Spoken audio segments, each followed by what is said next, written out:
Blackstone presents Out of the Ruins, edited by Preston Grassmann. This book is read by Alex Boyles, Chelsea Stevens, Heath Miller, Helen Lloyd, James Anderson Foster, and Kevin Kennerly. Introduction by Preston Grassmann. My earliest memory of a literary apocalypse was discovered in the remainder bins of a local bookstore. The Ruins of Earth, edited by Thomas M. Dish, with its emblematic cover of an egg-shaped world about to crack open, contained stories of ecological catastrophes and end-time scenarios that were so impressionable to my young mind it might have been me emerging from that shell. But it was one story in particular that has remained with me through the years, Cage of Sand by J. G. Ballard. In that quintessential narrative, Ballard describes an abandoned Cape Canaveral inhabited by drifters of a lost space age where the old launching gantries and landing ramps reared up into the sky like derelict pieces of giant sculpture. That might have been the first time in those early Golden Age years that I realized that some kind of beauty can be salvaged from the relics of the past. I went on from there to read The Drowned World, High Rise, and Concrete Island before I found my way to other writers who could sing among the ruins. Many of them are in this book. In more recent years, I had the opportunity to attend an exhibition at London's Tate Gallery called Ruin Lust, derived from the German word Ruinenlust. It was filled with images of decaying structures, pieces of castle walls, the remnants of ghost towns and demolished buildings. I remember feeling a mix of dismay and nostalgia at first, but that soon gave way to that same sense of excitement that I'd felt when reading Ballard. Here was proof that whatever falls apart in our world can be turned into something new. The surreal photographs of Paul Nash or the abandoned London images of John Savage were about reimagining the world in the wake of destruction, not reveling in its end. They were about finding a way out, of transforming those Ballardian gantries and landing ramps into something of value. During that exhibition, I realized just how much scenes of ruin can traverse the present moment, pointing back in time while offering a glimpse of tomorrow, one where salvage and survival was and is possible. It wasn't that long ago that public health officials announced an event that felt, and still feels, like a harbinger of the end times. We've lived through a global crisis that has taken lives, stalled world economies, and altered our sense of reality in ways that none of us could foresee. For many of us, this continues to be an apocalyptic moment, a cataclysm that can both ruin and leave ruins in its wake. But as is true with all the cataclysms of history, we survive through our creations, salvaging the remains of our past to build something new. On a societal level, we can raise new cities and systems of belief. As individuals, we can rise out of our own private ruins, the versions of ourselves that survive. In this, a single poem or a story or a photograph in the Tate Gallery can be as revealing as a city. The idea of apocalypse as an end-of-the-world event is a modern conception. The ancient Greek word, apocalypsis, was about revelation and disclosure, uncovering what was once concealed. In Middle English, it referred to insight and vision or hallucinations. The word itself, if you'll pardon the indulgence, has emerged from the ruins of its previous definitions while holding on to some part of its origins. As you'll see from the stories that follow, all of its potential meanings have been salvaged. In China Miéville's Watching God or Karen Warren's Exurbia, the survivors uncover their truths in the ways they've adapted to the ruins they inhabit. Others offer their end-of-the-world insights with levity, as in Paul de Filippo's The Rise and Fall of Whistlepig City and Charlie Jane Anders's As Good as New. In stories like Emily St. John Mandel's Mr. Thursday and Ron Drummond's Dwindling, The ruins can be a verb, where the scale of revelation comes down to the lives of individuals, the ways in which they emerge from the wreckage of their private histories. In John Skipp and Autumn Christian's How the Monsters Found God, or Nina Allen's Storm in Kingstown, hope is what remains, the revelation we take away. But all of the stories that follow have their apocalypsis with unique visions of what worlds can be or what they might become. And no matter how dark they are, they also acknowledge that each of us can excavate something of value from the ash of our end times and make something new. Great things can be born out of the ruins. The Hour by Clive Barker. The hour, upon the hour, the monkey spits and thickets cower, and what has become of the old man's power but tears and trepidation? The hour, upon the hour, mother's mad and the milk's gone sour. But yesterday I found a flower that sang enunciation. And when the hours become day, and all the days have passed away, will we not see, yes, you and me, how sweet and bright the light will be that comes of our creation? The Green Caravanserai by Levi Tidar. Every winter, around January, the Green Caravanserais began to make an appearance around the Ghost Coast, between Tapa and Nueva. They were slow-moving, patient and cautious, as well they should be, Soleil thought, for the paths they traversed were hard, and the Ghost Coast itself could be deadly. Soleil crouched on top of the unfinished, castellated tower of what had once been, or could have been, a grand hotel. He could look out for miles. The Red Sea sparkled to the east, with the Saudi mountains rising behind on the shores on the other side of the Gulf. The outlines of empty swimming pools dotted the landscape of heavily built, abandoned buildings, each grander than the rest. Bavarian Romanesque castles jostled against basilicas built in Faux Gaudi style, which in turn nestled against miniature Egyptian pyramids. Moorish arches vied with Doric columns next to a vintage American diner, and an extensive garden, maintained by rusty, salvaged robots, was set up like a budget Alhambra. Here and there Soleil could see craters of the ancient wars, where nothing lived, and no one had settled, and fresh holes which a giant sandworm, the Vermes arini sinitici gigantus, or another relic of the war, might have dug. This strip of endless hospitality architecture ran all the way from the ancient border, with what was now the entwined dual polity of the digitally federated Judea-Palestina Union, to Sharm el-Sheikh, near the tip of the peninsula.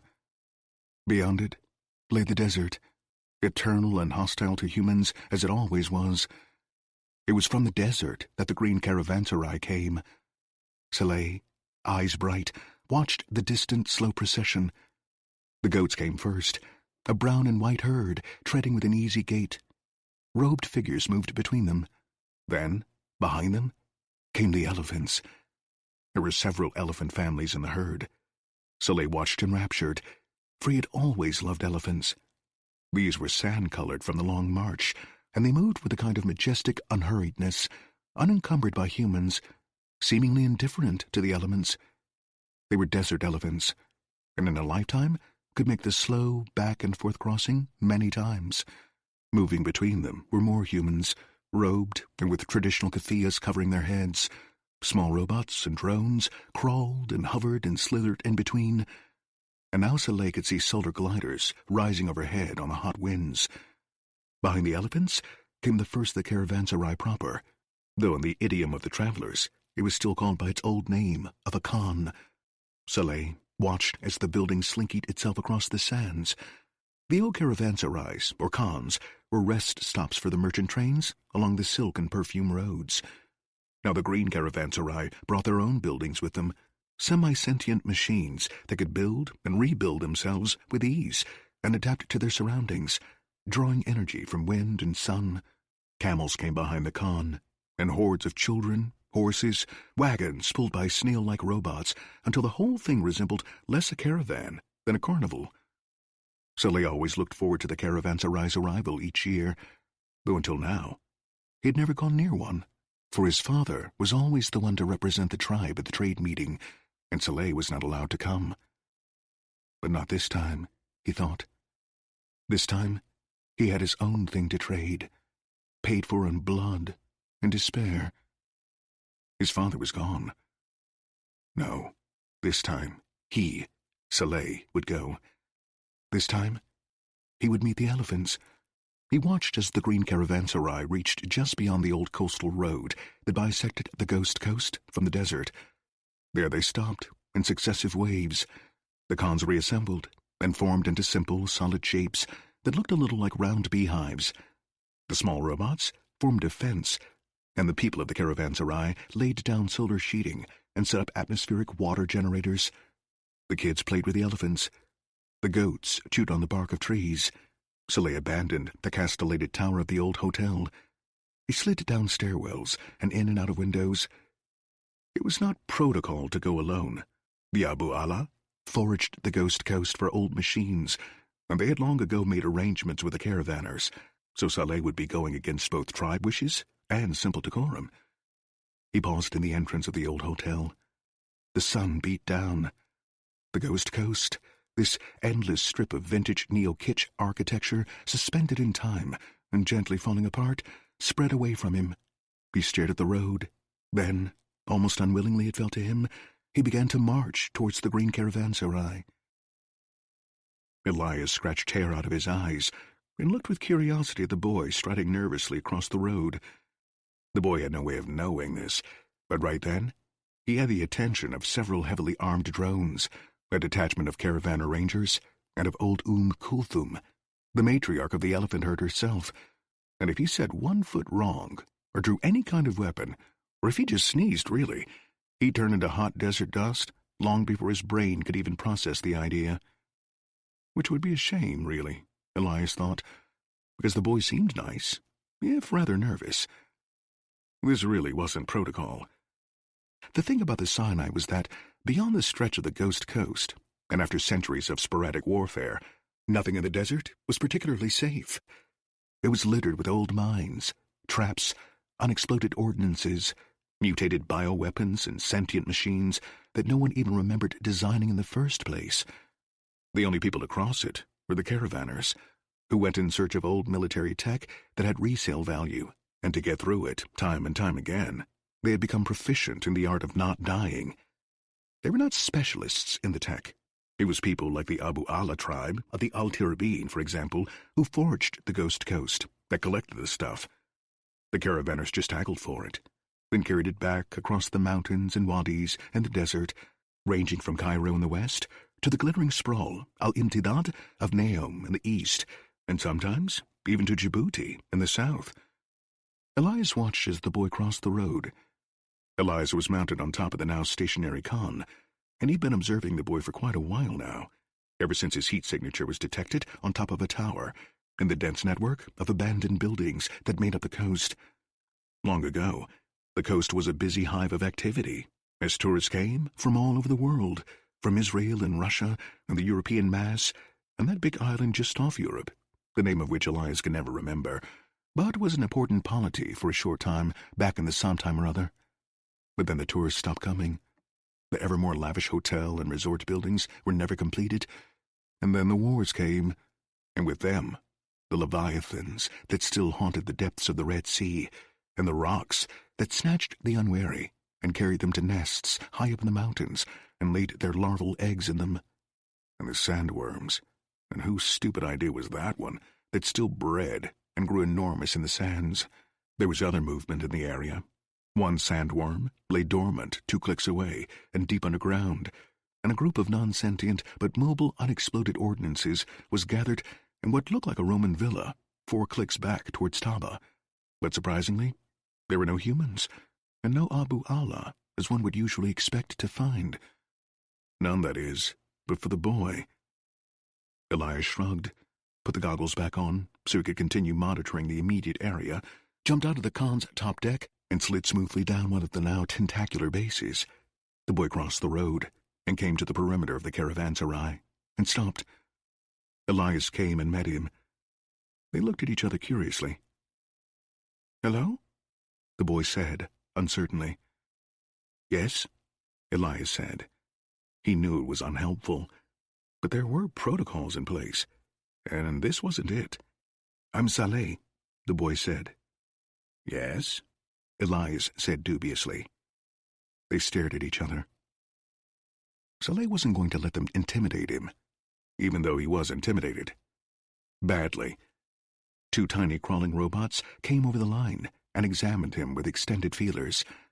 The other boy said, "Try not to move." Saleh stood very still. He took a deep breath. He said, "My name is Saleh Mohammed Ishaq Abu Ala Al-Tirbin." At this, the other boy looked more interested. "You're an Abu Ala?" "Yes." "You are not the designated contact," the boy said. "No." "So why are you here?" Saleh was sweating, though the air was chilly. He said, "I have something." "So?" "Something to trade." The boy looked interested again. "Is it valuable?" he said. "I think so." The boy seemed to consider. "Still," he said, "we deal with the tribe, not with individual scavengers. It makes everything easier. Safe." Saleh said, "There is only me." "Excuse me?" Saleh swallowed. "There is only me," he said quietly. And then he started to cry. Saleh sat miserably on the mat while Elias brewed sage tea. Elias had had to bring him in, hadn't he? The boy was no longer deemed a threat. Saleh accepted the tea gratefully. Elias brought out pistachios and hard biscuits. He set them on a plate and sat cross-legged across from Saleh. "What happened to them?" he said. He tried to speak gently. Saleh shrugged. "We were excavating in Dahab," he said. "It used to be a Robotnik nest during the second, no, maybe the third war. You must have seen the satellite pictures of Dahab, right? It had a terror artist attack in the fourth war, and the whole place is suspended in a sort of still ongoing explosion. But if you wear a null suit, you can navigate through the temporality maze. Anyway, we were digging. Dahab's full of valuable old stuff. It's just hard to get. Then something broke loose." He blinked. "I don't know what. A ghost?" "A ghost?" Elias said. Saleh shrugged again, helplessly. "One of the old Israeli Robotniks, I think. It was still alive somehow, inside the explosion. Most power sources don't work inside the Terror Artist installation, so we bring in portable fusion generators when we go in. I think my dad brushed too close to the old Robotnik, and somehow it drew power from the generator and it came alive. They were cyborgs, with biological brains, but mostly machine otherwise. I don't even know if it was alive in a real sense, only responding to what it saw as battle. So, it came loose, and it killed my father and the rest of... It killed everyone." "I'm sorry," Elias said. He looked at the boy in front of him. 2 years back, they had lost Manmur, the elephant, to tiny mechanical spider things that had swarmed out of one of the wadis. Only the skeleton remained, and then the machines vanished again. And what they did with Manmur's skin and flesh and blood, nobody knew. The elephants grieved, and the whole caravanserai grieved with them. "Drink your tea," Elias said compassionately. Saleh closed his eyes. The teacup felt warm between his hands. "Everyone else was away," he said quietly. He had to get the words out, had to tell Elias what happened. In a way, it was a relief. Most of the tribes down in Charm or St. Catherine's. But I got it, you see? He opened his eyes and stared at the other boy, this Elias, with his strange goggles and short-cropped hair and curious, interested gaze. "You got it." "What?" the boy said. "The thing we were looking for." Excitement quickened in him then. "My grandfather, Ishaq, and my father, Mohammed, they kept looking, even though it was dangerous, even though it was hard. Every year, the terror artist bubble moves outwards just a little. It is still alive. The explosion still happening. You know much about terror art? Little.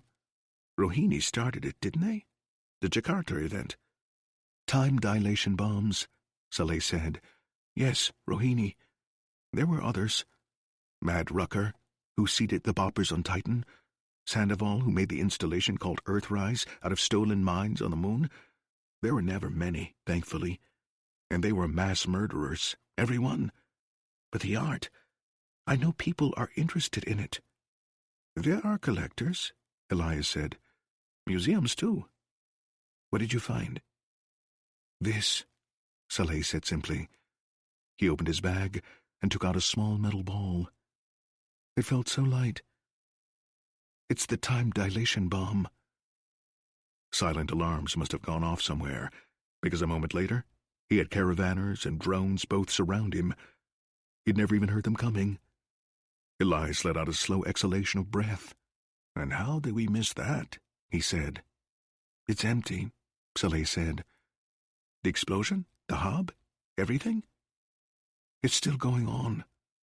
My father, my uncle, they're still inside it. An endless death, still happening. The Robotnik pulled them into the field. Only I got out. He didn't dare move. The weapons were on him. Elias said, May I see it? Of course. Saleh gave it to the other boy. Numbers danced behind Elias's goggles. He nodded, and the weapons around Saleh relaxed, if only a little. Elias said, It's genuine. That's a real find. Defiance in the other boy's eyes. I told you. You speak for your tribe? Elias said. I speak for myself. And the Abu Allah? Where do the rest of your people stand on this? Elias said. Saleh shook his head, carefully. This is mine, he said. It is all that is left. The others will appoint a new speaker in time. What do you want for this? I want enough, Saleh said. He seemed desperate. It's priceless. An original terror artist artifact. That it is. Elias turned it over in his hands. It felt so light. He said, What do you need the money for? Saleh said, There's nothing for me here. I want to go away. Far away. I thought I could travel up the stalk to Gateway, get a ship out. Mars? The moon? Titan. I always wanted to see Titan. Elias felt sorry for him.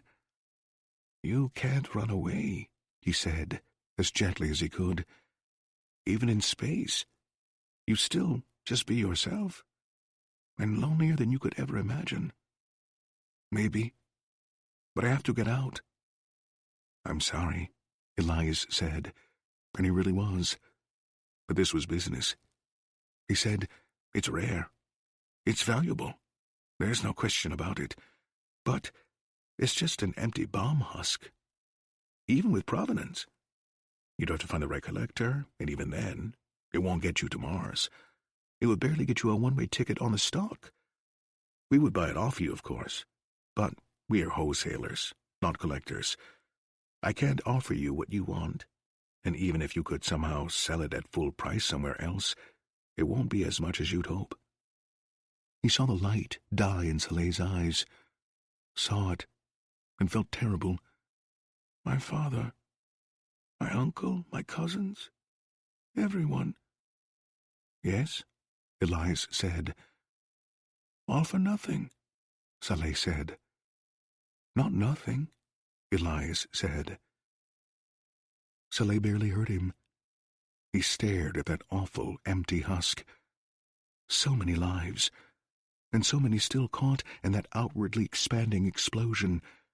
The final installation of a mad artist who took delight in destruction and death.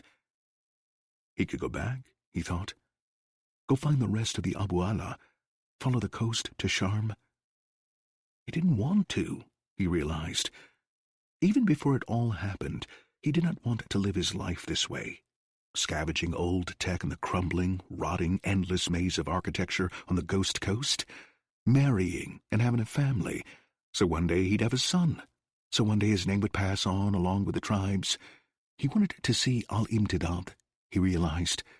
He wanted to see the glitterball underwater cities of the drift, the view of Earth as seen from the observation decks of Gateway, high in orbit. He wanted the moon. He wanted Mars. Instead, he was here. He wouldn't go back, he thought. He shook his head. He blinked back tears. "Thank you," he said formally. He took back the find, the bomb. "I will find a buyer. I will go." "How will you go?" Elias said ruthlessly. Saleh felt trapped. "I will go," he said. "I will find a way." "You could come with us?" Saleh looked at Elias. The other boy was smiling. "You could be useful," Elias said. "And we can always use a steady set of hands." He tapped his goggles, which must have connected him with the rest of the caravanners, Saleh realized. "It is already decided by quorum. If you would like to, that is." "Where do you go?" Saleh said. Elias shrugged. "Along the coast, still for a while, then back through the desert before the summer comes. Perhaps to Bahrain, where the Emir of Restoring and Balancing sits on its throne." Saleh had dreamed of visiting that island too. "There is a market there for antiques, among both digitals and humans," Elias told him. "You will come?"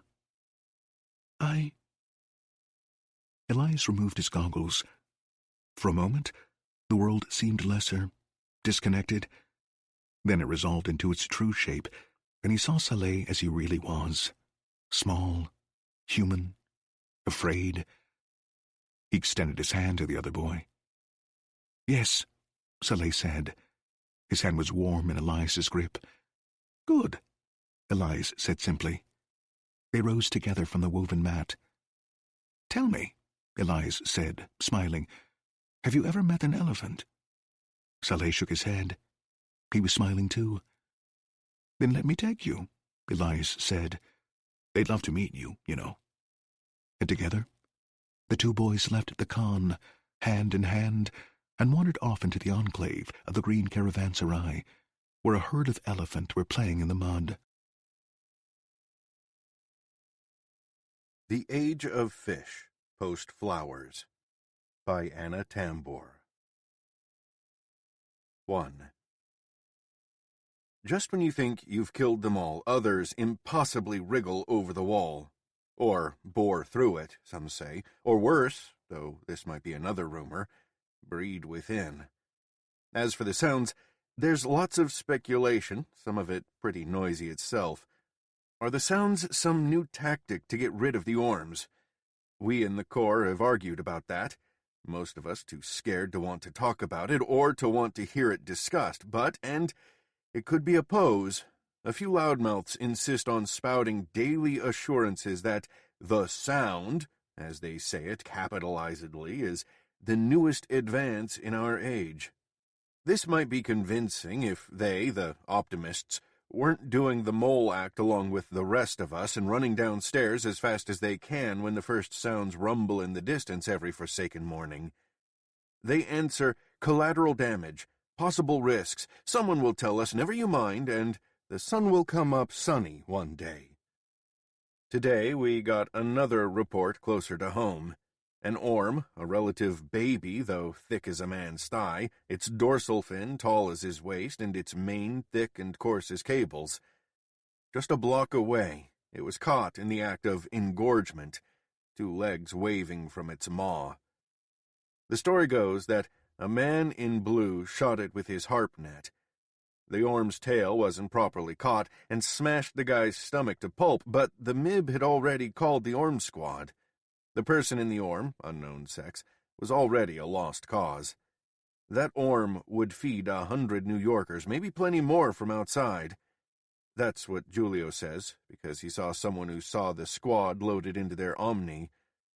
All just speculation on my part. I'm not a knower, and I don't know anyone who is. The sounds and craters are something else. The sounds come always at dawn. In them are elements of rumble, drag, shear, and, I would imagine, earthquake, all in one indefinability, just the sound to make you wake, shaking from a dream, though this isn't one. Correction, wasn't one before. The real has exceeded dreams, former dreams, that is. The sounds have patterned our waking. We all run down to the dry pit, though none of us has slept enough, and huddle there, feeling the building tremble, or is it just us, till the day calms, relatively. It's still raining. We passed the 40 days and 40 nights mark long ago, thankfully longer ago than anyone in our corps cares to harp about. No one left amongst us is the quoting type. I don't remember the last time the moon shone. 2 levels of underground car park in our building are now nicely filled with water, so we don't have that to worry about. Power could have been a problem, but for our resident genius, an arrogant creep otherwise. Julio is the only person who can relate to the guy, but as long as Julio stays with us, we're laughing. Must keep Julio happy. Julio is a genius too, but a different kind. He named us the Indefatigables, but that is really he. He found it in a book, he says, in his self-effacing way, but he is the one. I have never been able to figure him out. I thought perhaps it was love, and of who else but Angela Tux, but she left almost at the beginning, and Julio stays. He says we give him purpose, and that he loves the Brevant, and maybe we do, and he does. I certainly must give him purpose, as I don't think I could live without what he's done for us. The Indefatigables, properly the co-op of the Brevant building, the Corps, as we call ourselves, would be happy as clams these days, no irony intended, if we could only get more dirt. George Maxwell goes out for it instead of just wishing we had more. He went all the way to 51st Street yesterday to find a dirt boy with real dirt. He was so upset he didn't mind the danger, he said. I think that he was so upset he didn't think of the danger. I've never sought a dirt boy, too frightened of being killed for my seeds. George, though, is a big guy, played varsity in Yale. People say it's still around, where the knowers are. George is one of those guys whose muscles get more tough with age, as does their stubbornness. We've got quite a collection here now in our little group. None as brave as George or useful as Julio, but we like to say each has something to offer. The building used to be filled with useless types, hysterical, catatonically morose, or verbally reminiscent, but they died out or disappeared. I'm proud and, I admit, lucky to be part of our corps now. From Julio, the super, we hear rumors. He was the one who told us to fortify, though in the end, it was only him and George Maxwell who stuck broken glass and angle-edged picture frames and sharpened steel furniture bones into the outside wall, one man sticking, the other man guarding the sticker with a pitiful arsenal of sharpened steel. For the steel, it surprised us all how many of us had Vanderoe chairs. I got mine at a ridiculously cheap price from a place in Trenton, though the delivery, by the time they were all installed in my apartment, I had to get 3 at the price, was ridiculous. I was glad to donate the chairs. They had always seemed to unwelcome my sitting in them, and gloat when I left them alone. Until the Defenses Project, I had never been able to part with them, but the prospect of them being torn asunder into ugly scrap gave me the best day I could remember in this age. So few diversions. The wall, now, you'll want to know about. Walls, really. I don't rightly remember when. Sometime in the first years of the age. The Orms were only part of the reason then, but the part that motivated public pronouncements on the wall project. Where the Orms came from, we'll never know. Norwegian cruise ships were blamed for dumping the freshets, as the spawned babies are called, with the ballast in both Miami and New York. The Norwegians protested, saying, "These are not Orms, and anyway, theirs are mythical," though plenty of Norwegians disputed that. But the mayors and the president said Orms in their announcements, And so that is what we've called them since. It doesn't matter about the name anymore anyway, nor how they got here, nor to us how far they have traveled inland.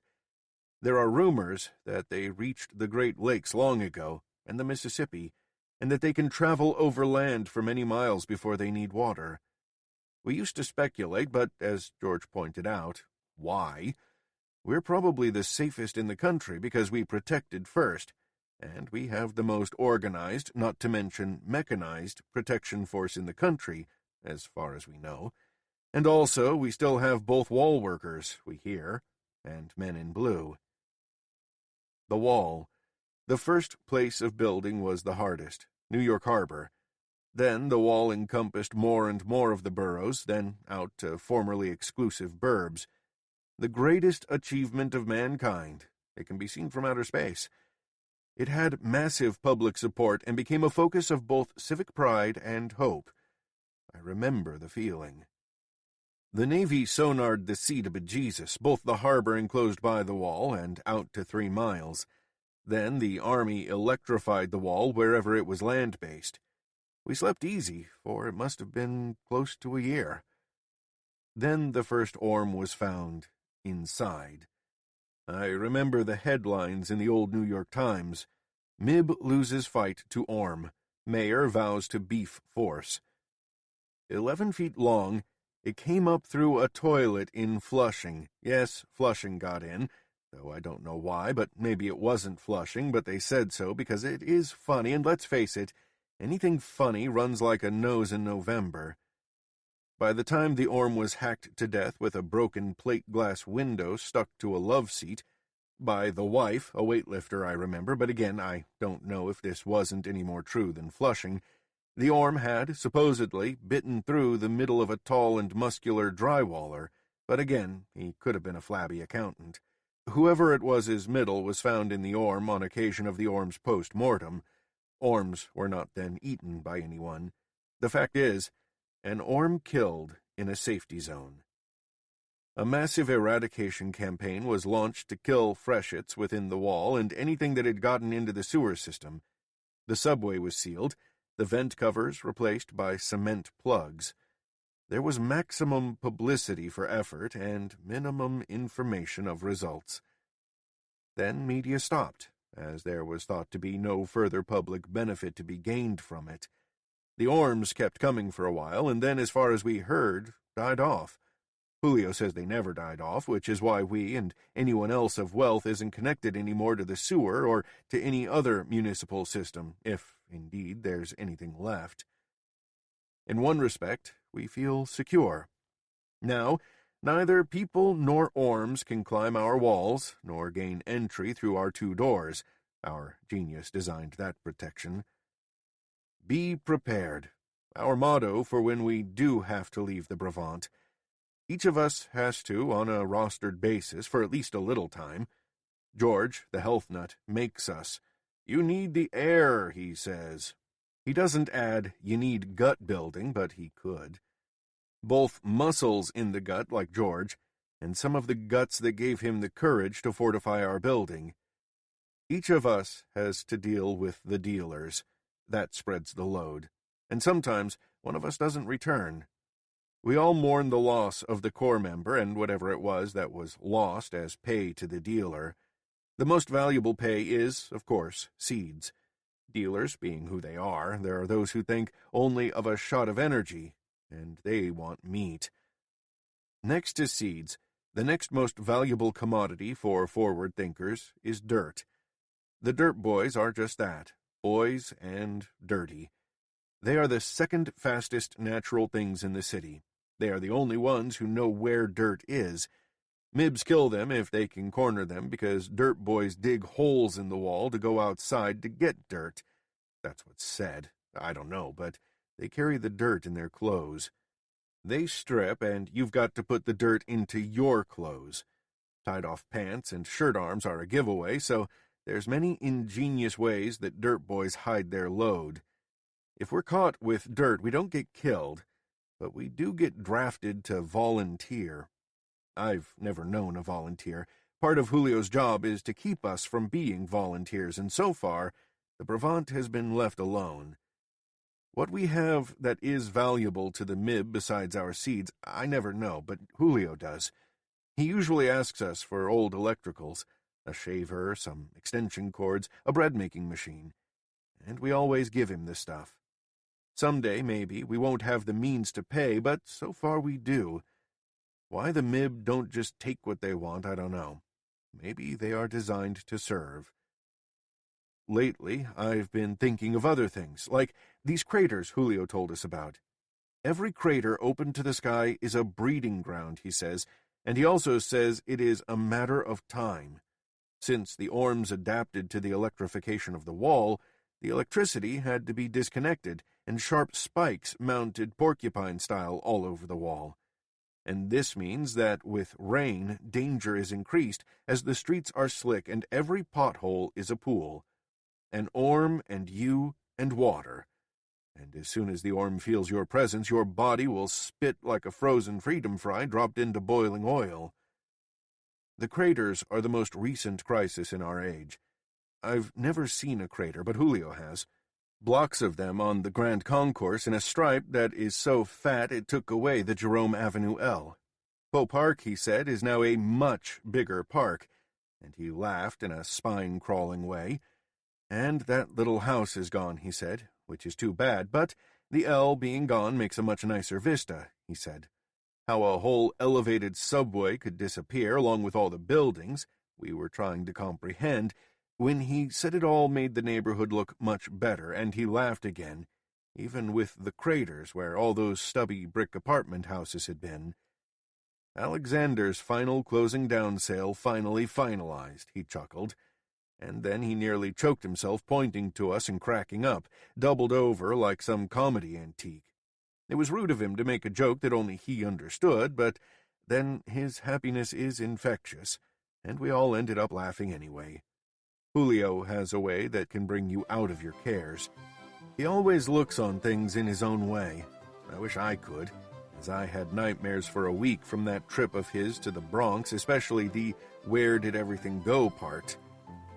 George saw a cleared area in Queens with lots of holes where basements were, and oddly, so did Fay, who once traveled farther than anyone. Must have been his daydreaming that let him get that far, and luck that brought him home. I could worry during my waking hours, but where would that get me? That sounds heroic, stoic, maybe, but I can only worry about so much, and at the moment what I worry about, what keeps our whole core awake at night, is this. Does anyone know about our sunflower? The Corps celebrated when this sunflower took, the only one of 5 precious seeds from George's last strictly illegal seed expedition. The only trade that is legal is to work for food as a volunteer. I can't eat that food from what I hear of it, and I don't want to sacrifice myself to the wall any more than anyone with a smitter of choice left. Perhaps these seeds came from the botanical gardens in the early days of the transition. George assures us that, as he was assured, this sunflower plant will grow to have a flower with real, fertile seeds. Regardless of the pictures in books in the Brevant collection, we have to see those seeds to believe them, and then we have to see them make new seedlings. Our books are all old, bought way back when because they were old, even then, when seeds were seeds for the generations, and books with pictures were for collecting and not trying to get some information, any crumb of useful information to live by. Mrs. Wilberforce's ancient poodle paid for the sunflower seeds, and we were lucky that that dealer was crazy with hunger, or he would have asked for the poodle and seeds in return. Orm. You'd think it would have a nightmarish name, but it doesn't need to. That horse-shaped head, the mane, its congealed, tangled mass, the gasping mouth, as wide as a garbage bin and fringed with triangular razor teeth, the eyes of a shark, pitiless, a voracious appetite for flesh. Just to see it move is terrifying. The humping fleetness of it over walls, up brick, galloping across intersections once so clogged with people, buses, cars, honking yellow taxis. That was in the early days when there were pictures of them in the news. I've never seen an orm in real life. But back to the sunflower. Our future relies on this plant, our fortune and salvation. Few people have the water, the dirt, and the power to grow indoors, and also have the social organization to not destroy their riches. We have all that, which makes us very rich, potentially. Seed dealers are low-quality thinkers. They think only of the present. Meat gives them a present. We want a future. We are not alone. There are a select few who think as we do, which is why there are dealers, thank goodness. We paid our last meat for these sunflower seeds, if no one is brave enough to hunt orm. Even Julio and George aren't that brave. Yet, says Julio. Our cucumbers failed again. Sterile seeds again, or maybe fake. The mushroom spawn won't take. That was a terrible and costly blow. None of us have gone sidewalk harvesting. Too much danger for too little reward. The little shoots of grass that spring up are so small by the time they get picked. The other weeds disappeared years ago, didn't get to bud stage. As for the parks, they disappeared early, their danger recognized and paved over. We'd read that we could eat bark, but all the street trees were burnt that first winter. Everyone has responsibilities. Old Mr. Vasilios has the dwarf apple tree, as he was allowed to keep it. It was his to begin with. He loves it. He calls it my wife. And what would you expect someone with the name Luthera Treat to have? And by the way, she looks like her name. I thought prunes, but it was chickpeas, and something she calls black salsify. How would she have gotten chickpeas, ones that weren't sterile, let alone salsify, you ask? She grew them in her window box back when we kept window boxes. She says she got the chickpeas from a trip to Egypt when she was young and had kept them for luck. She says luck, but I am positive romance. She says she planted them because she couldn't stand the look of any more flowers, but if that's true, then I'm the Easter Bunny of times past. The chickpeas are nutritious, but they're beautiful, and she turns red if anyone asks her about their origin. I can't complain about Luth, though. By the way, she hates being called that, she says, but we call her that because George says she secretly likes it. Actually, I'm sure she hates it, and furthermore wishes she were a Genevieve or Helena and a beauty, her outside matching her inner soul, which is truly beautiful. I would say that even if there were still beautiful women left here, because it's true. Luthera's manner fits Luth, though. With her looks, it wouldn't do for her to show romantic notions, thus her embarrassment over the chickpeas and their carved exotic window box. She hardly needed to be interested in food crops on a personal level, even if she was big in the funding of some food-donating NGO, as Julio once said. As for the rest of us, we've had to learn to like to eat purple pillow and espresso geraniums, tasting like a pillow of mothballs and nothing much, respectively, certainly not coffee, clove-tasting carnations, revoltingly sweet violets, fartish marigolds, tulips that look like candy canes and almost taste like food. Almost. All that flower box stuff that distinguished the Brabant. It was once recreational to eat ornamentals, Luthera said, and when she did, I remembered a time when philanthropy dinners stunk from what looked like soggy, forgotten corsages dropped into every course.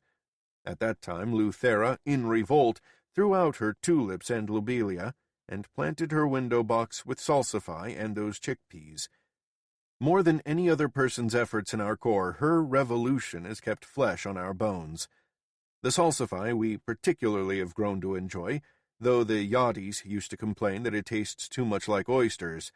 Oysters dying over the beach fire and the juice running down salty arms, bottles of beer and sun. The yachties are all gone now, thank God, having left in a group. Luth's sourness is more popular than the yachty's reminiscences any day. There are other crops now also. We have never been able to get potatoes that would grow. We tried, even though the dirt cost was phenomenal. We haven't been successful with any of our so-called organic wheat grains, brown rice, lentils, or any other of the healthy stores that most of us had in our pantries, mostly untouched before they were recruited as crop seeds. We grin and bear other ornamentals, and they haven't killed us, like when Kate in 4C gorged herself on her own impatience, rather than give it up to the Corps. For generosity, the prize, if we had one, would go to that gray-skinned, shaking relic of a rocker, Fay Claxon. Real name, John Smith, really. He told us the day that our Corps got down to its present number, 8. At the end of our first Corps meeting, 25 present, to set up the new order, he told us to please wait, which was unusually polite for him. We were so shocked, we did. He soon appeared, staggering under a huge potted bush. Its leaves are only plucked on special occasions, and then only a precious few, such as when anyone leaves the building, and when we are all huddled in the dry pit listening to those sounds. We tried to propagate more with cuttings, and failed. Our attempts to grow from seed have failed also. For my money, this is the most valuable possession of our Corps, though Fay's food store would be more sensibly considered the biggest valuable, now almost vanished. It seems that all of us have, in our own ways, liked good buys. The Moors on the first floor collected Ming, but what they paid for each piece was their biggest joy. It wasn't how much, it was how little. Unusual in the art world, but then Mr. Moore's business was smell-alike name brands. For Cordell Wayner, it was shoes. For Mr. Vasilio, it was olive oil. He used his wine room to store olive oil and hated wine. For me, it was canned goods. Not having any guests, I had lots of room. I shopped sensibly. Delivery was a problem, so I stocked the spare room and the bath in one delivery. When the first intimations of a new age began, I decided that the dining room could again be put to use, and filled it, too. It was a comforting sight, all my cans. It was crowded again, like when I was a child, and my parents filled the rooms with guests and laughter. I received my last can from the Corps about a year ago, but it made me feel good thinking how long my can supply lasted everyone with good management, my own, as I have been from the first in charge of the food stores. Fay did better than I, though. He had become chronically shy. I would be too if I looked like he, and had looked like he had looked. His health was a constant worry to him. He had been on Dr. Etker's mucusless diet for years, and that didn't do any good. His colon troubled him. Crystals didn't work. He worried about fungus. He didn't trust practitioners anymore, so he devised his own regime. He stocked up and then planned not to leave the building ever again. What he bought was canned English-style custard powder with pure vanilla and pure cornstarch. At the time of our first co-op meeting, he had lived on that as a pure food, just adding water for 6 months. His apartment is larger than mine, being 2 joined together for rampageous entertaining. One he had filled with his provisions. The custard ran out last month. We are all still healthy, relatively speaking, though no one carries excess fat, and you can count everyone's ribs and vertebrae, a little more delineated each day. We still have a varied diet, though it needs to improve pretty fast now, as nothing miraculous has turned up. Everyone but Fay admits to craving meat. I know I do. None of us has tried Orm. We don't talk about what other people outside the Brabant eat, although we know that rat is traded practically legally. I could never eat rat. Orm, at least, is a fish. The sunflower is our most valuable possession now. It is our future, should no better future shine upon us. 2. We do think of a better future, you know. Not for our children. The Brabant is not for children. But because why? Mr. Vasilios gave a beautiful talk last night about the number of colors he has counted in the blossoms on the apple tree, and his talk gave me a dream that I didn't want to wake from. It is now dawn again when most of us habitually wake. That sound is beginning. I should rush down to the dry pit. The sunflower, though still a sprout, is breathing in, exhaling oxygen, or whatever it is plants do, in, out, just like us. But the sunflower calmly breathes all day and sleeps all night, every night, in its rare earth, and is loved. To be so loved. That sound. Its muffled quality only makes it more terrifying. I always make a racket of noise rushing to get down the stairs as fast as I can. I make as much noise as I can to cover up the sound. Today, for some reason, I listen. Don't let myself move. One of Faye's leaves. Is it possible to imagine chewing a leaf? A gob of them? The bitter spit? That pinch of plaster that Faye and Julio figured out as the strange accompaniment to the leaf? The leaking of ease and happiness into my blood, my heart, my thoughts. It lasts such a short time, but in that time even the sunflower doesn't matter. I listen and imagine being George Maxwell, being Julio, being more than them because they rush down to the dry pit too. I imagine being like someone in the old days, strong, brave, heroic. Like men in blue were back when they were real men in blue. The sound is louder now, but still far away, I think. Crashing bangs and slides. I'm sure if you were underneath, you could only feel, not hear, because your eardrums would explode. I am going. I wish I hadn't stayed in bed this long. Moving is all the more difficult. Usually I run, but now it's all I can do not to flatten myself and crawl, hugging the walls. Ashamed, I force myself to walk calmly, an insane compromise. In the vestibule, a tiny opening high in the barriered window lets in the dawn light, pink as a young rose. When did I see this light before? It's been so long. Back in the time of roses, when I used to wake to pigeons cooing against my window. Then on with the tracksuit out to the park. One lap and a cool down in the rose garden when the dew lay in the petals. Now roses in the sky just makes it all the worse to dive like a mole as day breaks. My stomach twists. Wouldn't it be funny to describe the reasons why, as in the old days? Doctor? And the solution to my problems? Clumps of sintered powders.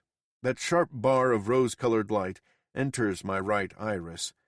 I should be a mole rat now, huddled in the dry pit with the rest of them, eyes unnecessary, as we sit out the monotony of our daily terror. Perhaps it is my stomach, or maybe the color of the rose. I lower my head and quickly perform all the tasks needed to open the small exit door. Its swish-clunk at my back speaks for me. I can't hear it, but I feel it against my body. Felt it. Dawn is dead. The sound that blanketed the Bravant's door thud is alive. So alive it runs between my teeth like a mouse. There is nowhere to go. I threw off my moleskin when I touched the door, so I do what I imagined. Step into the street. Now's the time to lift up my head, and that feels good. Searching the skyline, where is the source? The sound is so loud now that it crowds into the meanness of me, or would like to. It is so loud that I can't tell which sounds I hear, originals or echoes. The sky is now the color of wet cement, with a slick of blood in it. Peer as I do, I can't see anything through the murk. Looking out, looking up. Something. 2 thin cables? Though each could be at least as thick as a city block, I can't tell distance. They fall parallel from a point of infinity to a jagged horizon. Scrapes and crashes. Distinct. Sharp. I saw for a moment, but all that's left is the sound now, as the cables disappear in the wool of a gray sky again. I haven't heard of anyone installing anything above the city, but I told you already, I don't know any knowers. It would be so much safer up there. Maybe they didn't want us interfering, and that is why they make that noise. What are they doing? Maybe this is the cleanup they spoke about. They took their time. Even on my tiptoes, as far as I can see, I am the only person watching. My whole life, nothing like this. This is the best thing that has ever happened to me. Wallace Evian Sturt IV. Little Wally. I'm not little. It's just the fate of 4s. My great-grandfather would have sunk all his money, spent it all on whores and horses if he knew that it would have trickled down to the likes of Dad, and I'm no throwback. There was something to the Grands, more than just living to make contacts, make money. I've overheard people refer to me as nice, back when my parents were alive. I need to concentrate on what's happening. They promised us years ago to do something, but never specified, and then they didn't bother to make announcements anymore because all we did was complain. Well, we did. The sound pummels the air now. It's rising in shudders from the ground. It's personal now, like when a dentist punctured the roof of my mouth. I can feel the sound from my soles to the roof of my mouth, to the roots of my hair. I can't properly see, damn it. A smudged cloud rises and then falls, and as if it never left us, the sun comes out and shines down like the sun once did. The sky in the area of the chains is now old-fashioned, innocent flower blue, and that grayness is unmistakably clouds not made by moisture, but made by what we've made, for they rise from where the chains disappear into the skyline. I am not going to move. The cables, or chains, are even bigger, and the grinding crashes get closer, and I stand where I am, chewing on the inside of my cheek till I can taste metal, my own blood. But I can coolly taste it and report the taste to myself. Another cloud puffs, and then a spate of crashes, crisper than before, closer than ever. My cheek twinges, awash with blood. I can see the end of the cables. They are attached to what looks like a giant open mouth of a net. They're pulling the net upwards, full. Fat power station cooling towers bulge out the shape. Bits of highway, buildings, spires poke through the holes. What must be bridge cables hang down from the bottom like the angel hair spaghetti of my childhood hung from a fork. As the bag rises, more of the mass becomes visible. A ball. That earth sculpture that had once been so big, huge, unmistakable broken blocks. The wall. Bits fell at the beginning of the pull. Those were the last crashes. I wonder how many orms they caught in the net. Now there is no sound. Rather, there is a startling reverberation of hush as the bulging base of the bag is hoisted high. I can see that its enormous bulge at the base would be wider than Yankee Stadium, many times wider. The long bag ascends into the brilliant sun. I couldn't see where they ascended to for the glare. And now, though it is blue where I've looked, raindrops stab my eyeballs. A monkey's wedding, I think it's called. Sun and rain. It's over for the day, anyway, I know. So I uncrick my neck and turn around for home. I didn't even think about an orm that whole time. I don't even know how long it was. That was close, I do know that. I have seen. I will tell about it. And I know I won't stutter even once. Wallace isn't a good name, but it's better than Little Wally, and a darn sight better than Luthera. Maybe my name will be changed. Others could have been me. There were rumors, but no one believed them. I didn't, and Julio laughed. George said it didn't matter. He just said, "Get out, get your air." Build guts? Did George know, but had undeveloped guts himself when it came down to the choice of being a mole every morning, or throwing off that shameful animalness and striding out as a man, biting himself to bravery? Now, at least somewhere, there is no wall. That must be a good thing. The breakthrough we've been waiting for, but were too coward to realize. Anyway, I will tell of what I saw, I who ventured, and what to do now that this sound has been identified. I would advise, as long as we go underground, we should be protected during the sweep. Can I insulate myself with painted canvas and make myself a spear, or have we used up all our chairs? What does orm taste like? What would Luthera think if I brought one home, when I bring one home? I hope they don't clean up everything before I catch one. But there I go again. Might as well have been stuttering still. Such was the little Wally mindset. Sure, it would be great to be the hero of the Corps, but throughout history, any man worth his sword thinks higher than a Luthera. Exerbia by Karen Warren. Twin Town, Larinaconda, Peru, 5,100 meters. Florian would have been fine if he hadn't stolen the man's toolbox, with its ancient hammer and sturdy set of spanners. Sleeping with a wife was a side issue. Her choice, her preference. But touching a man's tools... Florian wasn't even sure why he'd done it, but he'd been called a thief all his life, even in a world where property itself was theft.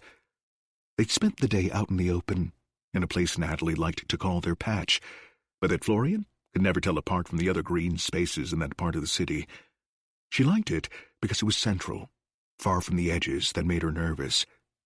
She'd never been down to the crust, so her nightmares were all inspired by stories she heard. Florian couldn't tell her otherwise. It was awful down there. She'd brought along a basket of fresh vegetables. He'd brought booze and a blanket, and that was a pleasant few hours. He was hungry afterwards, though, looking forward to an actual meal he'd make for himself at one of the communal kitchens. They'd raced for shelter as a storm came over. Natalie wanted to bunker down inside with the animals, send Florian on his way, pretend it wasn't happening. She hated watching storms, whereas he'd been caught out in them and knew how beautiful they were. There must have been 1,000 lightning bolts, each one illuminating the sky, the city, and the vast expanse of dead brown land far below. The city itself was full of color. Flowers, painted walls, art everywhere. He left Natalie sleeping, taking her husband's toolbox with him. He'd avoid seeing her again. Best to move on, not complicate things. He had work to do, on the containment walls up on High Point. There were often repairs up there, and many unwilling to go to the area. It was a known hangout for people outside the law, which didn't bother Florian. Florian rode his bike 90 minutes to High Point, then left it leaning against an old washing machine, repurposed as a table. From that aspect, he could see the gaps and issues in that part of the wall, and went to work. At this level, it was built up of glass bottles, broken bricks, bits of cement, and did the job in a fairly ugly way. Beautification was on the agenda, but way down the list of important projects for the city. It was clear after the storm, and from that viewpoint, he could see way out into the distance. He could see the hints of old buildings, the outline of them, and plotted in his head where to go should he ever touch the ground again. There was salvage to be had, and foundation stones to look for. His last trip down had been terrifying, though, and he wasn't keen to go down there again. A mist crept up the containment walls of the city, looking like low-flying clouds. He worked quietly, enjoying the feel of his new tools, and then Natalie's husband found him. They'd been friends, were friends, or as friendly as was possible in this part of the city, but none of that mattered now. "Had a good night?" the husband asked. Florian knew no answer was expected, but he said, "It was tops, mate. You? I heard you were night golfing up by the Lakes District." The husband smiled. "Looks like we both got a hole in one." Florian laughed. The hammer was in his left hand. As casually as he could, he moved it behind his back. Maybe the guy hadn't noticed. Maybe they were just having a chat. He regretted taking it, but knew there was a market for well-cared-for tools. "Got your work cut out for you there," the man said. "Need to keep the people safe. How's the access door looking? Secure?" Florian wasn't sure. "It's clear out there today," he said. You could see the beach, way in the distance, where the beach used to be anyway. "It's so vast," Florian said. "Makes all this seem insignificant, don't you think?" He waved his spare hand in the air, keeping the other behind his back. The toolbox was at his feet, and he stepped subtly in front of it. The husband shook his head. "I know what you took. You're a dead man." "You're killing me for a toolbox," Florian said. "You can have the fucker back, mate. Seriously." The husband paused for a moment. Florian saw tears in his eyes. "You didn't need to kill her," he said. "Why did you do that?" And Florian remembered then. How had he forgotten such a thing? that Natalie had been sleeping heavily when he left. So heavily, he got no response from her. "I didn't mean to," Florian said. "She wanted to take the high dosage." But still, the man lifted him shoulder high and threw him over the edge of the city. For a minute, Florian thought he could fly, that a miracle had occurred. Then he began to fall, buffered by air currents that wafted him down. Twin Town, El Alto, Bolivia, 4,100 meters. He scrambles, trying to reach the ladder that clings to the side of the city. He's climbed up and down this ladder 3 times. No more. He can't grab it now. The first salvage mission to the crust had been the most successful.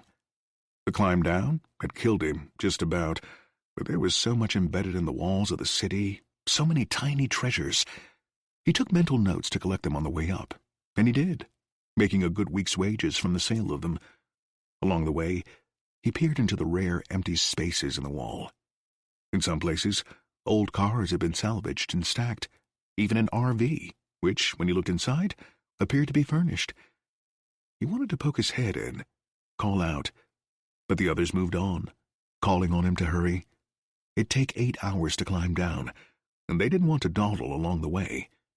On the ground, he and his small crew hunted down the foundation stone of the old commercial bank, and while they found where it should be, there was nothing left, long since raided. Still, they made stashes, piles of goods, to help build the city. Foolishly, they'd left these stashes unguarded, and had come back to find them gone. It was the bone builders for sure, the cultish group who were responsible for body disposal on the crust. They didn't stay long. The air down there was thick and chemical, and the mist clung to them, making their clothing damp and their faces greasy. Florian strode ahead of the others across the moat, balancing on the bridge made of fallen steel. The moat itself was deep, filled with a liquid nothing could live in, capable of breaking down the massive tonnage of plastic dumped into it.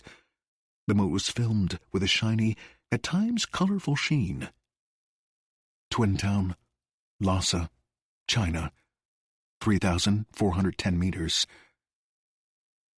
He spins, sucking for air, trying to right himself. The climb back up the ladder took twice as long. They carried more than they took down, replacing some of the treasures stolen. They had no luck finding any other foundation stones in the ruins of the buildings. Florian swore next time he'd travel with people willing to go further. He let the others climb ahead, not wanting to share the small things he'd found on the way down. As he approached the car layer, the RV, he peered in again. It was just high enough to be above the poisonous fumes coming from below, although Florian could definitely still smell it and feel it in his nostrils. The mist was lighter here, almost refreshing as he climbed. "Hello?" he heard. "Hello?" It was an old woman. She was hunched over in the space, but as he peered through a small open area, he could see that she was very short, and that she'd been bedding in there, and cans of food. She spoke quickly, telling him her life story. She nursed burnt soldiers, she said, in one war or another. She wanted someone to know who she was. He thought about dragging her out and throwing her down to the bone builders. It would be over quickly for her that way. But she told him a story of her past bravery, of her life, and how she'd been discarded, and her fury made him realize she still had life left in her. "They tossed me over, but I saved myself, curled up in a little ball. The moat is a softer landing than you might think," she said. "Come see me again," she said. Twin Town, Asmara, Eritrea, 2,363 meters. Falling, he thinks of revenge. Even as he spins, he knows he can survive if he curls himself up in a ball. On the second trip to the crust, Florian convinced the group to go as far as the old town hall. It hadn't been completely cleared, so he hoped the foundation stone would be unchecked. Once they'd moved a pile of rubble, crumbling cement, pieces of metal, bricks, there it was. They lifted it, and were rewarded with a small stack of old coins, the outline of what was once perhaps a book, and a silver flask filled with liquid. Florian pocketed that. Perhaps he'd drink it, perhaps not, but it was worth plenty. The bone builders didn't bother them, busy clearing the moat and the surrounds of the fallen. They'd been gathering the bodies for generations now, since the city was half built, perhaps 2,000 meters above sea level. Although truly, it was never finished, just added to, built on, each layer covering the last, until they reached as high as they were now, lived as efficiently as they did now. The bone builders lived in a house built of bones. It was their church as well, and they worshipped at it daily, singing in low voices, calling out to ghosts only they could see. Florian wanted nothing to do with them, but like all the city dwellers, he was glad they were there to do the work. Bolstered by their find, they went a little further, but they realized they were heading in the direction of the massive underground chamber that served as their waste outlet. Even miles underground, the fumes seeped up, so they turned back. Florian found a smooth piece of glass and pocketed that, thinking he might leave it for the old lady in the van. She'd been asleep on the way down. He wanted to talk to her again, hear her voice. She was thrilled with his gift. "Fit for a queen," she said. She cast around her van, as if looking for something for him, but he told her he didn't need anything in return. Her whole world was there, a shrunken world that somehow gave the illusion of vast space and the comfort of containment. She said, "I'm so tired." Florian was too. Part of him wanted to just let go, let himself fall. Twin Town, San Jose, Costa Rica, 1,146 meters. He tries to get a finger hold in the walls of the city. It's all packed solid and tight. No house of cards. This city is as sturdy as any. It sways a bit in the wind. But this is a good thing, once you get used to it. The third and final time he went down to the crust, the old woman wasn't there. They walked further this time. Florian convinced them to search as far as the old fig tree. Stories had it that near that tree, which was planted to commemorate an art gallery, was a time capsule that would change their lives. He told them that once they got there, they'd know they were at the start of something. There was very little left of the fig tree. Florian had mapped it out from the city, figured out how long it would take them, all that. But he hadn't realized how unstable the crust was there. They could feel it cracking under their feet the further they went, and in some parts it was like jelly, and in other parts like a soft sea sponge. Florian looked back at the city, standing so tall, broad and high, it cast a shadow as far as the eye could see. The group stood, undecided, until one of them pushed forward, wanting to explore further, but his left leg pushed through the crust to the hip. His screams seemed to shatter the crust further as the group pulled him out. His pant leg was burnt off, and his flesh burnt too, and the bits left unburnt were covered in small, strange bites. They carried him home, dragging him up the ladder, but he died on the way, so they dropped him, let him fall into the moat. The old lady was gone.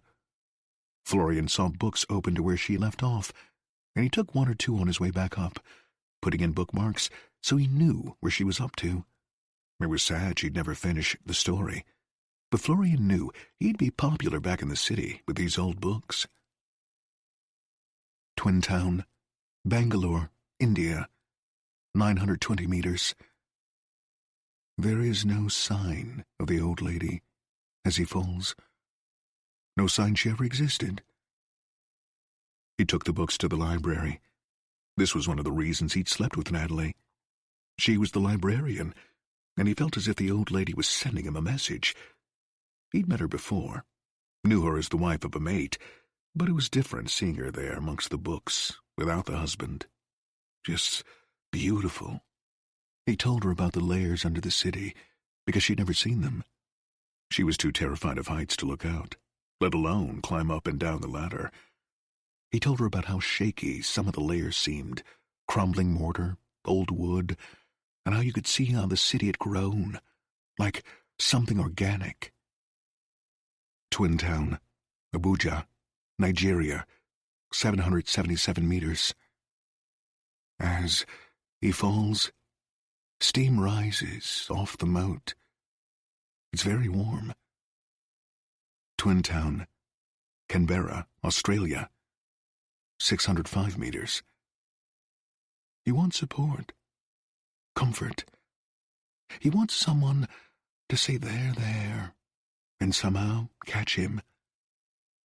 Twin Town, Madrid, Spain, 588 meters. He thinks, if I can kick and swim, as soon as my feet touch water, I'll keep my head up, then I'll swim for the side. Twin Town, Prague, Czech Republic, 244 meters. Pull myself out. I'll be coated with plastic. And he tries to give himself a superhero name. Captain Fan Plastic is all he can come up with. That moat of melting plastic, coming closer, the high chemical smell burning his lungs. There's no one below to witness his plunge, his valiant effort to reach the side. He curls up into a little ball. He wished he hadn't let Natalie take the drugs. Twin Town, Rome, Italy, 37 meters. He doesn't feel hungry or thirsty, which is strange. He is, often both. He threads his arms through the ladder and looks down to see how far he's climbed. Then he sees his own body, embedded in the crust, and he watches as the bone builders tear him apart, limb from limb.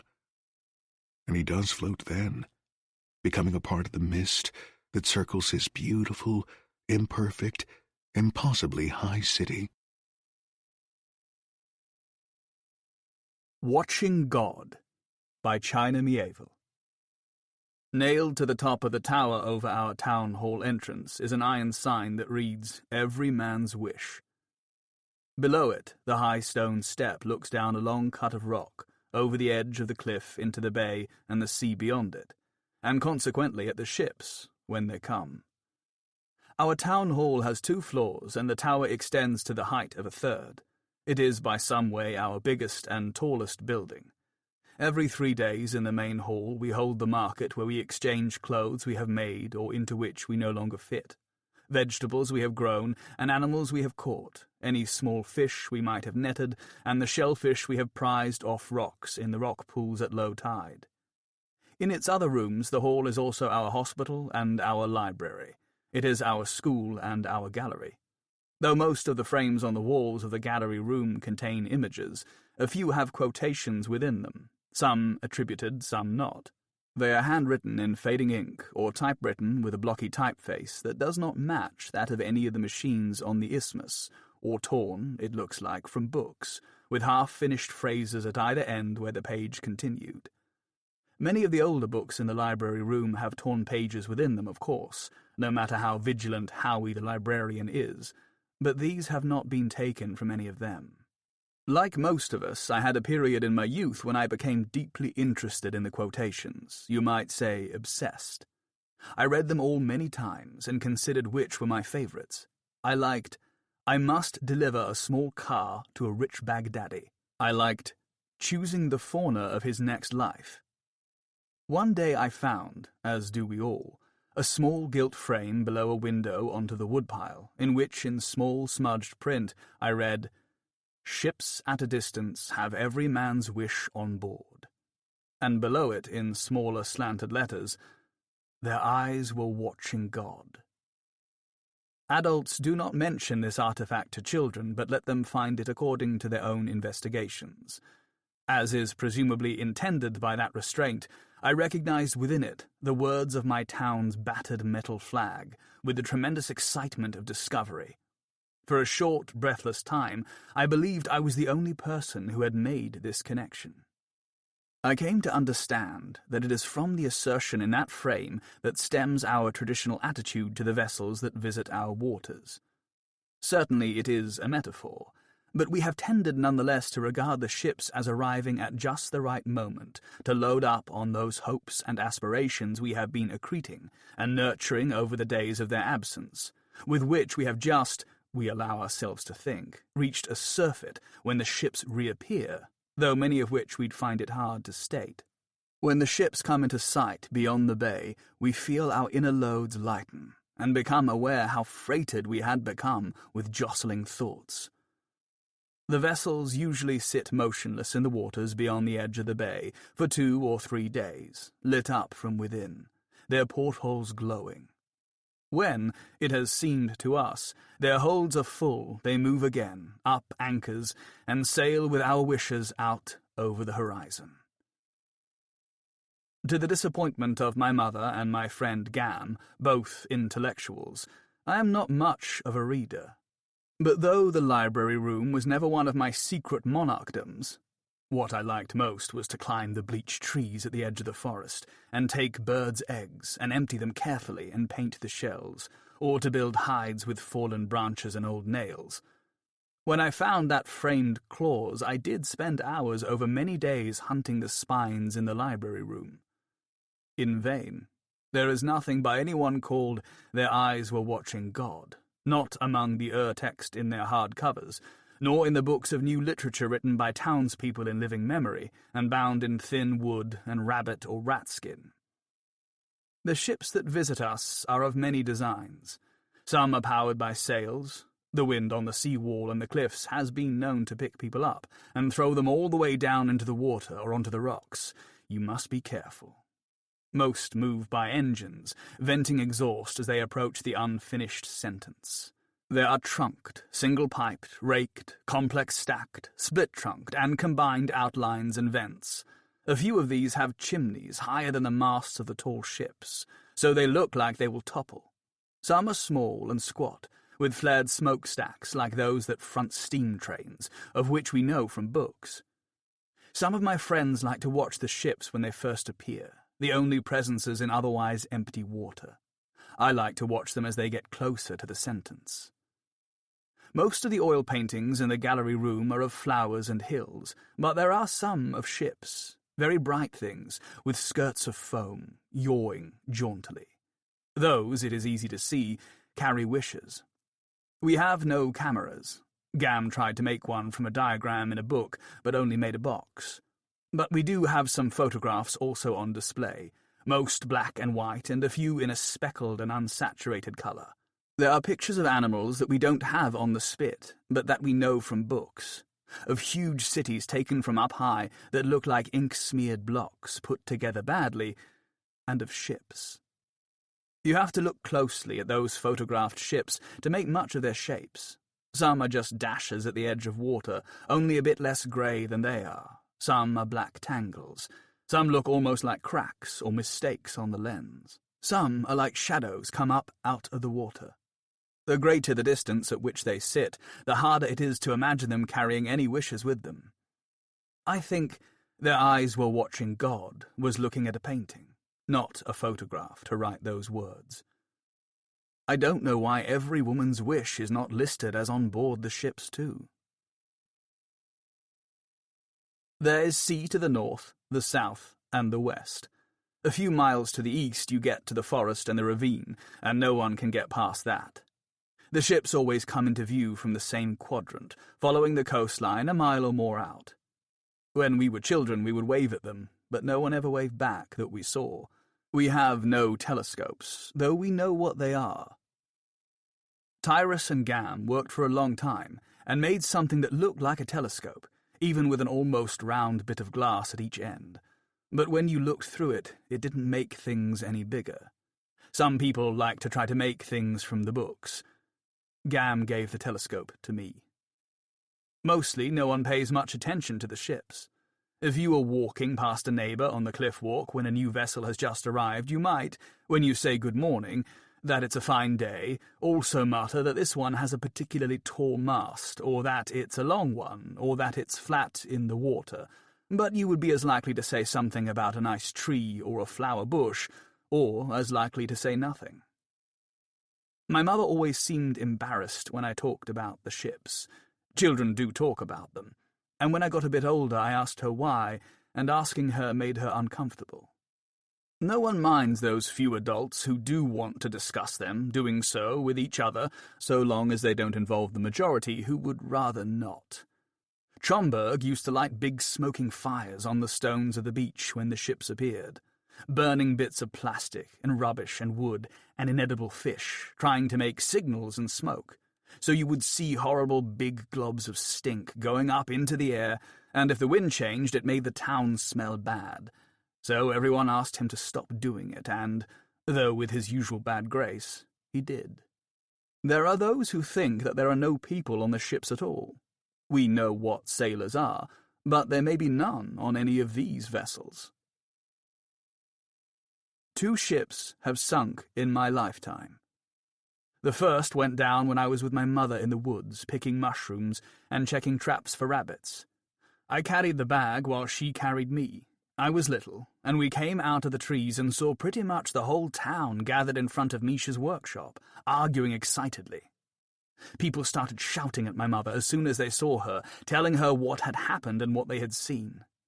As soon as she understood, she took me quickly down the path to the shore, and we looked out at the sentence. But by then the ship had gone completely under, so there was nothing new to see. Though I told myself there was more chop between the wrecks than there had been. It must have been laying deep grammar, my mother said. Then one cold morning when I was 15, I was braced halfway down the cliff trying to steal from a kittiwake nest. With a certain luxurious terror I was listening to my rope creak. I don't know what alerted me that there was something to see, but I looked over my shoulder as best I could out over the water. A battered steamer was coming toward us at a good pace. It was low in the water, and still far enough away that it looked like a misprinted image. I braced my feet on the lichen and sheer chalk. The ship did not slow. When it abruptly upended, I discovered I was not surprised. I imagined some unseen squib puncturing a hole just so, timed so that as the ship passed between the weather-beaten promontories of other scuttled vessels, its bow shoved down as if under a big hand, and the steamer burped black smoke and plunged under at an angle to come to a hard rest against some sunken reef or obstacle. Perhaps against the ship I and my mother did not see sink. There was a grinding across the water, and with a resonant cracking the steamer's stern broke off and fell into the waves. Over the next half a day, the ship fussed and fiddled, and sank more while people watched.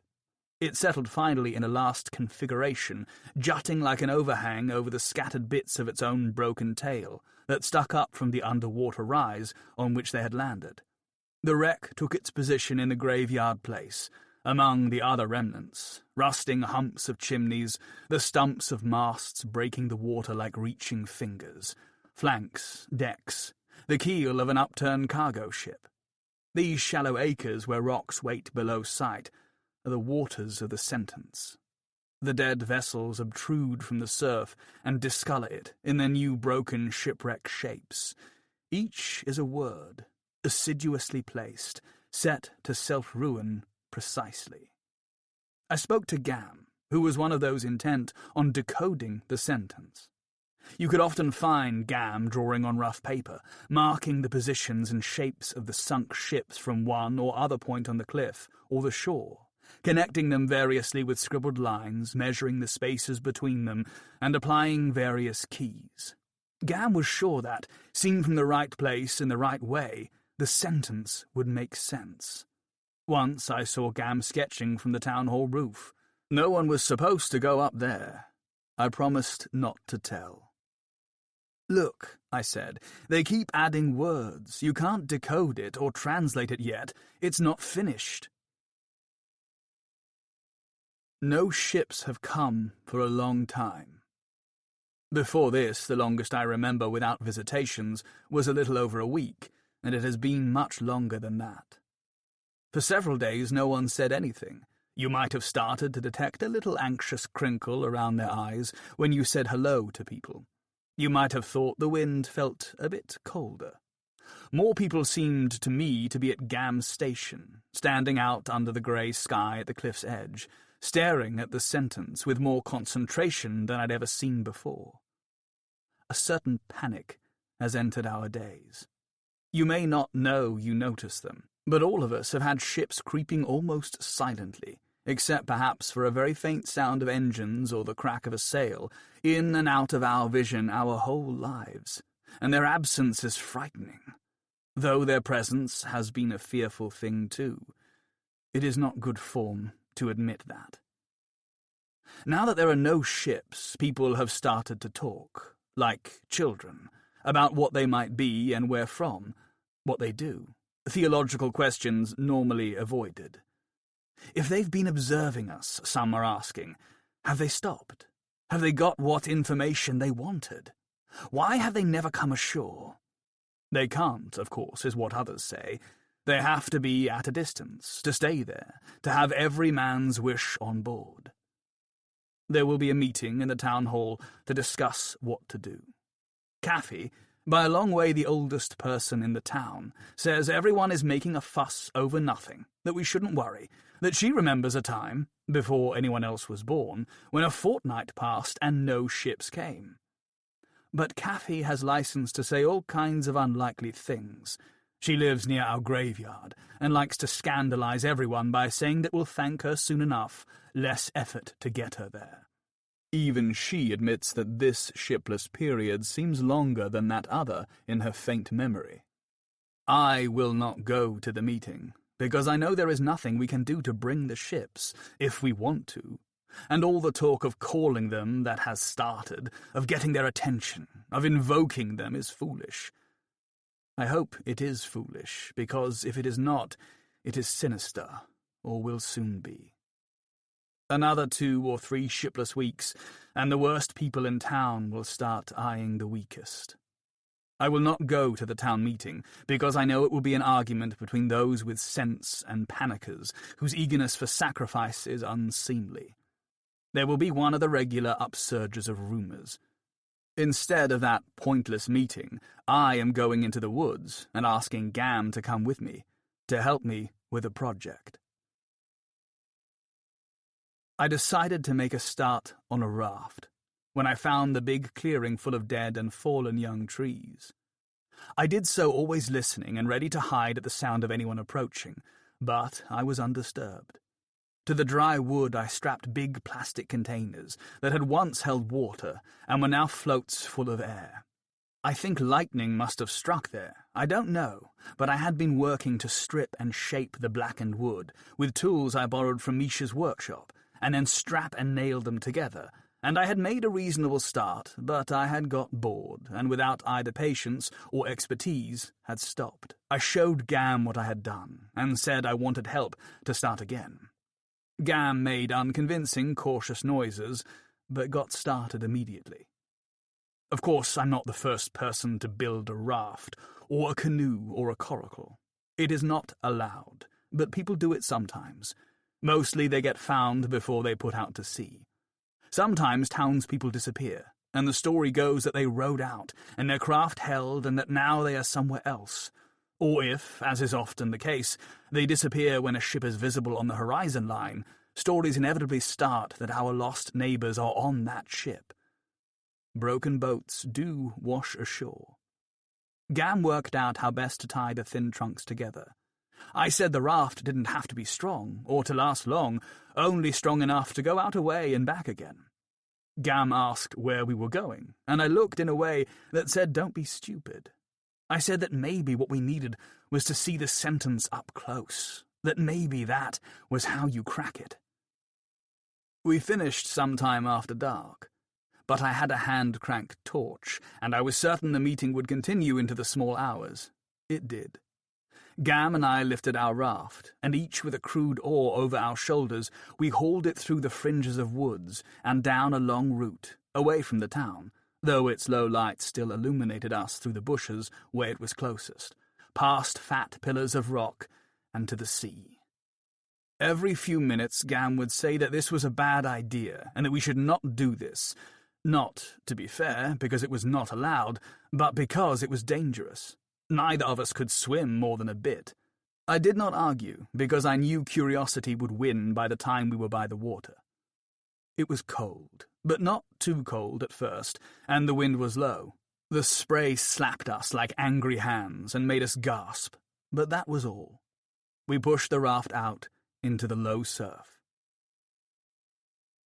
We were rowing for longer than I had expected. Even a few yards from the shore, we were both quickly sodden and vastly colder.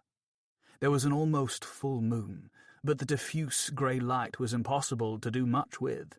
It made the foam glow, and it rose and fell and confused us. The currents were insistent, and we were lucky that they seemed to want only to pull us straight back to the pebbled beach, rather than across our route. So though we had to strain, we did not have to triangulate, or do anything except row as hard as we could through our shivers, directly out, until our hands were terrible messes. It was a very stupid thing to do, and I am fortunate I did not die. Gam tried to keep our spirits up by talking incessantly about the ships of the sentence and the ships that visited, about the anxiety they brought. That surprised me. The sea was eliciting confessions. Gam admitted to hating the ships, which made me raise an eyebrow. "What are we going out there for?" Gam said, and I did not have much of an answer. Bits of ship architecture began to emerge from the shadows ahead into the light of the torch. We bobbed between extrusions, thick with shellfish and guano, as I considered the slanting floors, decks, dissolving doorways blocked by weed in the black water below. We had not aimed for any word in particular. We could not have done with our crude raft and in the dark like this, and when we felt the nasty scraping of our underside against corroding metal, we both started. We lowered ourselves carefully over the sides, gasping at the cold, and our feet touched down on the roof of some old ship. A roof that rose, a steep metal meadow of growth and decay, on which I shone our light out of the chop of the channel. We pulled our raft out of the water, and sat heavily on the metal rise as the surf sounded. Across what now looked like a mile of low water, we could see the lights of our town and the ghost outlines of the cliffs. When I had my strength back, I stood and shone my light around. We were near the apex of a pyramidal mount of rust, broken by what had been windows. From the water a little way off jutted a bow like a whale's head. Beyond that was the side of what I think was a tugboat. We were in an archipelago of ruin, and between each corroded specimen, each word, the waters swirled in complicated microcurrents. I wondered aloud if we should go on to another, maybe the Tower of Girders near the furthest rocks. Gam did not answer, was too busy staring into dim vistas of wreckage, and gasping that we had done it, that we were here. Colonies of birds shuffled a bit, and a few of them took off, but mostly they were untroubled by our arrival, and I imagined that they were used to things hauling themselves up from the waters to sun or moon a while. "Does the sentence make any more sense from here?" I said. Gam did not answer, but startled me by taking hold of me from behind and turning me around and trying to kiss me. I suppose I had known this might happen. I tutted and pushed, and we wrestled for a while on the slope of the old metal. I shoved, and Gam stumbled and trod on a decaying anemone abandoned by the sea, and skidded violently and fell. Gam's head cracked on the corner of the metal. I stepped forward, but I was not quick enough, and Gam pitched into the sea and was caught up by the gnarly undertows threading between the wrecks and yanked under as if by ropes much faster than you would think natural. Quickly, I pointed the light, but I could see only swirls and spray and the black water, and a bit of blood mottling the last of the ship's paintwork, discolouring the remnants of a painted logo, of which we knew from the books. I probed with my oar. Water tugged it, and I wondered if it had sucked Gam down into the body of this world, to go up and down its stairwells for a long time. I put my hand into the cold, but I had no way to know what shards and sharp edges were below. Gam did not reappear. I waited a long time. When I saw the lights of the town hall go out, I pushed the raft back into the waves of the bay and rowed for the land. I was only one person, with one oar, On the other hand, this was the way the currents wanted to take me. I think it was about the same amount of effort and time to reach the stones of the shore where I kicked and pulled the raft apart to set its pieces adrift, before sneaking, exhausted, back to my house where I knew my mother would be sleeping. People said Gam must have gone to sea, which I suppose was not untrue.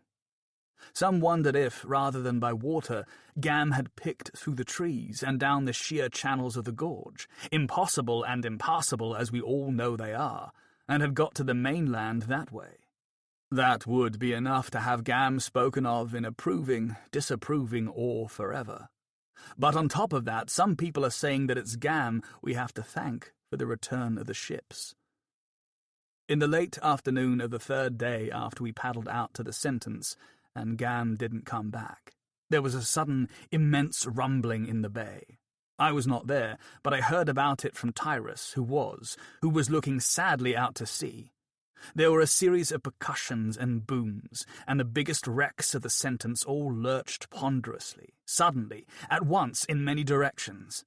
They came down shattering themselves and each other. Every word fell apart in water that was, Tyrus said, quivering. When the submerged upheaval was done, almost all the ruins were under the waves. Only a few protruding feet of a very few of the biggest wrecks were still visible. The sentence was all but effaced. Some people thought it was an earthquake, some that it was a submarine torpedoing the remains. There was a vessel there the whole time, they said. That explains it, watching by periscope. In any case, a new ship arrived that evening. Most of the town were already gathered as I was, gazing at where the sentence had been. There was a huge cheer, and a gasp of astonished delight at the sight of the massive riveted ironclad that appeared, that looked almost crenellated with all its decks and radar dishes and such. It approached the hidden sandbanks and reefs closer to our shoreline than we were used to.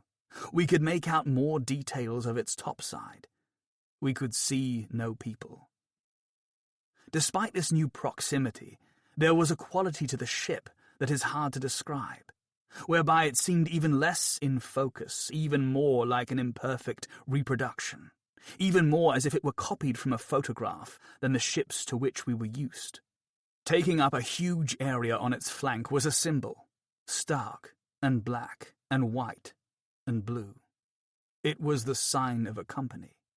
It looked like many letters superimposed, like several words or a whole alphabet printed on top of each other.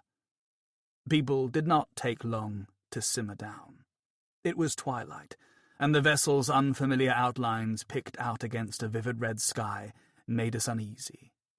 Still, almost all of us stayed, many for hours, right into the night, watching the new ship, almost all of us, almost always, in silence. Once again, ships are visiting our waters. It is rare again for many days to go by without a new vessel powering into view.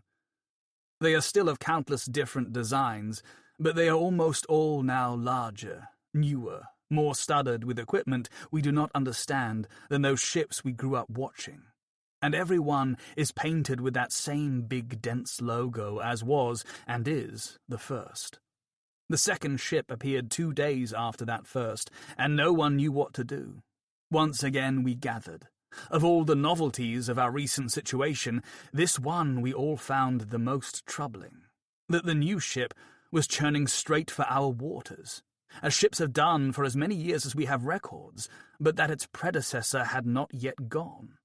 Nor has it still, nor will it, is my opinion. No one had ever seen 2 ships afloat at once before. In pictures, in the books in the library room, in pictures in the gallery room, yes, of course, there are images of several ships together. There are seascapes and harbours quite crowded with them, with ships jostling all the way to the edge of sight, seeming to shove each other aside to get a better view. In the waters of the real world, though, we had only ever been visited by one ship at a time, unless you count those sunk for us, those surrendered. The first of the logoed ships was at anchor very close to the last visible vestiges of the sentence, and it was toward it that the new ship sailed, coming so close and fast that many people started to scream that they would collide, that there would be another explosion. But there was not. The new arrival, a long, lean cargo carrier, slowed and stopped, its bow half blocking the first vessel from our view, settling into the waters still unsteady from the remains of the old sentence. Since then, 2 more have come. A paddle steamer slapped slowly and inefficiently into place behind and at a right angle to the previous 2 newcomers. A low, stubby vessel followed it, less than a day later, poking skew-whiff into the bay between 2 last sticking-up crane tops from the earlier generation of arrivals. None of them leave. They just pile up where the wrecks are.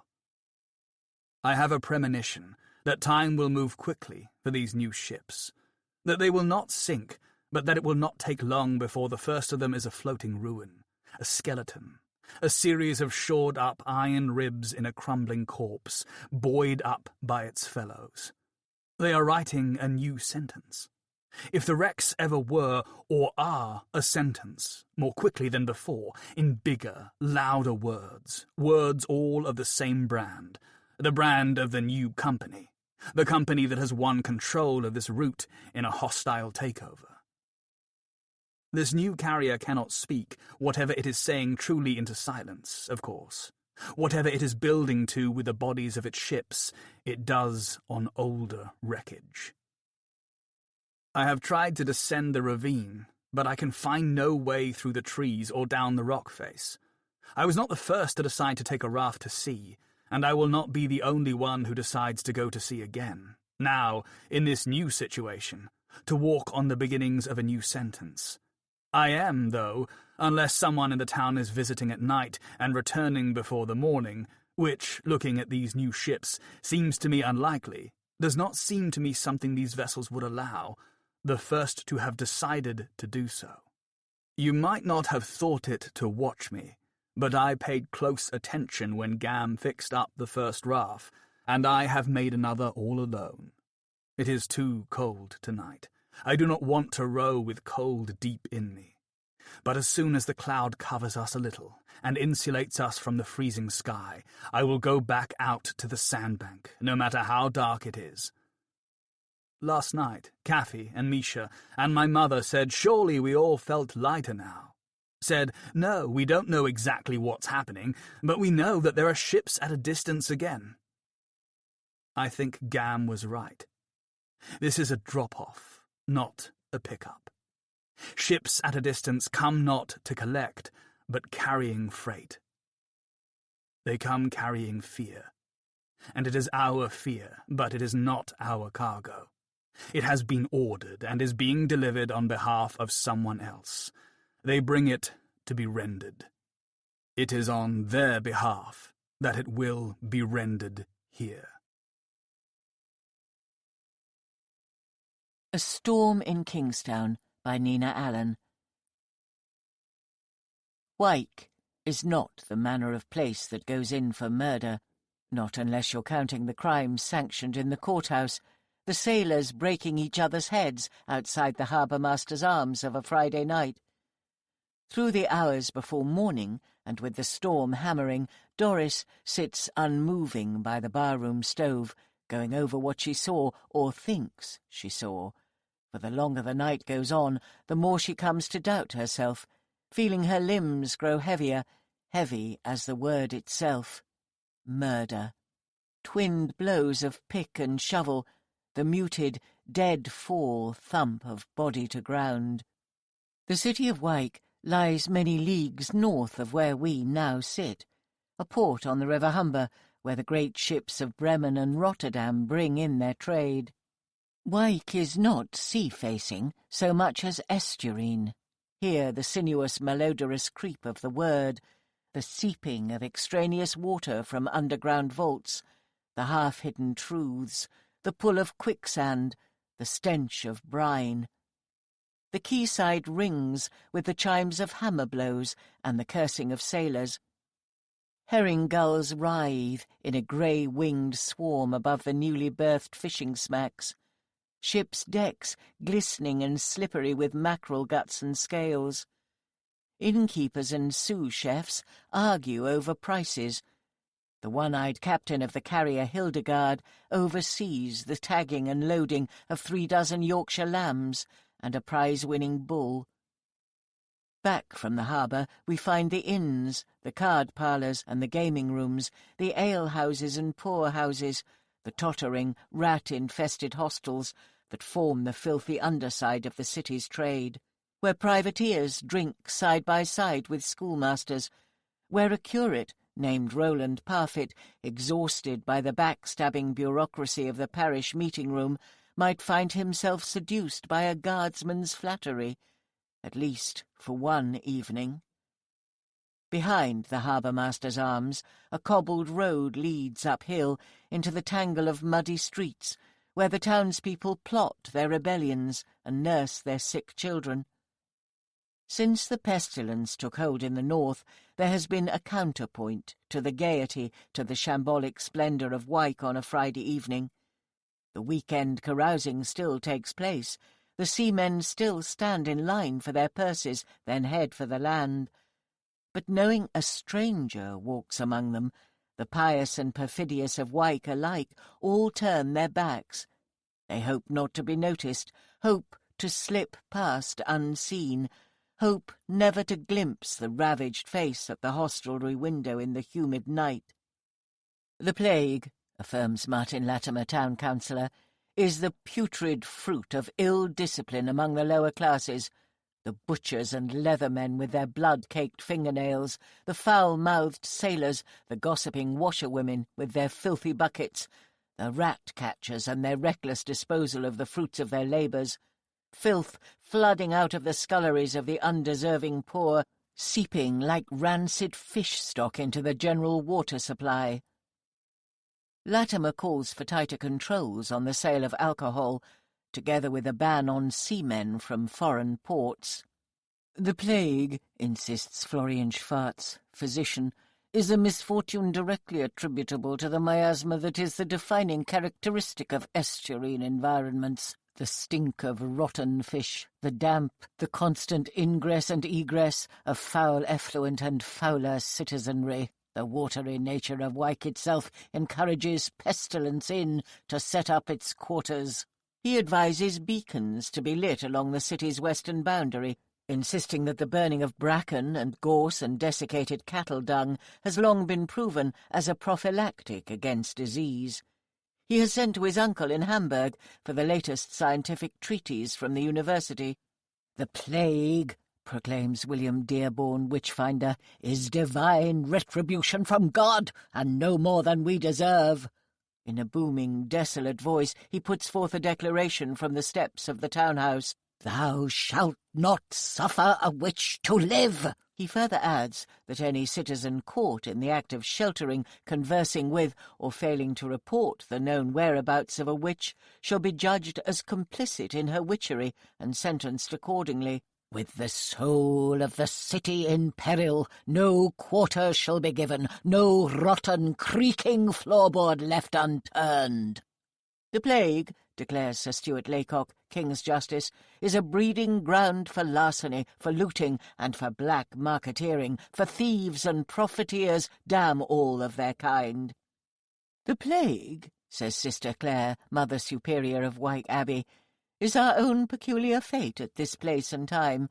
Our task as Christians is not to flee fate, but to confront it, to do the best we can with the tools to hand, to care for the sick and comfort the dying, to pray for wisdom and deeper knowledge of our time on earth." "The plague," adds Syra Gidding, apprentice scribe, "has come this way before, and will come again." As the darned black coverlet of night is pulled from the sky, the demonic power of the storm is made visibly manifest. The eastern end of the harbour wall has been washed away. The enclave of fishing shacks, grain stores and doss houses, known as Ravensword, has been completely submerged. Doris, the landlady of St. Cuthbert's Inn, whose full name is Derrenris, begins to shake. Not just from the damp seeping into her bones, but from the fitful, turgid light, The frayed rags of wind, the creeping intimation of what has occurred, the wrongness of it. How could a place be there, and then be gone? The penniless vagabonds who seek sanctuary in Ravensword, the youngsters who fancy they'll find their fortune on the open sea. Where are they now? Doris draws her cloak closer about herself and shivers. The justice and his clerk exchange covert glances, though not covert enough to fool Doris, who can read men, the way a farmhand reads the weather. The woman has dragged us halfway to purgatory on a fool's errand, but what else would one expect of a crone who opens her house to renegades and whores? Any proof of what she has seen, if indeed she has seen anything, is gone now, washed away in the storm with the hovels of Ravensword, as if they have God on their side, those devil men, as if God has conspired in the drowning of destitutes simply to vanish the traces of what has occurred. And for Justice Treacher, here is vindication of what he already believes to be the truth. Syra Gidding has left Wyke of her own free will with Gideon Marchmain. If she meets with ill luck, then that is because floozies like Syra Gidding, women who disrespect the church and consort with heretics, always meet with ill luck. If the girl is no longer in the city, then the city is well rid of her. His thoughts so clearly etched in his face, it is as if they have been chalked there. "If I find you, Gideon Marchmain, will you hear me then?" says Doris finally. The desperation in her voice is repellent, most of all to her, yet how is she to avoid it? "Good luck with that," Treacher says evenly. Doris sees his clerk, Enderby, smirking, and feels like punching him. "It's not luck I need. It's a lawmaker with wit enough to see what's in front of his eyes." She turns her face into the rain and hunches her shoulders and heads for home. She does not look back to see if the men are following. Stories of how the pestilence first came to Wyke have grown so plentiful and highly coloured they are a tale in themselves. Derenris, who intuits the city's rhythms as her own heartbeat, dates Wyke's terror from the coming of the Copernicus, a sailing brig out of Rotterdam, exhausted from a 4-day voyage over cumulus seas. Unnatural seas, the mariners asserted as they knocked back their ale. They seemed half-starved, and Doris bade the kitchen staff be generous with the mutton, though God help her if she has not found herself wishing in the 18 months since that the Copernicus had foundered with all hands before rounding Spurn Head. "It would have made no difference," Syra has said to her.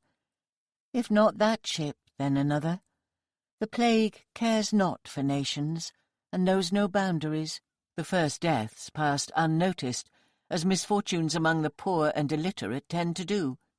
They occurred in the forecastle, a huddle of leaking, subsiding cottages close to the docks, the last refuge of broken-down mariners and their gin-soaked wives.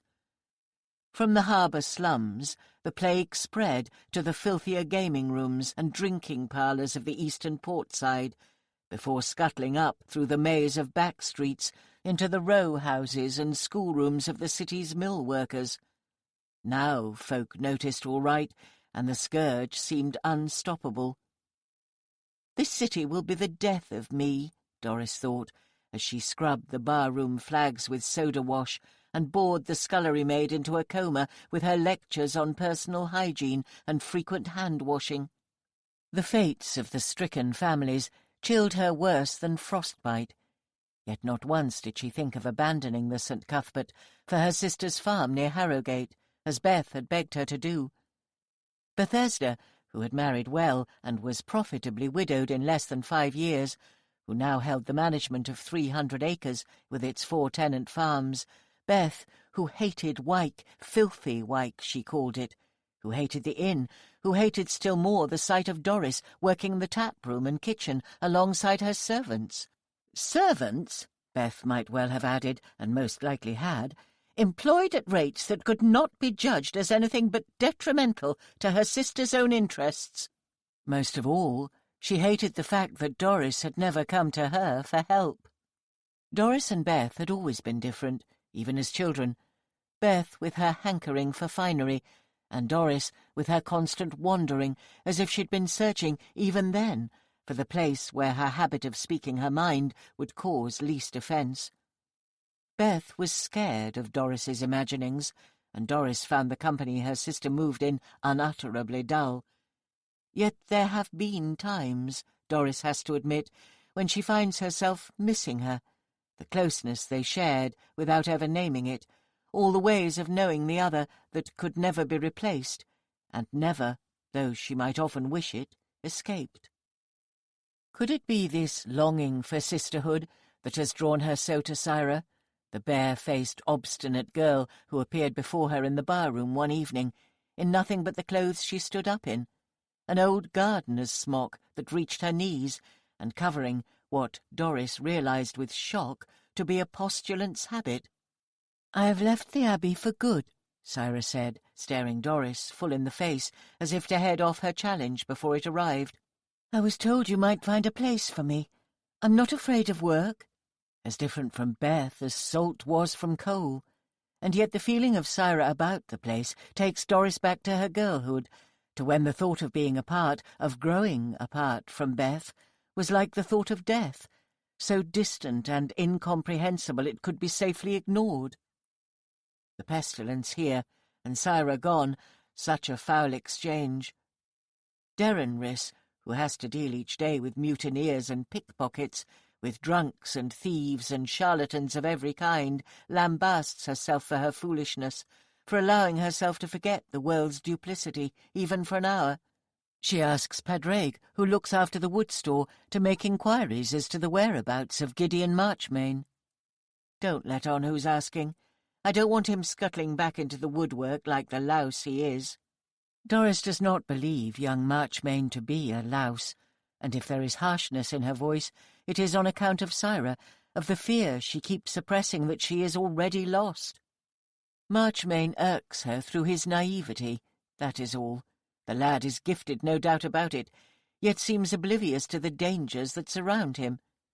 The words constantly on his lips, my father this, my father that, as if Wilfred Marchmain's money and status could afford a body protection of their own accord. Doris has come to think of fate as a player of games, and in the matter of judging the stakes, fate is a master.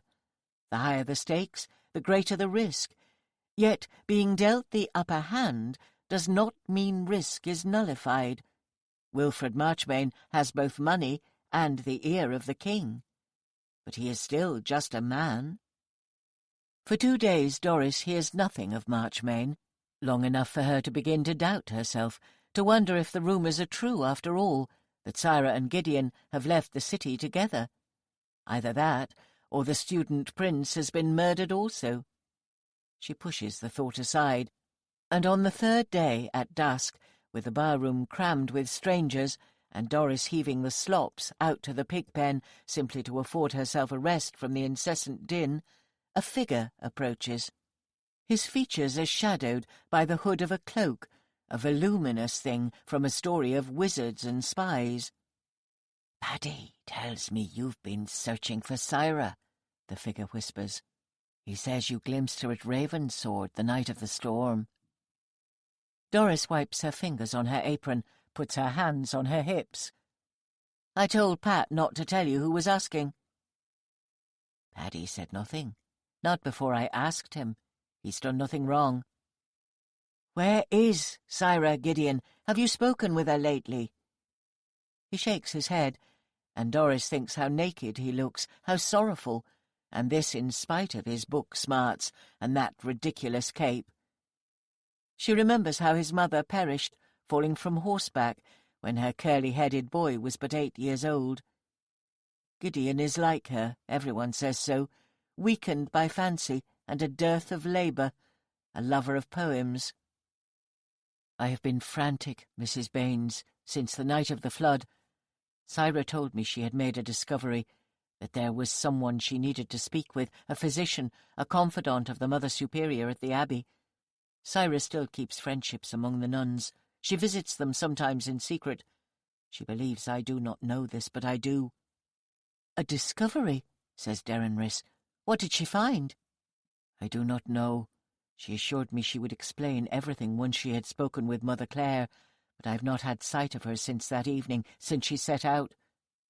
The boy shakes his head again. "She did declare that Wyke is a city built on ruins, and that those that were here before us knew all about the plague." That Syra had been entrusted to the Order on account of the pestilence was no secret. To keep her safe, her father insisted. As explanation it was true enough, but only half of the truth. Syra's twin brothers had died of the plague within an hour of each other. Her mother had not been right since, crippled by grief, not so much in her body as in her mind. There was no space for Syra in this straitened world, so she was sent away, prenticed and later assistant to Sister Ursula, whose ability with lettering is famous throughout the city. The plague has taken her old life, but it has granted her a new one. Learning the letters with Sister Ursula has made Syra who she is.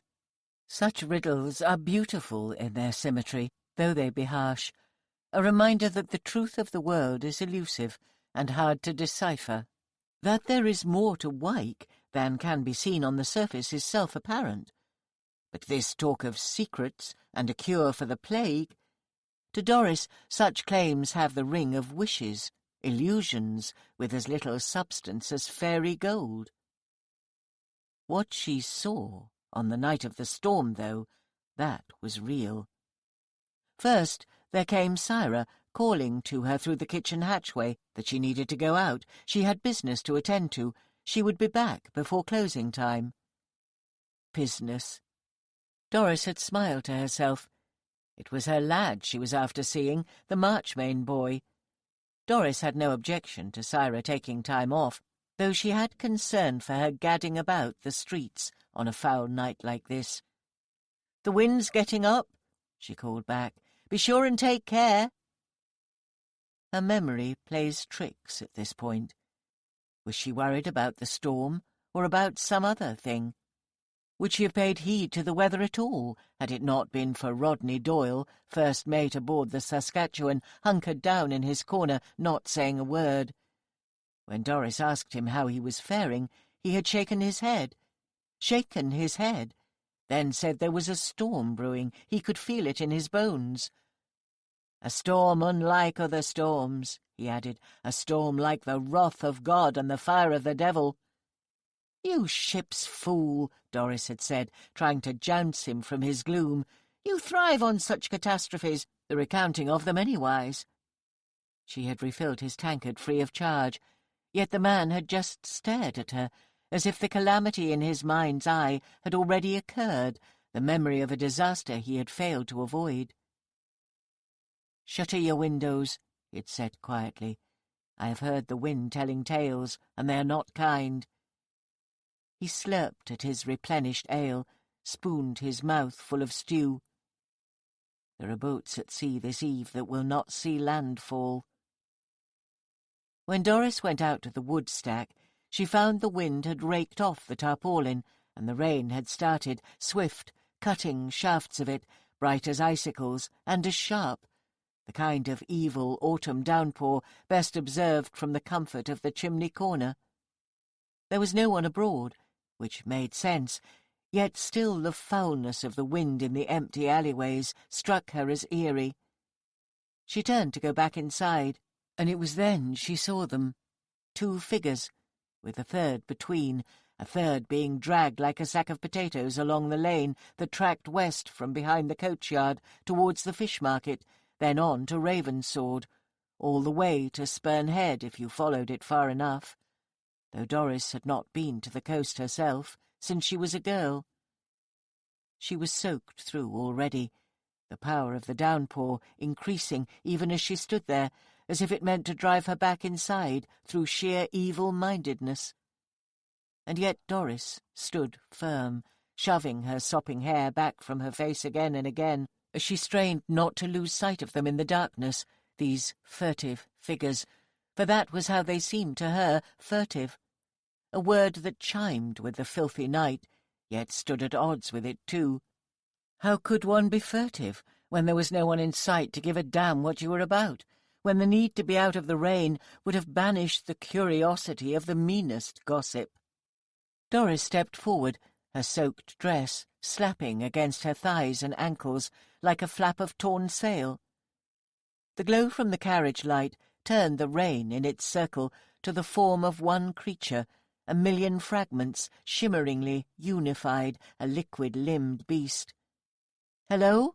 Doris called, too timidly, her voice stuffed instantly back in her mouth by the bullying wind. Yet surely there was something about the middle figure, the one being dragged, that made her sick inside with the thought that it was someone she knew. She tugged herself free from the safety of the yard and ran into the lane. The trio were far ahead of her, and even as she raced to catch up with them, they drew further away. "Hello?" she called again, her cries snagging on the wind before being torn away, weightless and unsubstantial as a hank of wool. Some part of her yell must have carried, though. The figure on the right, the one that hulked, seemed to hesitate for an instant before hurrying on. The set of its shoulders, the firmness of its bearing, its striding gait, put Derenris in mind of someone, though the name of William Dearborn the witch-finder did not come to her until she was stripping off her sodden garments before the stove. Doris gritted her teeth against the wind and lowered her head. The pursuit was madness, caused by phantoms doing her head in. She began trudging back down the hill, her clothing streaming so with storm water that the idea of bothering to pick up her pace seemed an unholy joke against herself. As she came in sight of the yard, she stumbled against something heavy and nearly went down. A loose cobblestone, she thought, then realized, as the object slid away from her, that it was something less solid, dark and oddly shaped. A leather boot. Without fully understanding her purpose, Doris snatched it up. What use is a single boot, except maybe as mending leather? Then the coldness grinding her marrow deepened still further. The yellow stitching and tassel, the coney skin cuff.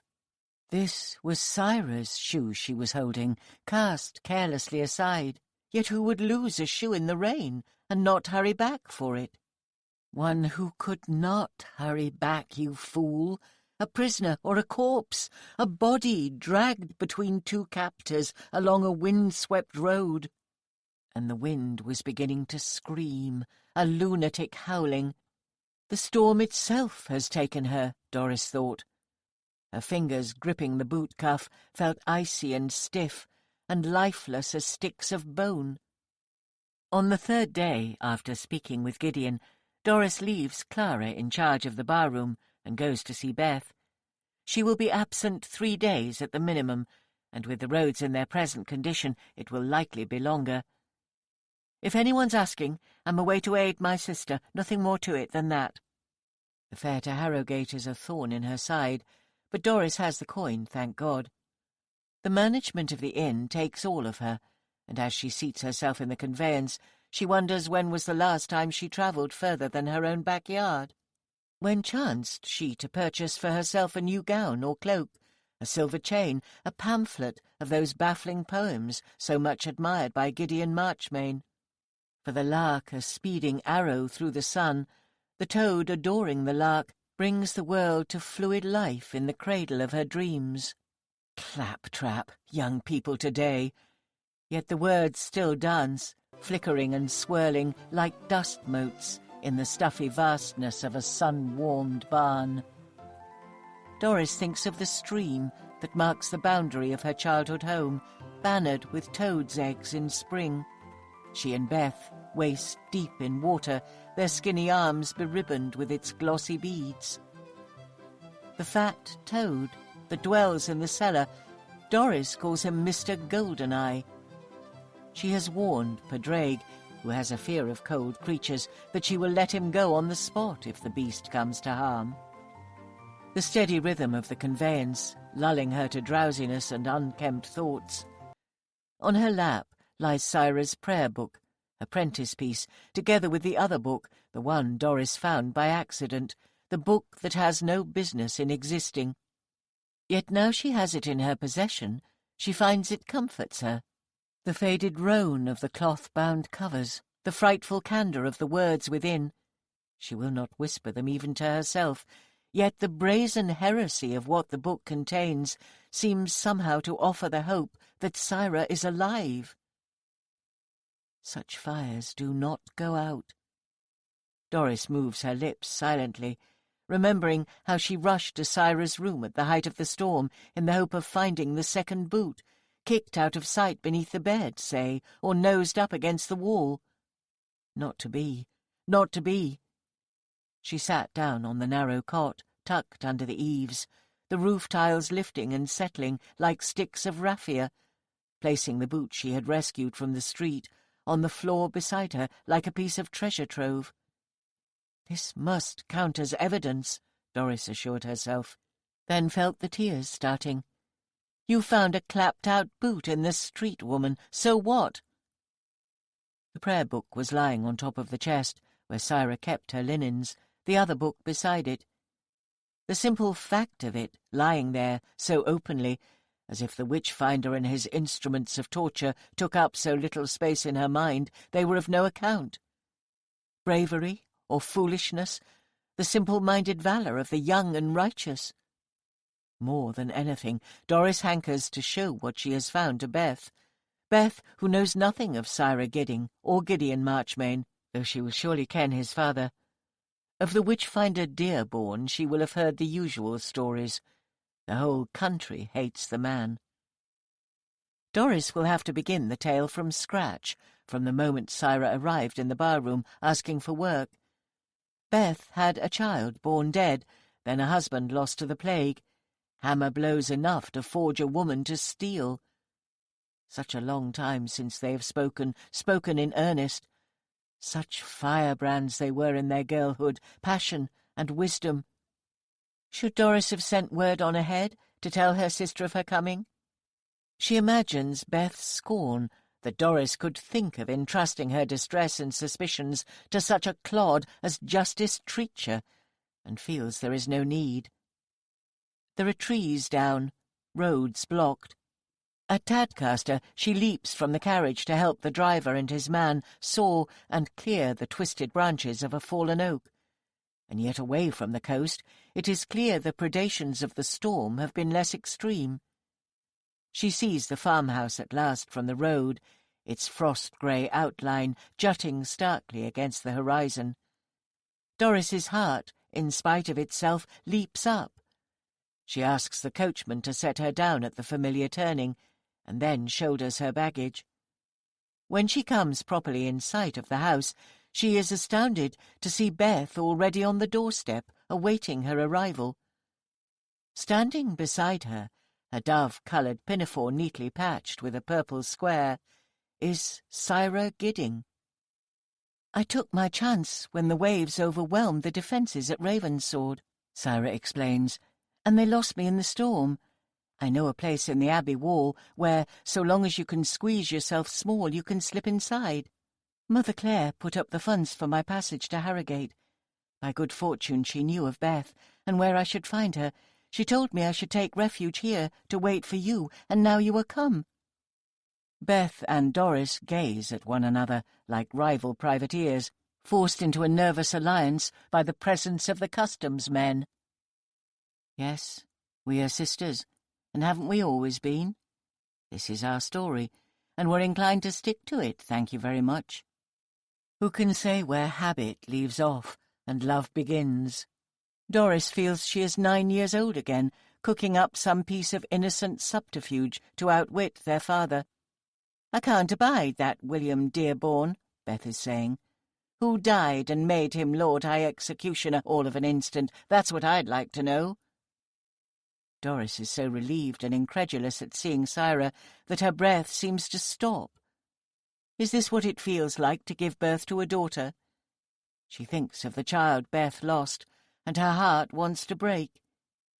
"Listen," Syra says to them both, "we have much talking to do." The leaves of the book are fragile. Their parchment so dry and so brittle, Doris fears that even a stubborn glance might reduce them to dust. The War from the Air, the treatise is called. The Bombardment of Kingstown, 1940 to 1945. Doris moves her lips slowly, testing the phrases, stumbling over bombardment, because although Doris can read, and read well, she is more used to perusing the butcher's monthly invoice than forbidden texts, and bombardment is a word you do not encounter every day. There is an image on an inside page of a church on fire. The picture's tones are like ghost's breath, monochrome, shadowy, the image's likeness to the building so exact it's as if the burning edifice is blazing in front of her. Doris finds herself speechless with the wrongness of it, because the outline of the church is familiar to her, the ruined and patched again Church of St. Margaret in the Mercantile on Brasenose Hill. Tell me how this can be. She feels cast adrift in time, as if the world were hanging above her, a moon-sized lump of granite that might break its invisible bounds at any moment, extinguishing her like a beetle to a scant puff of dust. Where am I? An image casts itself to the surface of her mind. The city of Wyke, resplendent under a gold-flecked autumn sky, reflected up at her from the waters of the Humber as it flows its slow course. Unreal city. I'm not here at all, Doris thinks to herself, and her inner voice sounds strange to her, unlike itself, faint and full of wonderment, as if she were yet a girl, and the world still new to her, as if she had never poured pints of ale or scrubbed down floorboards or sluiced out pigsties to make a living. The book is from Mother Clare's library, Syra is saying. She takes Doris's hand and squeezes it. All the sisters know of it. The Abbey was always a place of learning, and so it is still. Sister Ursula and I, Mother Clare, set us to work making fair copies. Many of the books she has accrued are too delicate for study. She wants us to save them, before the knowledge they contain is withered away. William Dearborn, the witch-finder. Syra nods. He seized on me the night of the storm when there was no one to witness. He offered me amnesty if I were to give up Mother Clare, to confess her as a witch. I mean, he and that snake of a curate, Roland Parfitt, they want to see her influence erased and her body burned. Afterwards they will torch the library.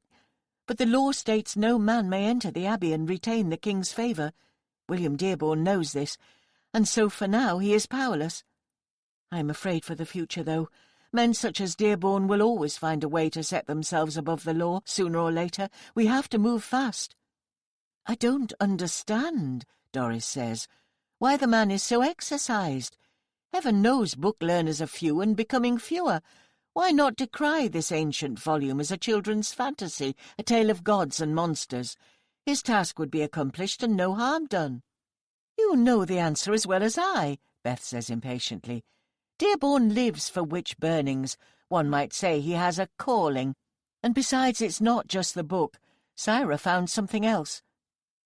From other of the books she's worked on, she believes it to be some manner of communications device, a machine that enables the exchange of voices over hundreds of miles.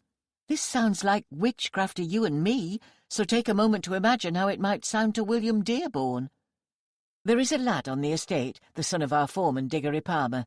He has a gift for mending machinery. In the matter of repairing our farm implements, his talents have often proved invaluable. Diggory swears he knows not whence the boy's gift arises, and begs me not to speak of it. I imagine he fears the witch-finder and his court of rubes. I've told the man he's safe here, Beth continues, and I have, with Syra's agreement, asked him if his son might help to determine the purpose of this find. The foolish boy is thrilled, of course, on fire with purpose, so this is where we are. As for the book, I have taken the time to think on it, and although parts of the text are yet obscure to me, its meaning as a whole seems self-apparent. Wyke is founded in the ruins of an earlier city. Time crushes the present moment into dust, and yet the fragments of all earlier times remain. Any wife who has lost a husband has knowledge of this. how one life stamps its mark in the hide of another, how even with the passage of years the scars may still be seen. Sister, I know you have questioned my choices. You have found me wanting in resolution, and heaven knows your lot has been harsh. But I did truly love my little Rachel, and I loved my Malcolm too. I came to love him more than I imagined. Now he is gone, I need your wisdom more than ever. If this storm has torn many asunder, might it not bring others together? If I've been bitter and overly judgmental, please forgive me. Let us build something new. A new city, Doris wonders. A new city in the ruins of the old. Her sister's forthright speech astounds her, her capacity for change. The accumulated griefs, the minor slights, the unspoken distrust, might they be swept out to sea on the tide, with the flotsam of Raven's sword? As girls and young women, the idea of magic had been as basic and unsurprising to the sisters as the idea of bread. The years between put paid to that. Now magic had been returned to them in the form of a pile of papers and a broken machine. "Can a machine perform magic?" writes Syra in her journal late in the evening. "From the time I first learned to listen at keyholes, I've been aware of the priest's distrust of human-made miracles, as if to wonder at human achievement is to deny the idea of the spiritual, the idea of God, as if to strive after higher knowledge is to willingly embrace the devil's business. I have contemplated their point of view and found no merit in it. Rather, I have discerned in their insistence on human innocence a mendacious desire to preserve the structures of power. If sheep begin to think for themselves, what purpose the shepherd? And what is to become of the farmer when sheep refuse to be exploited for their meat and wool?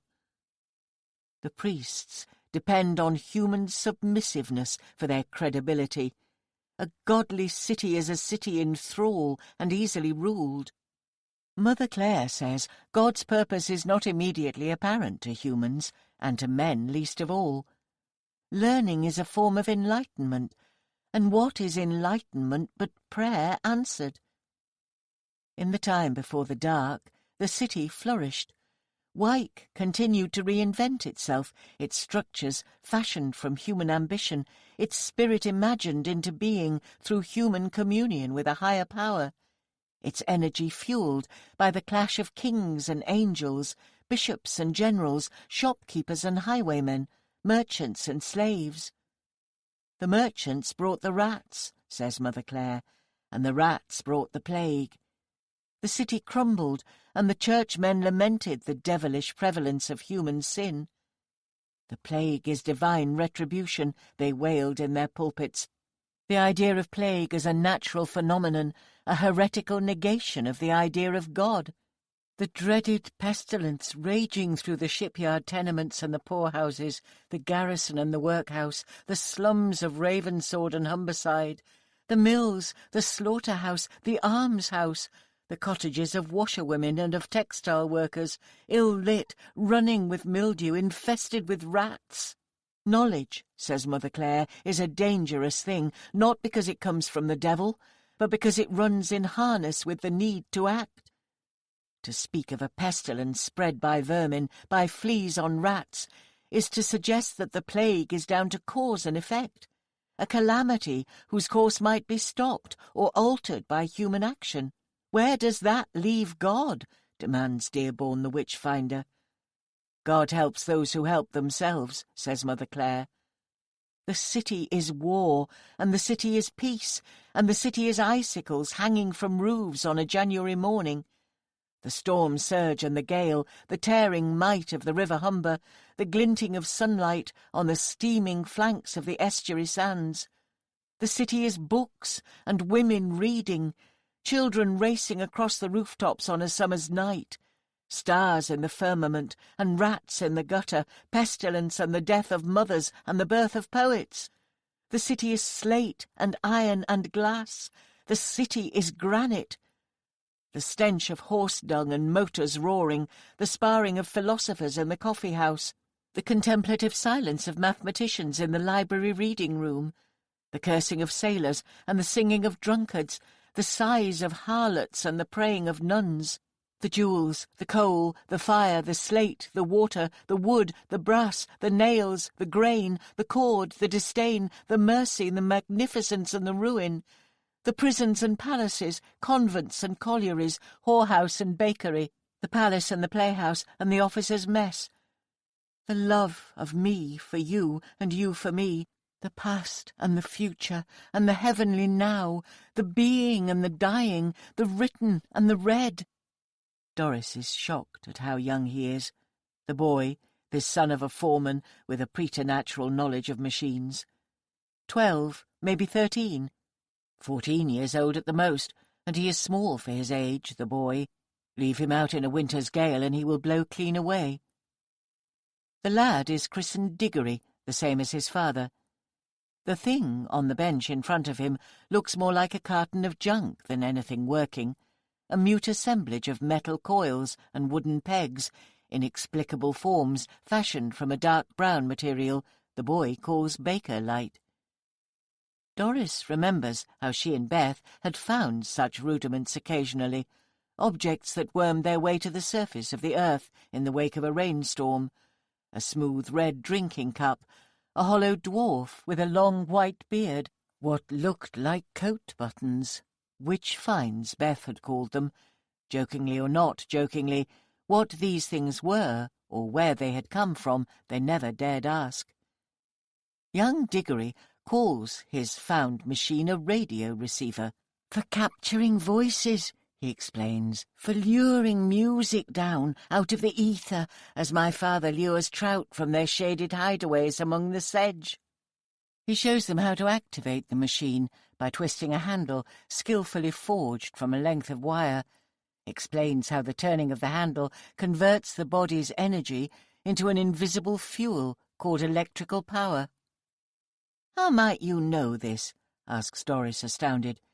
She feels once again cast adrift in a world moved on without her. "There are books that speak of it," the boy replies. He shrugs, as if the existence of such miraculous volumes were common knowledge. Beth seizes the glimmering handle with her ungloved hand, thrusting it downwards, then pulling it round, then around again. "Like churning butter," she exclaims. "Like you would know," Doris thinks, entranced. Diggory nods at Beth, then depresses a lever. Doris hears a muted crackling, like the far-off movement of waves upon a distant shore. "Wait," the lad says, "just a moment." He begins twisting a wooden toggle, one half of a clothes peg, and cocks his head to one side. A voice rises up from the jumbled detritus, and the voice is singing. Doris jumps back in fear. "Was all my joy, Greensleeves was my delight." The voice stutters and disappears, rises again from the ruins. "Greensleeves was all my joy." "Witchcraft," Derenris whispers. Her heart is pounding. She feels ashamed at falling back on such prejudice, yet other words have failed her. "Not witchcraft," Syra says quietly. She rests her hand on Doris's arm. "A new idea, or an old one, the voice of the future." The voice from the ether is faint, yet stalwart, sweet as a rose. "Does he know we are listening? Does he know where we are?" "I do not think so," young Diggory answers. "Not yet, anyway. All this means is that someone elsewhere has learned to construct and operate a similar machine. We still have to learn how such machines may one day talk together." He frowns, the gesture granting his features the gravitas of a much older man. The machine lets out a crackle, and then falls silent. "Is it broken?" Syra asks.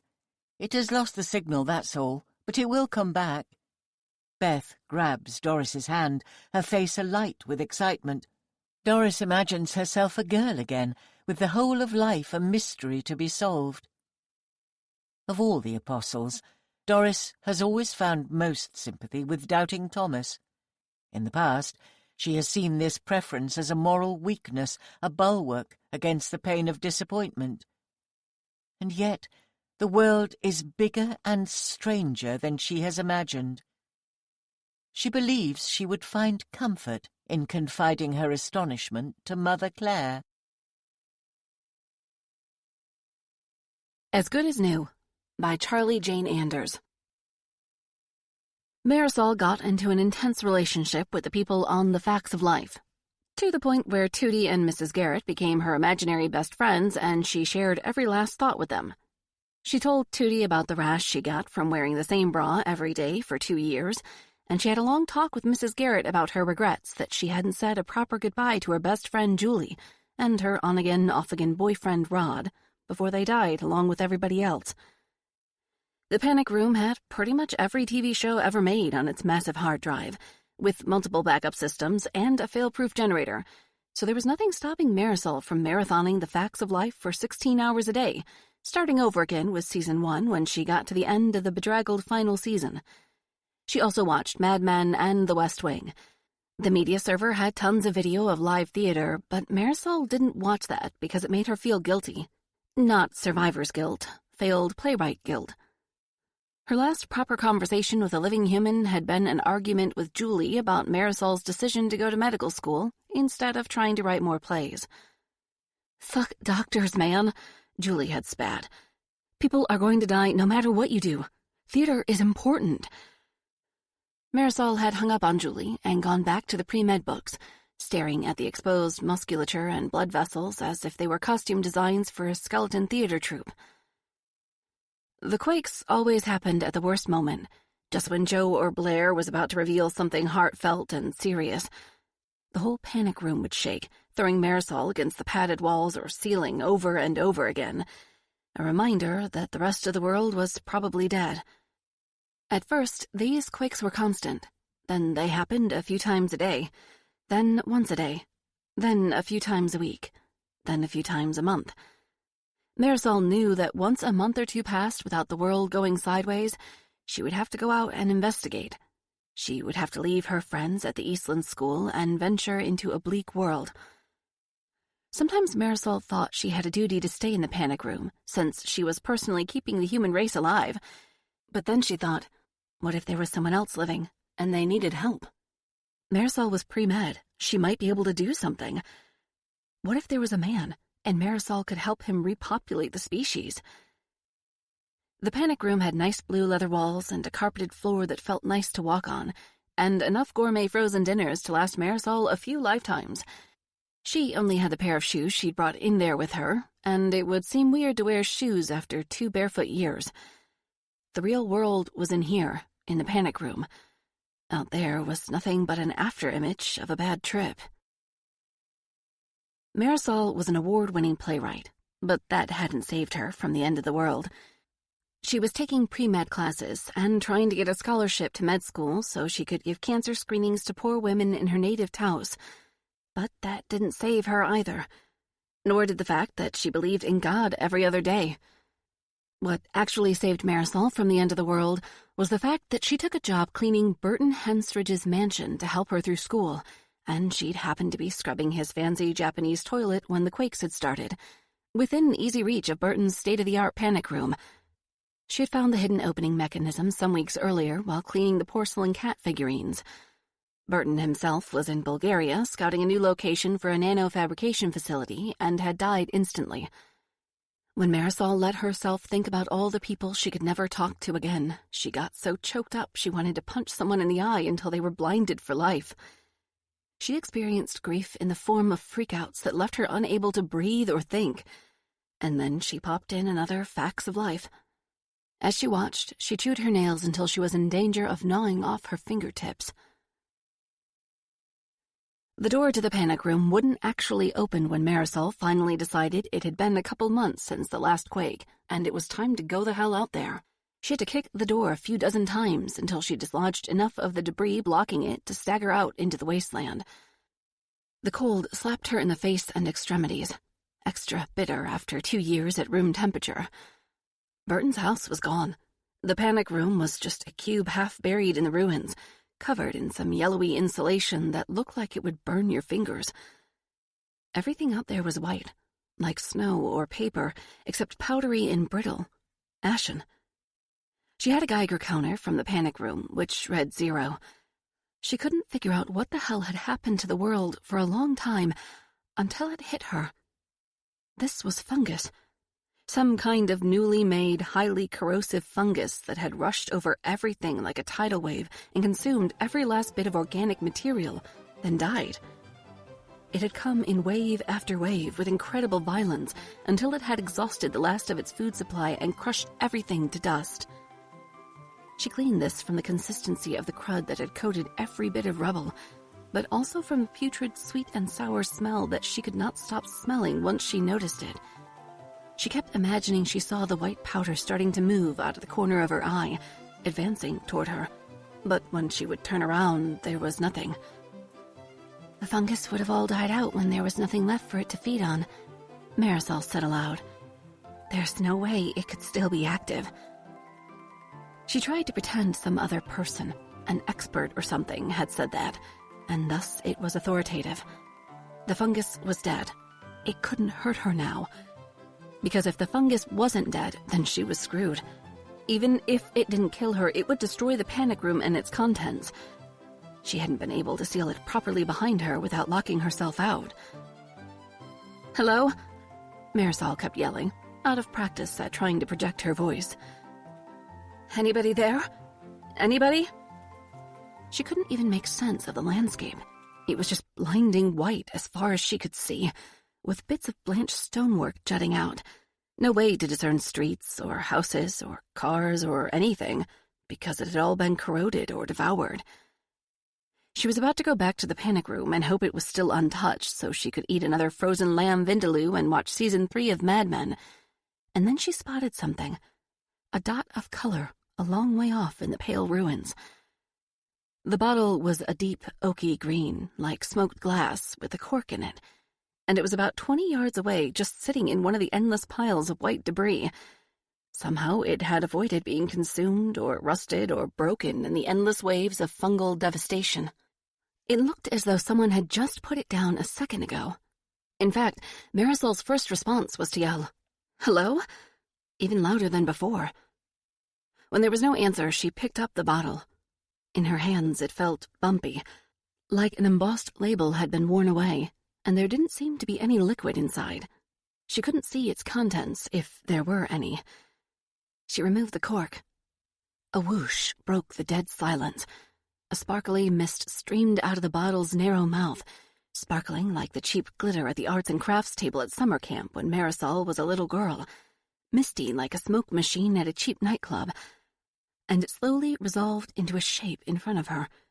A man, a little taller than she was, and much bigger.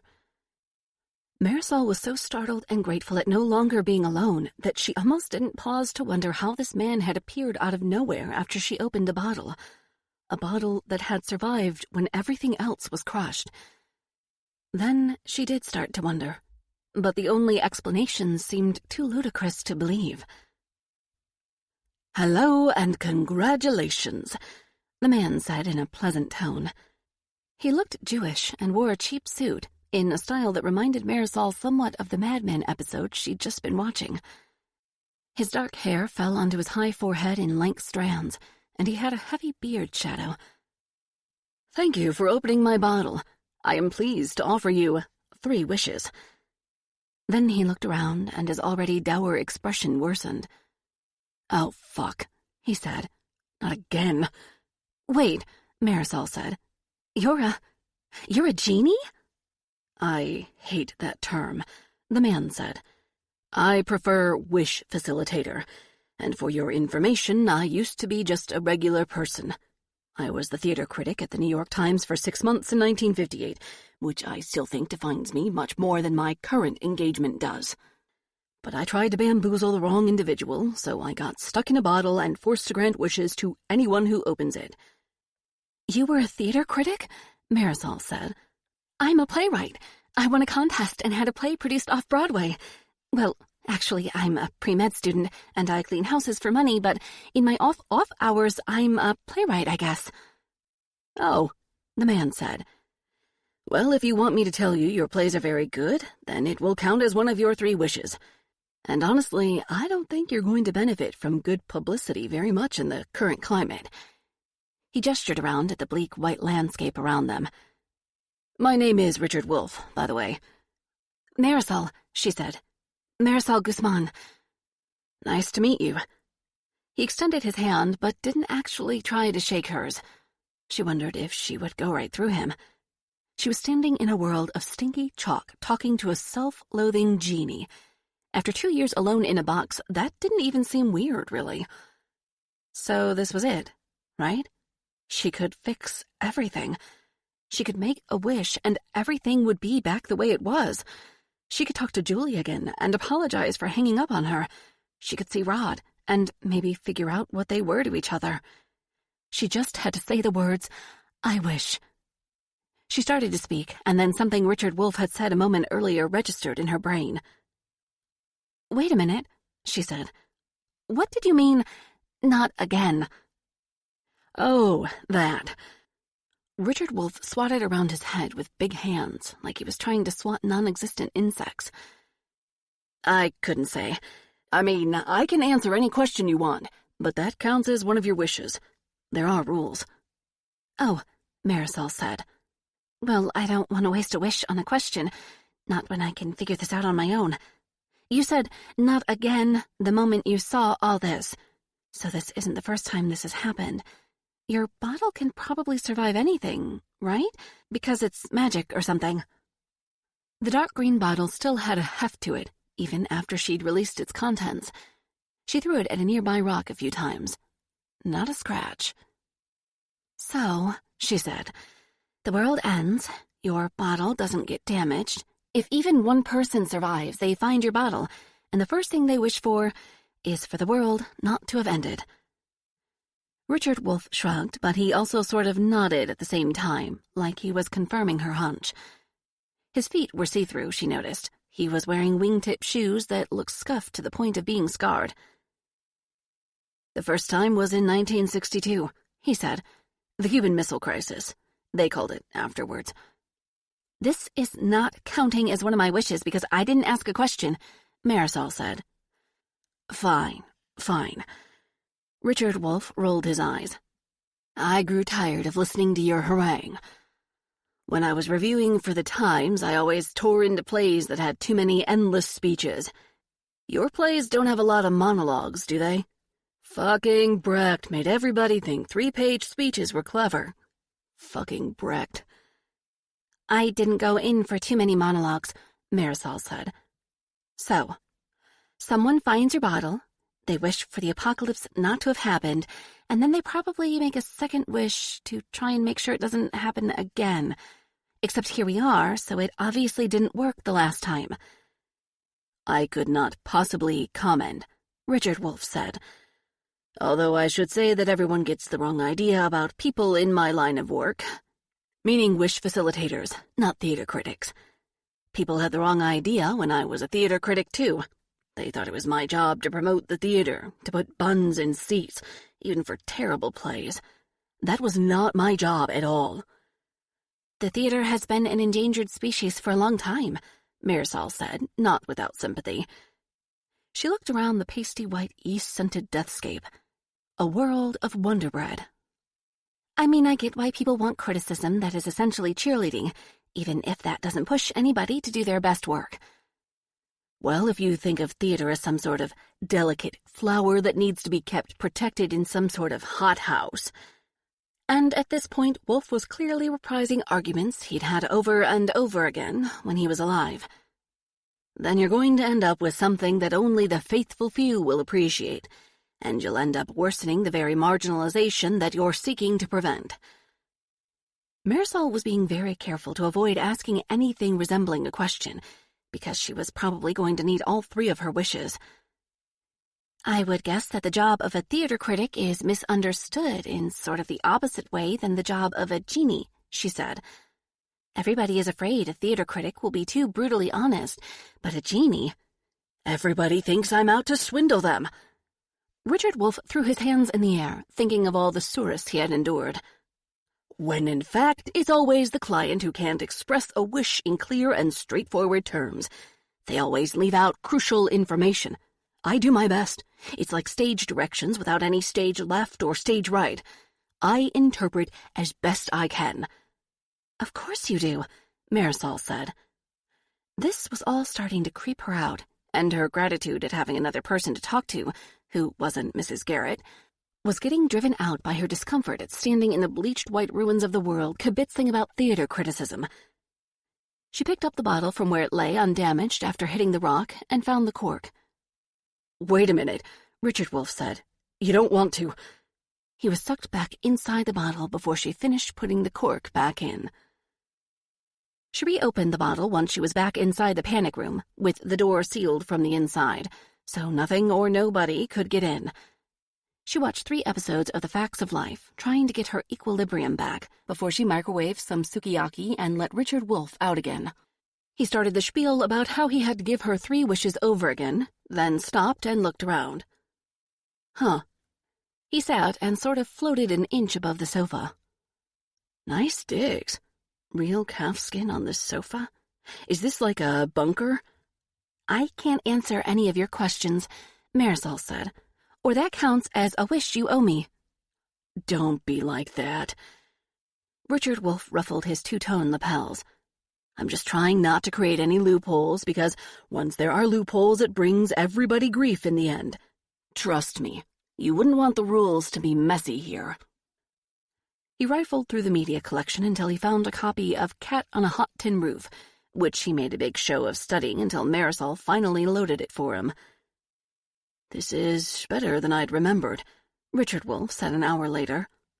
"Good to know," Marisol said. "I never got around to watching that one." "I met Tennessee Williams, you know," Richard said. "He wasn't nearly as drunk as you might have thought." "So here's what I figure. You do your level best to implement the wishes people give you, to the letter," Marisol said. "So if someone says they want to make sure that a nuclear war never happens again, you do your best to make a nuclear war impossible. And then maybe that change leads to some other catastrophe, and then the next person tries to make some wishes that prevent that thing from happening again, and on, until this." "This is actually the longest conversation I've had since I became a wish facilitator." Richard crossed his leg, ankle over thigh. "Usually it's just womp bobalula, 3 wishes, and I'm back in the bottle. So tell me about your prize-winning play, if you want. I mean, it's up to you." Marisol told Richard about her play, which seemed like something an acquaintance of hers had written many lifetimes ago. "It was a 1-act, she said, about a man who is trying to break up with his girlfriend, but every time he's about to dump her, she does something to remind him why he used to love her. So he hires a male prostitute to seduce her instead, so she'll cheat on him and he can have a reason to break up with her." Richard was giving her a blank expression, as though he couldn't trust himself to show a reaction. "It's a comedy," Marisol explained. "Sorry," Richard said. "It sounds awful. He hires a male prostitute to sleep with his girlfriend. It sounds... I just don't know what to say." "Well, you were a theater critic in the 1950s, right? I guess it was a different era." "I don't think that's the problem," Richard said. "It just sounds sort of misanthropic. Or actually woman-hating. With a slight veneer of irony. I don't know. Maybe that's the sort of thing everybody is into these days. Or was into before the world ended yet again. This is something like the 5th or 6th time the world has ended. I am losing count, to be quite honest." Marisol was put out that this fossil was casting aspersions on her play, her contest-winning play, in fact. But the longer she kept him talking, the more clues he dropped, without costing her any wishes, so she bit her lip. "So, there were 6 apocalypses," Marisol said, "and I guess each of them was caused by people trying to prevent the last one from happening again by making wishes. So that white stuff out there, some kind of bioengineered corrosive fungus, I thought. But maybe it was created to prevent some kind of climate-related disaster. It does seem awfully reflective of sunlight." "Oh, yes, it reflects sunlight just wonderfully," Richard said. "The temperature of the planet is going to be dropping a lot in the next decade. No danger of global warming now." "Huh," Marisol said. "And you claim you're just doing the most straightforward job possible. You're addicted to irony. You sat through too many Brecht plays, even though you claim to hate him. You probably loved Beckett as well." "All right-thinking people love Beckett," said Richard. "So you had some small success as a playwright, and yet you're studying to be a doctor. Or you were before this unfortunate business. Why not stick with the theater?" "Is that a question?" Marisol said. Richard started to backpedal, but then she answered him anyway. "I wanted to help people. Really help people. Live theater reaches fewer and fewer people all the time, especially brand new plays by brand new playwrights. It's getting to be like poetry. Nobody reads poetry anymore. And meanwhile, poor people are dying of preventable cancers every day back home in Taos. I couldn't fool myself that writing a play that 20 people saw would do as much good as screening 100 people for cervical cancer." Richard paused and looked her over. "You're a good person," he said. "I almost never get picked up by anyone who's actually not a terrible human being." "It's all relative. My protagonist, who hires a male prostitute to seduce his girlfriend, considers himself a good person, too." "Does it work? The male prostitute thing? Does she sleep with him?" "Are you asking me a question?" Wolf shrugged and rolled his eyes in that operatic way he did, which he'd probably practiced in the mirror. "I will owe you an extra wish. Sure. Why not? Does it work? With a gigolo?" Marisol had to search her memory for a second. She had written that play in such a different frame of mind. "No, the boyfriend keeps feeding the male prostitute lines to seduce his girlfriend via a Bluetooth earpiece. It's meant to be a postmodern Cyrano de Bergerac, and she figures it out and starts using the male prostitute to screw with her boyfriend. In the end, the boyfriend and the male prostitute get together because the boyfriend and the male prostitute have seduced each other while flirting with a girlfriend." Richard cringed on top of the sofa with his face in his insubstantial hands. "That's terrible," he said. "I can't believe I gave you an extra wish just to find that out." "Wow, thanks. I can see why people hated you when you were a theater critic." "Sorry, I mean, maybe it was better on the stage. I bet you have a flair for dialogue. It just sounds so hackneyed." "Hackneyed? I mean, postmodern Cyrano de Bergerac? I heard all about postmodernism from this one graduate student who opened my bottle in the early 1990s, and it sounded dreadful. If I wasn't already sort of dead, I would be slitting my wrists. You really did make a wise choice becoming a doctor." "Screw you." Marisol decided to raid the relatively tiny liquor cabinet in the panic room and poured herself a generous vodka. "You're the one who's been living in a bottle, so all of this is your fault." She waved her hand, indicating the devastation outside the panic room. "You caused it all with some excessively ironic wish-granting." "That's a very skewed construction of events. If the white sludge was caused by a wish that somebody made, and I'm not saying it was, then it's not my fault. It's the fault of the wisher." "Okay," Marisol said.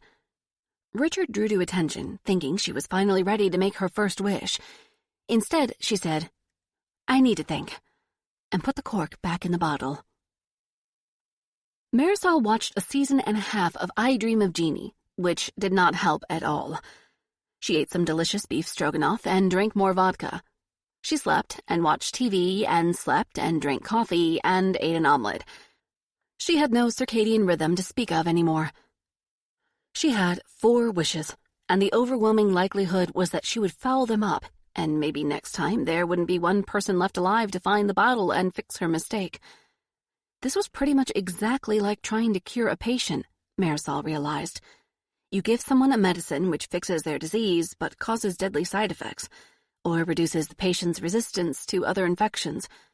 You didn't just want to get rid of one pathogen, you wanted to help the patient reach homeostasis again. Except that the world was an infinitely more complex system than a single human being. And then again, making a big wish was like writing a play, with the entire human race as players. Blah. She could wish that the bioengineered fungus had never dissolved the world, but then she would be faced with whatever climate disaster the fungus had prevented. She could make a blanket wish that the world would be safe from global disasters for the next 1,000 years, and maybe unleash a millennium of stagnation.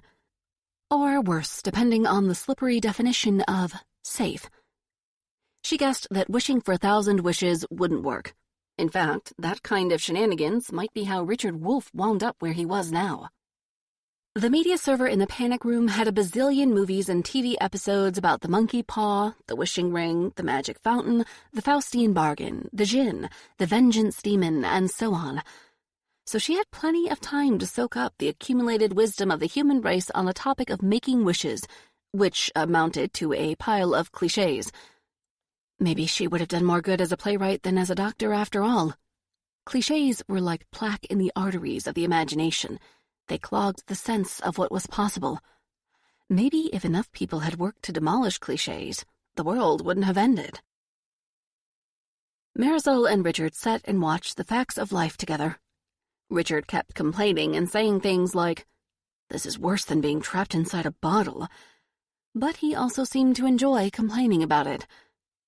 "This show kept me marginally sane when I was the only person on Earth," Marisol said. "I still can't wrap my mind around what happened to the human race." "So you are conscious of the passage of time when you're inside the bottle." She was very careful to avoid phrasing anything as a question. "It's very strange," Richard said. "When I'm in the bottle, it's like I'm in a sensory deprivation tank, except not particularly warm. I float, with no sense of who or where I am. But meanwhile, another part of me is getting flashes of awareness of the world. But I can't control them. I might be hyper-aware of one ant carrying a single crumb up a stem of grass for an eternity, or I might just have a vague sense of clouds over the ocean, or some old woman's aches and pains. It's like hyper-lucid dreaming, sort of." "Shush," said Marisol. "This is the good part. Joe is about to lay some Brooklyn wisdom on these spoiled rich girls." The episode ended, and another episode started right away. You take the good, you take the bad. Richard groaned loudly. "So what's your plan, if I may ask? You're just going to sit here and watch television for another few years?" He snorted. "I have no reason to hurry," Marisol said. "I can spend a decade coming up with the perfect wishes. I have tons of frozen dinners." At last, she took pity on Richard and found a stash of PBS American Playhouse episodes on the media server, plus other random theater stuff. Richard really liked Carol Churchill, but didn't care for Alan Ayckbourn. He hated Wendy Wasserstein. Eventually, she put him back in his bottle again. Marisol started writing down possible draft wishes in one of the 3 blank journals that she'd found in a drawer. Burton had probably expected to record his thoughts, if any, for posterity. And then she started writing a brand new play instead. The first time she'd even tried in a few years. Her play was about a man, her protagonists were always men, who moves to the big city to become a librarian and winds up working for a strange old lady, tending her collection of dried-out leaves from every kind of tree in the world.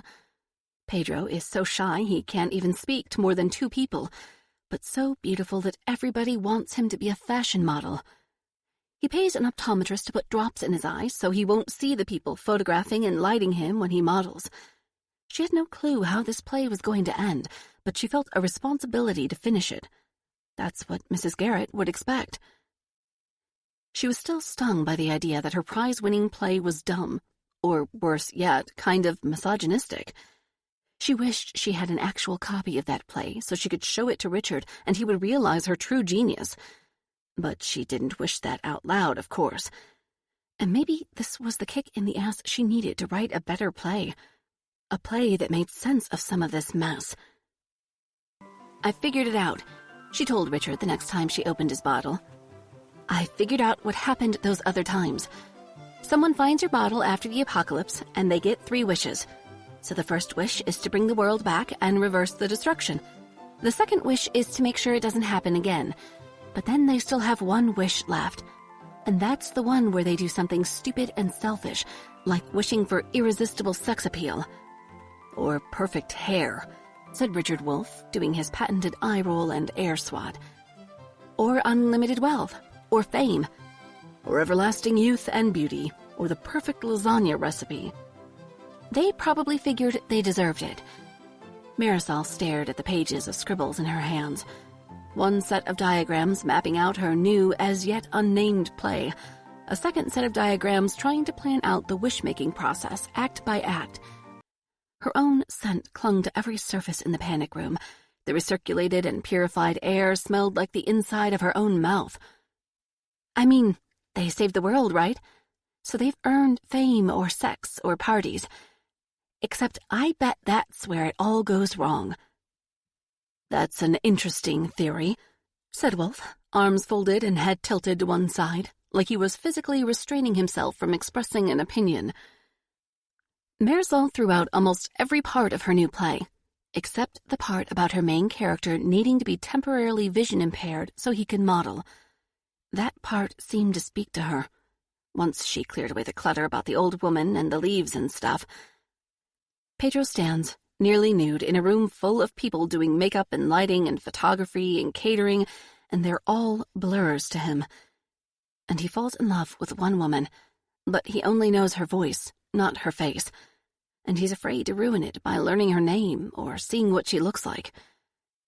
By now, Marisol had confused the two processes in her mind. She kept thinking she would know what to wish for as soon as she finished writing her play. She labored over the first scene for a week before she had the nerve to show it to Richard, and he kept narrowing his eyes and breathing loudly through his nose as he read it. But then he said it was actually a promising start. Actually not terrible at all. The mystery woman phones Pedro up and he recognizes her voice instantly. So now he has her phone number and he agonizes about calling her. What's he afraid of anyway? He decides his biggest fear is that he'll go out on a date with the woman and people will stare at the two of them. If the woman is as beautiful as Pedro, they'll stare because it's two beautiful people together. If she's plain-looking, they'll stare because they'll wonder what he sees in her. When Pedro eats out alone, he has a way of shrinking in on himself so nobody notices him, but he can't do that on a date. At last, Pedro calls her and they talk for hours. On stage, she is partially hidden from the audience, so they too can't see what the woman looks like. It's a theme in your work, Richard Wolfe sniffed.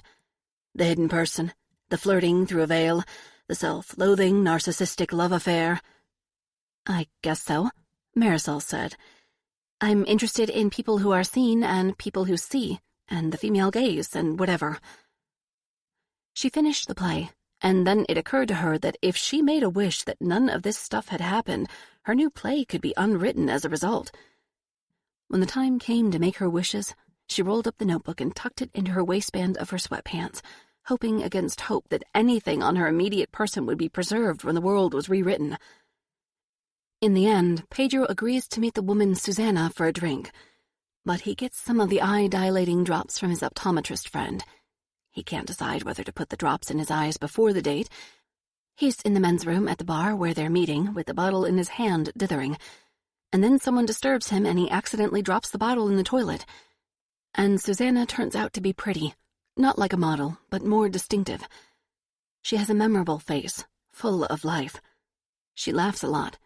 Pedro stops feeling shy around her.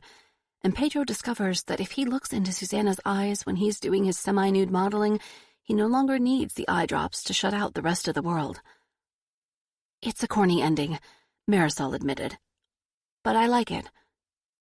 Richard Wolfe shrugged. Anything is better than unearned ambivalence.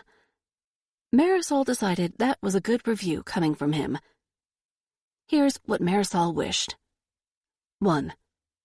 I wished this apocalypse and all previous apocalypses had never happened, and that all previous wishes relating to the apocalypse had never been wished. 2. I wish that there was a slight alteration in the laws of probability as relating to apocalyptic scenarios, so that if, for example, an event threatening the survival of the human race has a 10% chance of happening, that 10% chance just never comes up, and yet this does not change anything else in the material world. 3. I wish that I and my designated heirs will keep possession of this bottle and will receive ample warning before any apocalyptic scenario comes up so that we will have a chance to make the final wish. She had all 3 wishes written neatly on a sheet of paper torn out of the notebook, and Richard Wolfe scrutinized it a couple times, scratching his ear. "That's it?" he said at last. "You do realize that I can make anything real, right? You could create a world of giant snails and tiny people. You could make The Facts of Life the most popular TV show in the world for the next 1,000 years, which would incidentally ensure the survival of the human race, since there would have to be somebody to keep watching The Facts of Life. You could do anything." Marisol shook her head. "The only way to make sure we don't end up back here again is to keep it simple." And then, before she lost her nerve, she picked up the sheet of paper where she'd written down her 3 wishes, and she read them aloud. Everything went cheaply glittery around Marisol, and the panic room reshaped into the Infinite Ristretto, a trendy cafe that just happened to be roughly the same size and shape as the panic room. The blue leather walls turned to brown brick, with brass fixtures and posters for the legendary all-nude productions of Mamet's Oleana and Marcia Norman's Night Mother. All around Marisol, friends whose names she'd forgotten were hunched over their laptops, publicly toiling over their confrontational one-woman shows and chamber pieces. Her best friend Julia was in the middle of yelling at her, freckles almost washed out by her reddening face. "Fuck doctors!" Julia was shouting, loud enough to disrupt the whole room. "Theater is a direct intervention. It's like a cultural ambulance. Actors are like paramedics. Playwrights are surgeons, man." Marisol was still wearing Burton's stained business shirt and sweatpants, but somehow she'd gotten a pair of flip-flops. The green bottle sat on the rickety white table nearby. Queen was playing on the stereo, and the scent of overpriced coffee was like the armpit of God. Julia's harangue choked off in the middle because Marisol was giving her the biggest stage hug in the universe, crying into Julia's green-streaked hair and thanking all her stars that they were here together.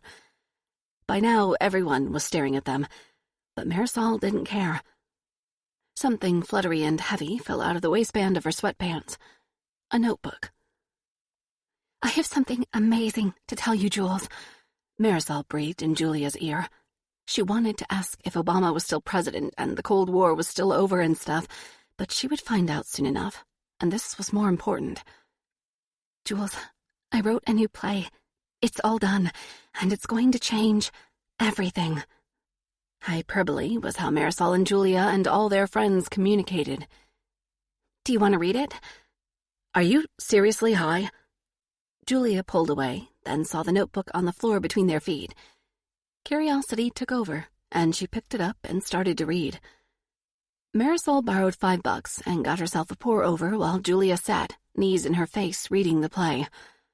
Every few minutes, Julia glanced up and said, "Well, okay," in a grudging tone, as if Marisol might not be past saving after all.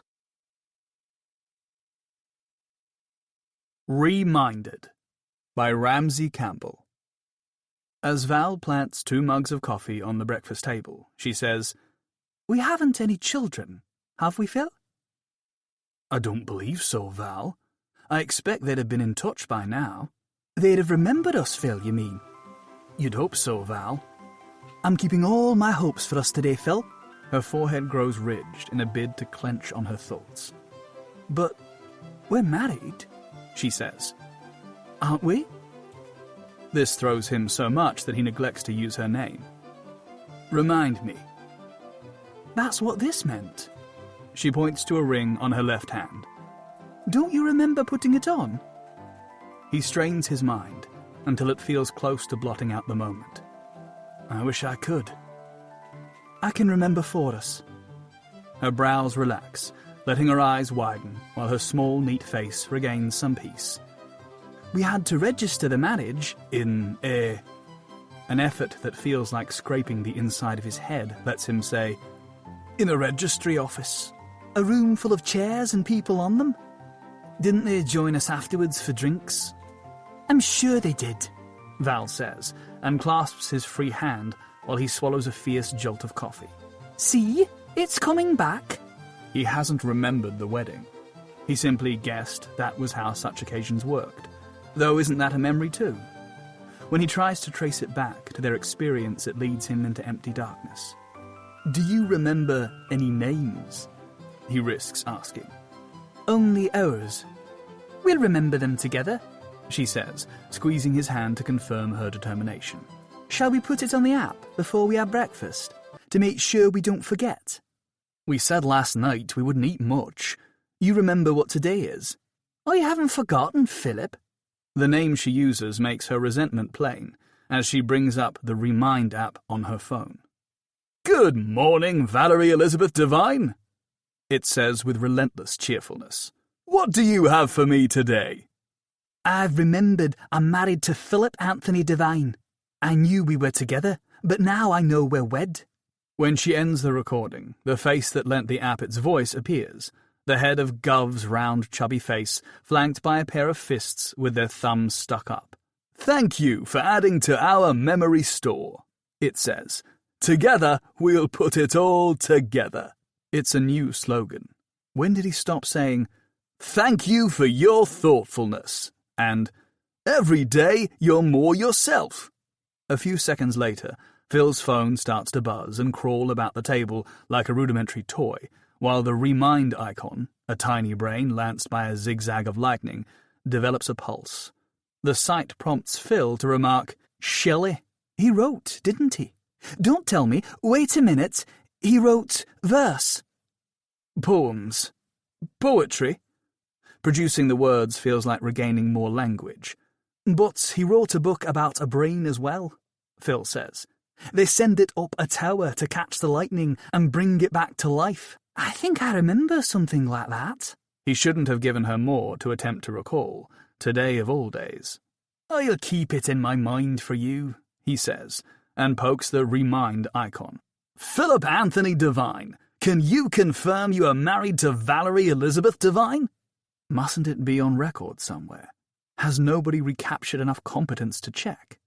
That isn't the point of the question, which wants him to add recollections to the online mind everyone's supposed to share, and perhaps unlock someone else's memory.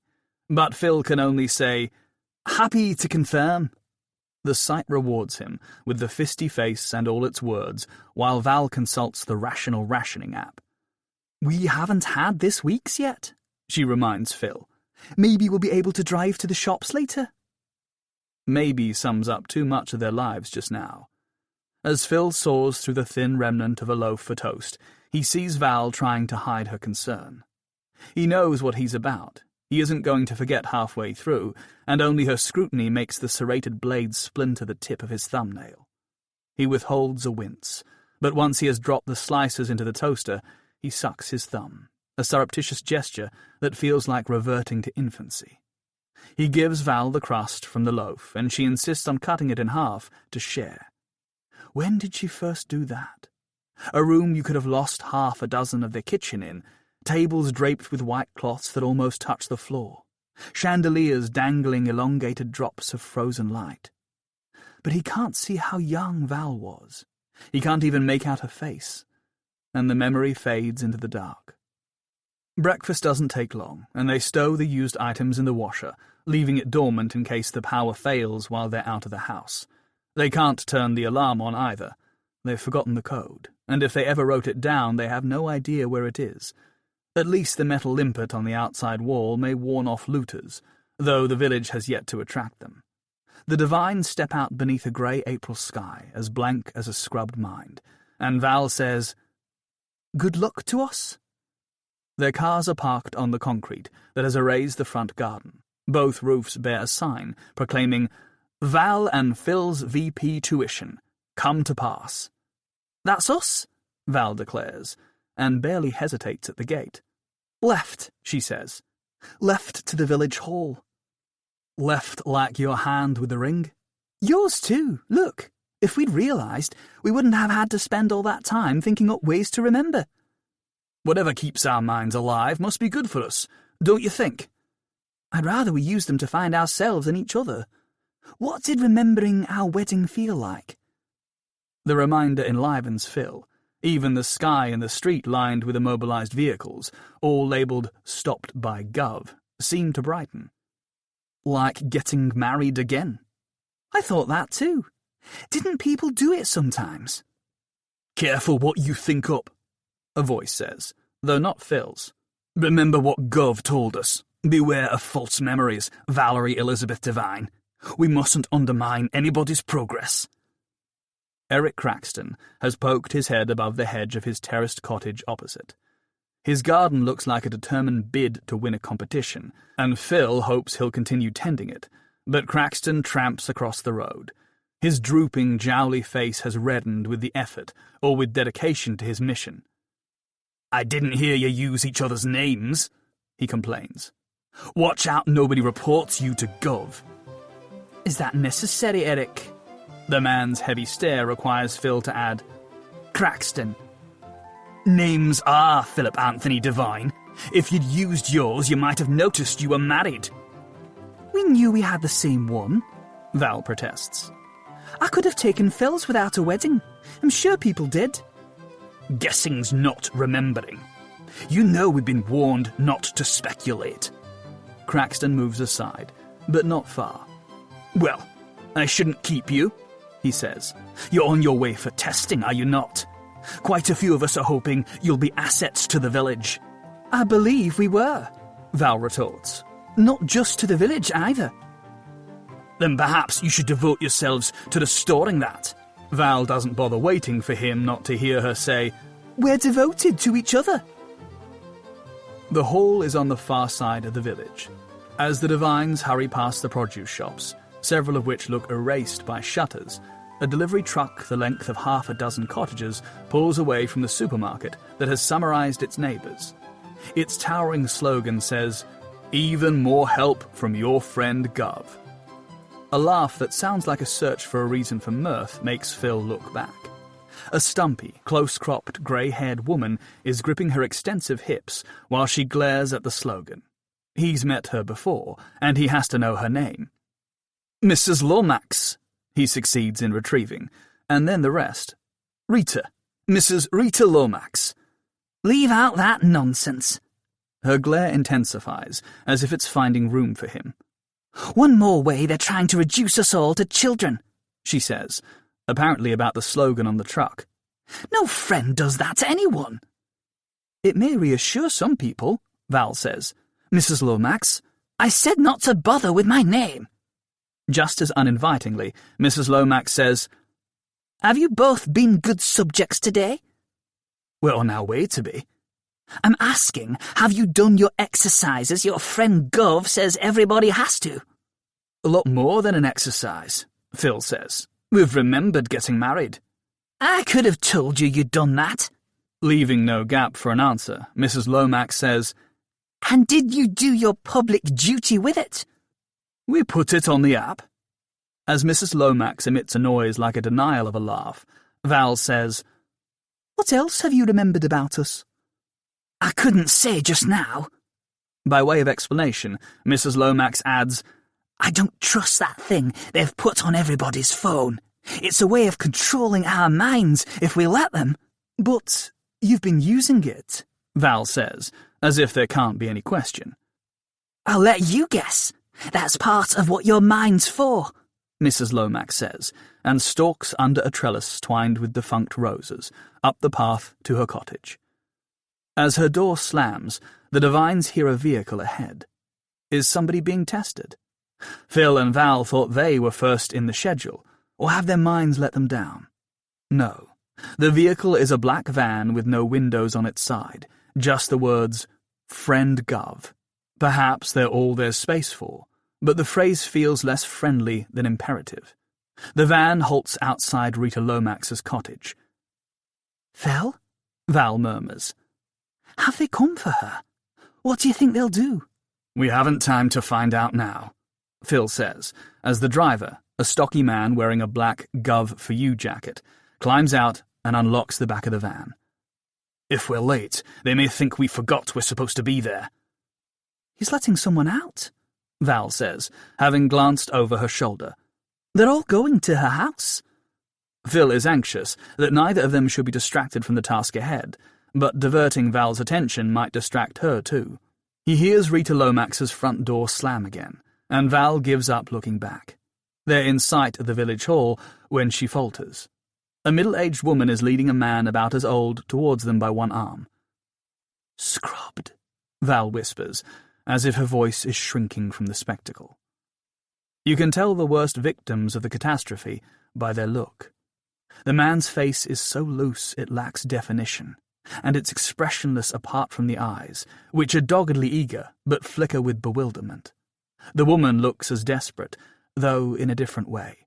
"Now, here's your house again, John Francis Jenkins," she is saying. "You live in this house, John Francis Jenkins. You live here with me." Phil and Val can only give her sympathetic smiles, masking their embarrassment, as she continues her single-minded monologue, which repeats his name like a refrain at the end of every line. He still hasn't uttered a word by the time they leave the Jenkins couple behind. While the Devines are making sure they're on time, it feels like fleeing the threat the scrubbed mine represents. To fend it off, Phil tries to picture the interior of a car, viewed from the driver's seat, but the mental diagram is nothing like completed by the time they reach the village hall. Loose wooden tiles clack underfoot in the solitary corridor, which is deserted except for swarms of dust caught in swathes of feeble downcast sunlight. The building feels hollow, close to abandoned, and smells so much of disinfectant that it might be doing duty as another kind of institution. Redundant posters adorn the walls. Perhaps they're meant to function as reminders, but they're so faded that they just suggest how faint Phil's memories have grown. A printout announcing "Examinations" is insecurely taped to the nearest left-hand door. Phil is about to knock when the door is opened by a narrow man, narrow eyes and lips, thin face that looks as if it has pinched his nose long and sharp, in a black "Gov for you" jerkin. "Are you here for testing?" he says. Phil hears Val resolve not to be daunted. "We are." He brings up a list on his phone. "Your names, please." "Valerie Elizabeth Devine," Val says. "And—" He's already scrutinizing Phil. "Just your own." "Philip Anthony Devine." Val touches Phil's arm, and he thinks she's wishing him luck, until she says, "Do you mind if I go first?" He would have liked more notice, but says, "If you'd rather." The man from Gov hasn't looked away from his phone. "I have Philip booked for the first session." "It doesn't matter, does it?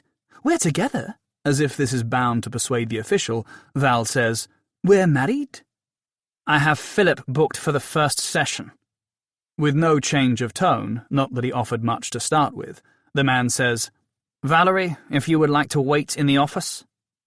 Even how he stands aside for her feels officious. "What should we call you?" she says. "You should call me Examiner." "Don't you need reminding of your name like the rest of us are meant to?" "If I did, I wouldn't be doing this work. Please make yourself ready, Philip." Phil gathers he's being sent to the toilet like a child, told how to behave by a teacher. The pale room smells of disinfectant, and sports a lone urinal next to an empty cubicle. Who's looking in the window? There's none, and it's a mirror. He's seen them often enough, and he doesn't need showing whether he looks as nervous as he feels. He rids himself of some of the result and marches out to face Examiner. "Ready when you are." Val waves him off from the doorway of the office. "Remember, I'll be with you, Phil."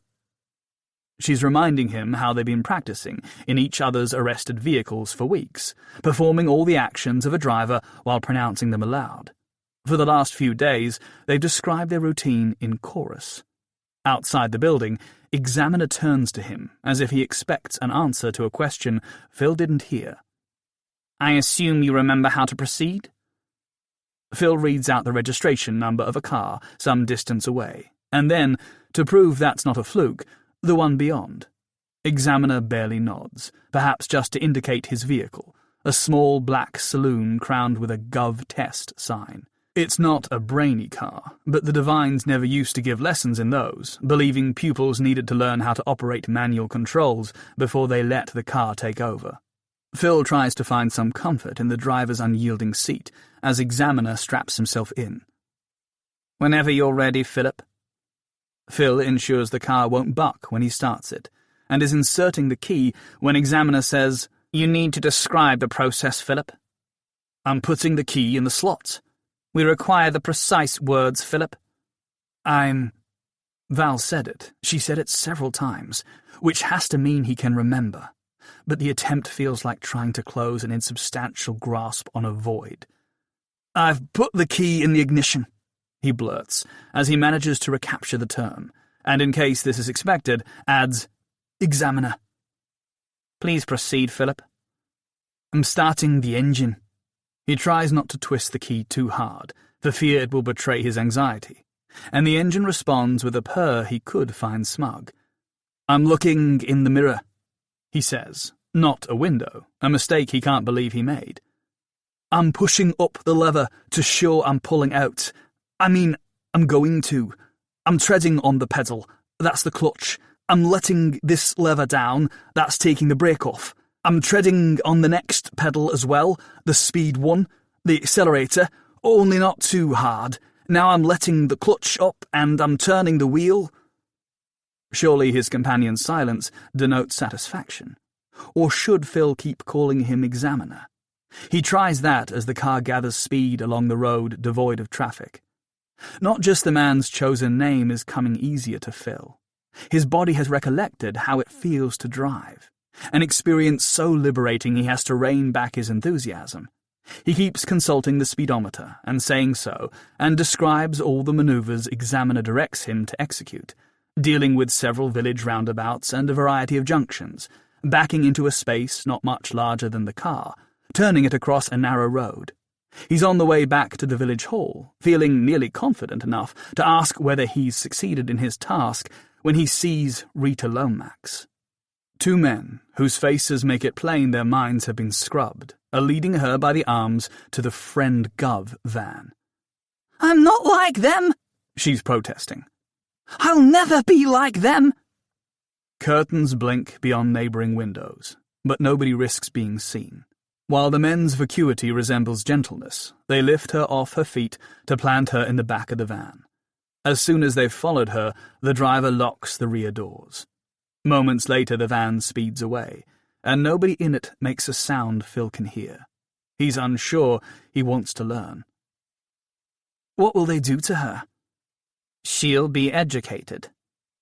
The phrase is as void of expression as the faces of her escorts were, and Phil isn't tempted to inquire further.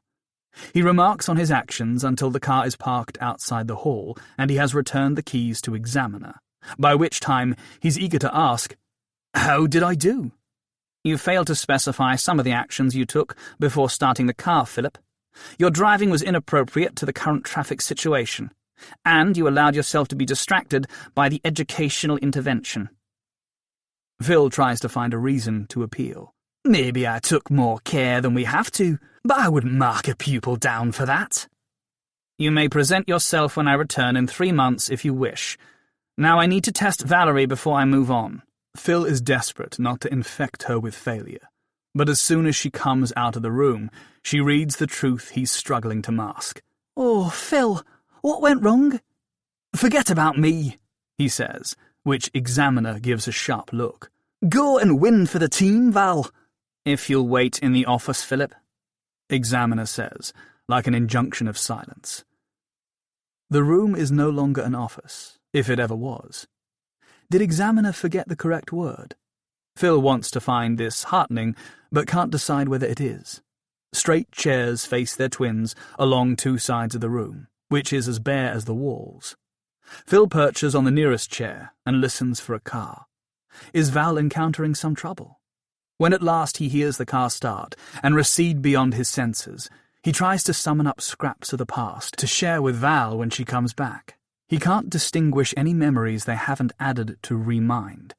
Searching his brain feels like groping in the dark for an item he can't locate without knowing in advance what it is.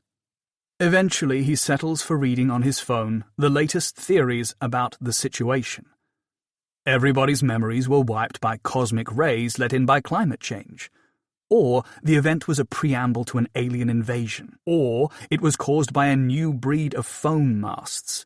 Or engineered by governments, not just Gov, to trick the populace into accepting global mind control. The official news says experts are close to a solution, and meanwhile, Gov reminds everybody of the one they expected to employ. Remember to remember. The slogan prompts Phil to wonder whether anyone recalls the moment, or however long it was, when their memories left them. Perhaps people are afraid to try, but could it be the key to retrieving their past?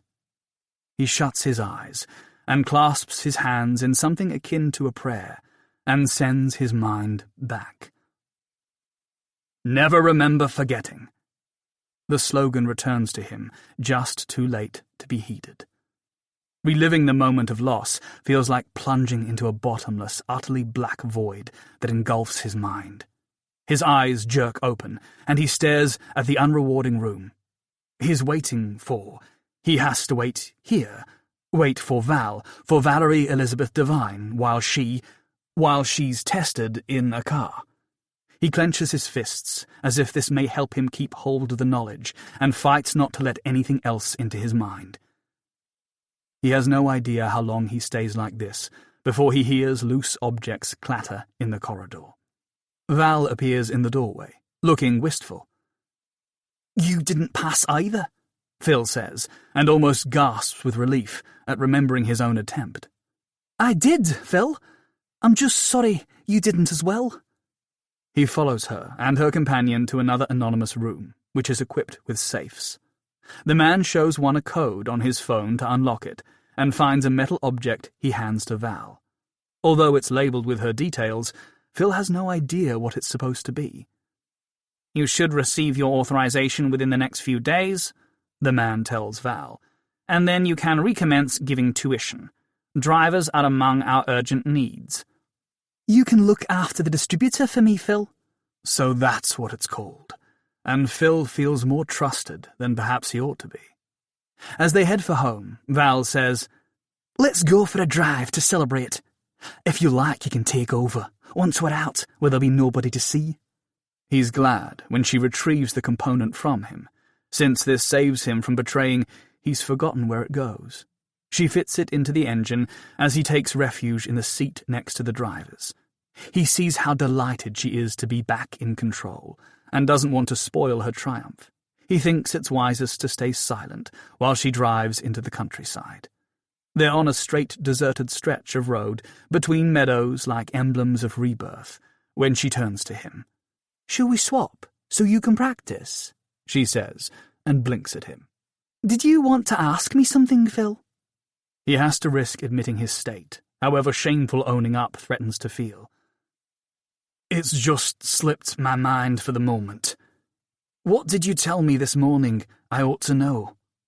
Val's expression looks in danger of collapsing, but then her mouth hauls itself up by its corners.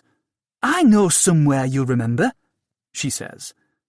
And as the car speeds towards the mystery of the horizon, Phil can only hope her words mean all they can possibly promise.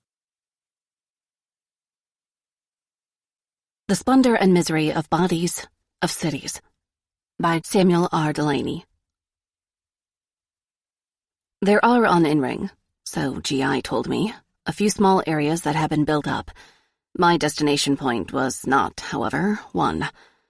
We spent the morning setting up the imported artwork, 2417Y, in the Voreen Library at the far end of the station complex. In the course of it, I began to get some feel for just how primitive the little world I'd come to was. Have you ever spent time, a few months, say, somewhere in love with reflection? Where the streets, the walls, the windows, the transportation machines, and disposal gondolas all have polished surfaces on which, right or distorted, your own image glides past you wherever you pass? And have you, from there, gone on to a place where all objects are wholly without gloss? In your first hours or days at your mat location, you find that the multiplicity and iteration of image you'd learned to live with somehow had become more than just background. They'd become an extension of you, to an extent only fully felt once you moved along alleys and avenues whose stone and mottled plastics gave you nothing back, their opacity having cut out all cursory repetition of you or anything else. At a root that lies, to your astonishment and even pain, not between yourself and the world, but within that model of the world within you, which is all you ever know of it, and you learn something of your limitations as a woman. There's a similar amputation, diminishment, and constraint, and insight. When you go from a place where all is mentally activated illusion to one with a more material surface. Certainly, in that in-ring compound beside the landing field, there was adequate GI. Ask a question and it was answered, briefly and quickly, by a burry voice projected into the back of your mind. But there were not the attendant projections of memories, associations, and suggestional supplements that attended the larger GI systems you find in extensive urban complexes and at free data nodes. Oh, there were quite enough mentally activatable switches. When you stood in front of a door and thought, Aperture 7, the door opened, though on your third trip through you realized that the smudges on the white oval, just below chin height, were not some carefully modulated design in subtle smeary grays, but were rather the trace of many, many women before you who'd pushed it open by hand. When you went into a dark room and thought, Glow 4, the strip lights came on all across the ceiling of the octagonal chamber, though after a moment you realized that the single white panel in the far corner that remained dark, and the other one near it that now and again flickered, were not a refreshing asymmetry incorporated in the arrangement of the illumination elements. They were broken. And when you stood in the 20-meter beige cradle connecting the major and minor office complexes and looked across the benches out at that huge transparent canopy curving up and arching back overhead, you knew that the rock and dust outside, scattered to the horizon under a near-empty night, were exactly what was there. There'd been no planiforming, not even a seedling of elephant lichen on this sector of in-ring.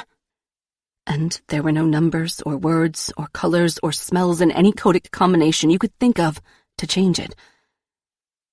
At last, with many comings and goings, 2417Y was gotten into its tiny chamber, whose real space was perhaps 3 by 3 by 3 meters, but which, when you got permission from the compound librarian and entered its red doorway, put you into 100-meter marbled halls, towering columned arcades, and skylit gardens of glass rods, aflitter with smoke and light, a clatter with harsh music, a structure almost as extensive and ornate as Dythsome back on Velm, though conceived in a much greater number of vastly different styles.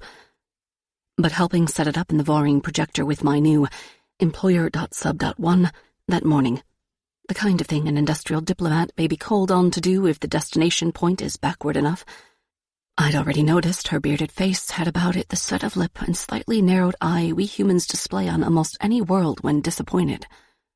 Why? Well, I could only guess. But one of the biggest factors in the human response to any artwork is what you happened to have been doing, thinking, feeling, and the place you'd been doing, thinking, and feeling it in just before you encountered it.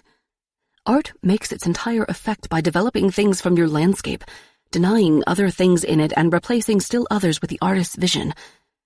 That means the same text must be read differently on each different world, because you bring to it the experiences of the different landscape against which the artifact is constantly engaged in argument.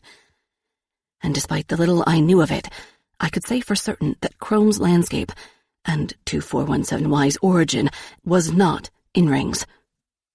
And though my employer.sub.1 thought she remembered 2417Y from her adolescence light years away, what she really recalled was the experience of encountering that work fresh from, or rather wholly entangled in, Chrome.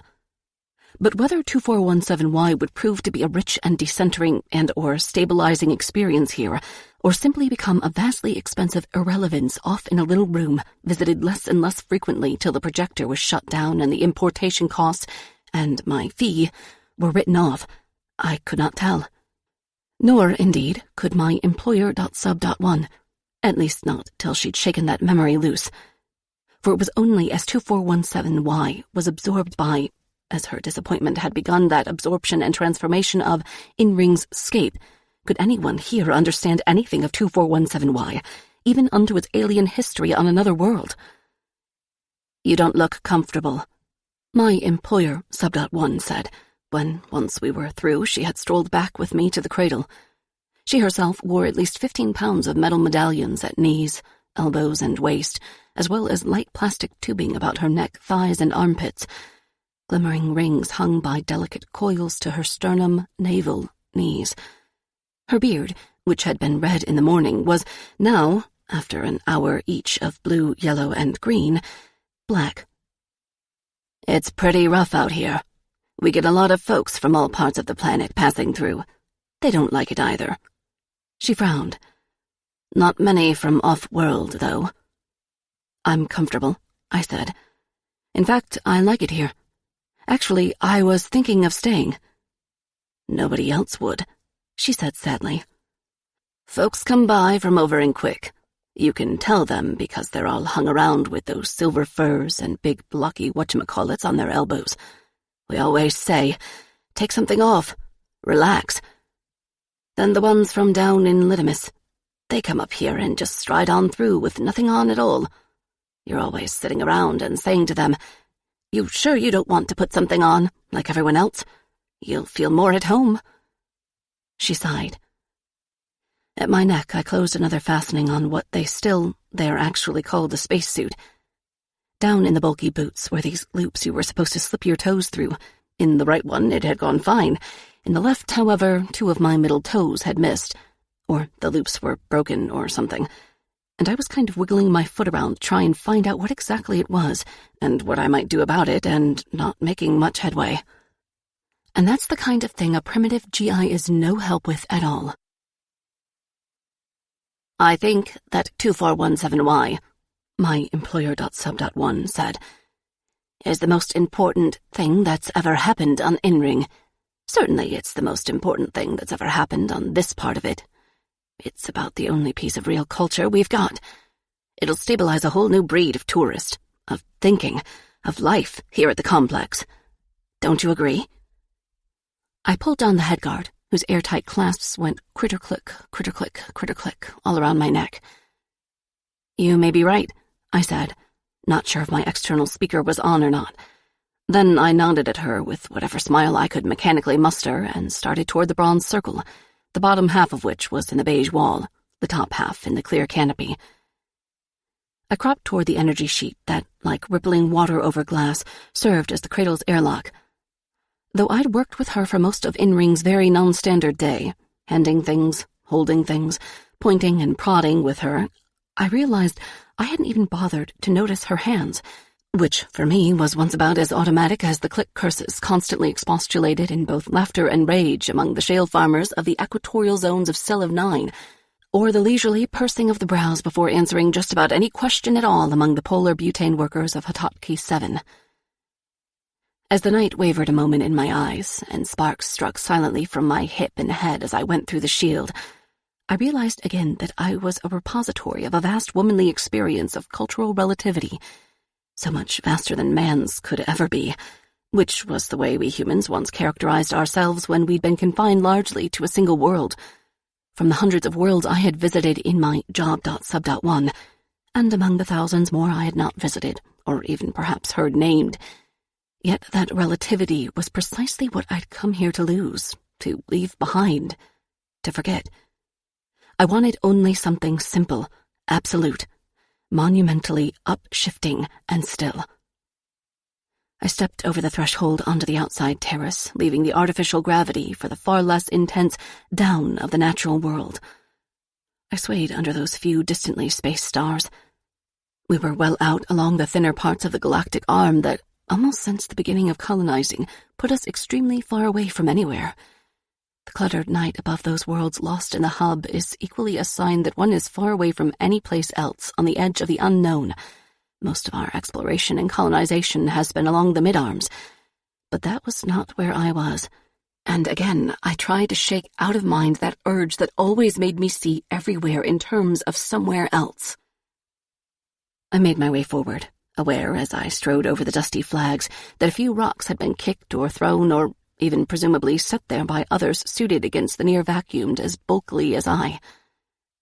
I moved forward, a woman in a dusty, airless scape where woman was just not meant to go. To my left were towering blobbed filigrees of the spaceships that, as usual this far out, followed some design either so alien or so primitive I hadn't seen it before. To my right was the place that a mountainous black nebula we were quite close to, 8 light-years, cut out even the few stars that should have been visible in that direction, joining the land with night. Those small, cold worlds are notoriously empty of visual variety. Nor had I bothered to learn what little that variety might mean about the structure of the planetary ball I waddled over, so that the no color between brown and gray, lit largely by my shoulder lights and the haze from the station complex behind me, was as void of information for me as a landscape could be. I walked through it, refusing to think about myself or it. I walked a long time. After perhaps 40 minutes, or an hour 40 minutes, I stopped. A rock slab had freed itself from the dust to rise over the next 20 feet, perhaps a meter. As I reached its edge, I realized this was the best this world could do toward a crag. I looked up into the blackness, most of whose dim stars you could only see out of your eye's corner. Then I shouted, "Rat Korga!" In the tiny helmet space, the sound hurt my ears. I shouted again, "Korga!" and again, "Rat!" and "Rat Korga!" I reeled on rock as his name filled up my ears, my mouth, my eyes, along with the perpetual stutterings from my speaker, the burblings from my air regulator. "Korga!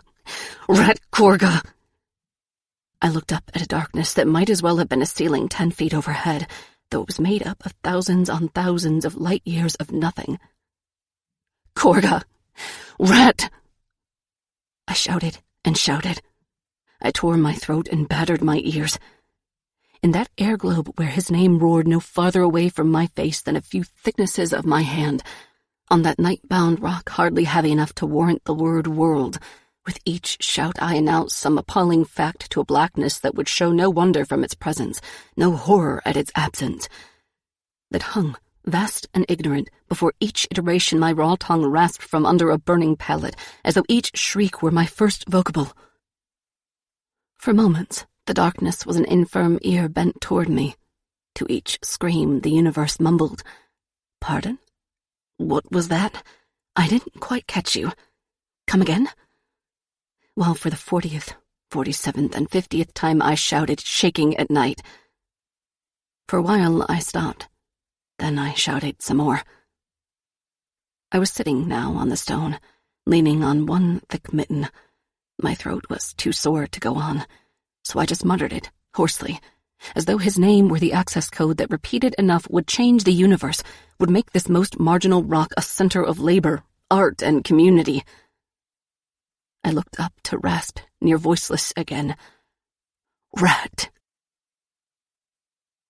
I couldn't tell you how far away the light was, but it wobbled and drew closer and grew bigger.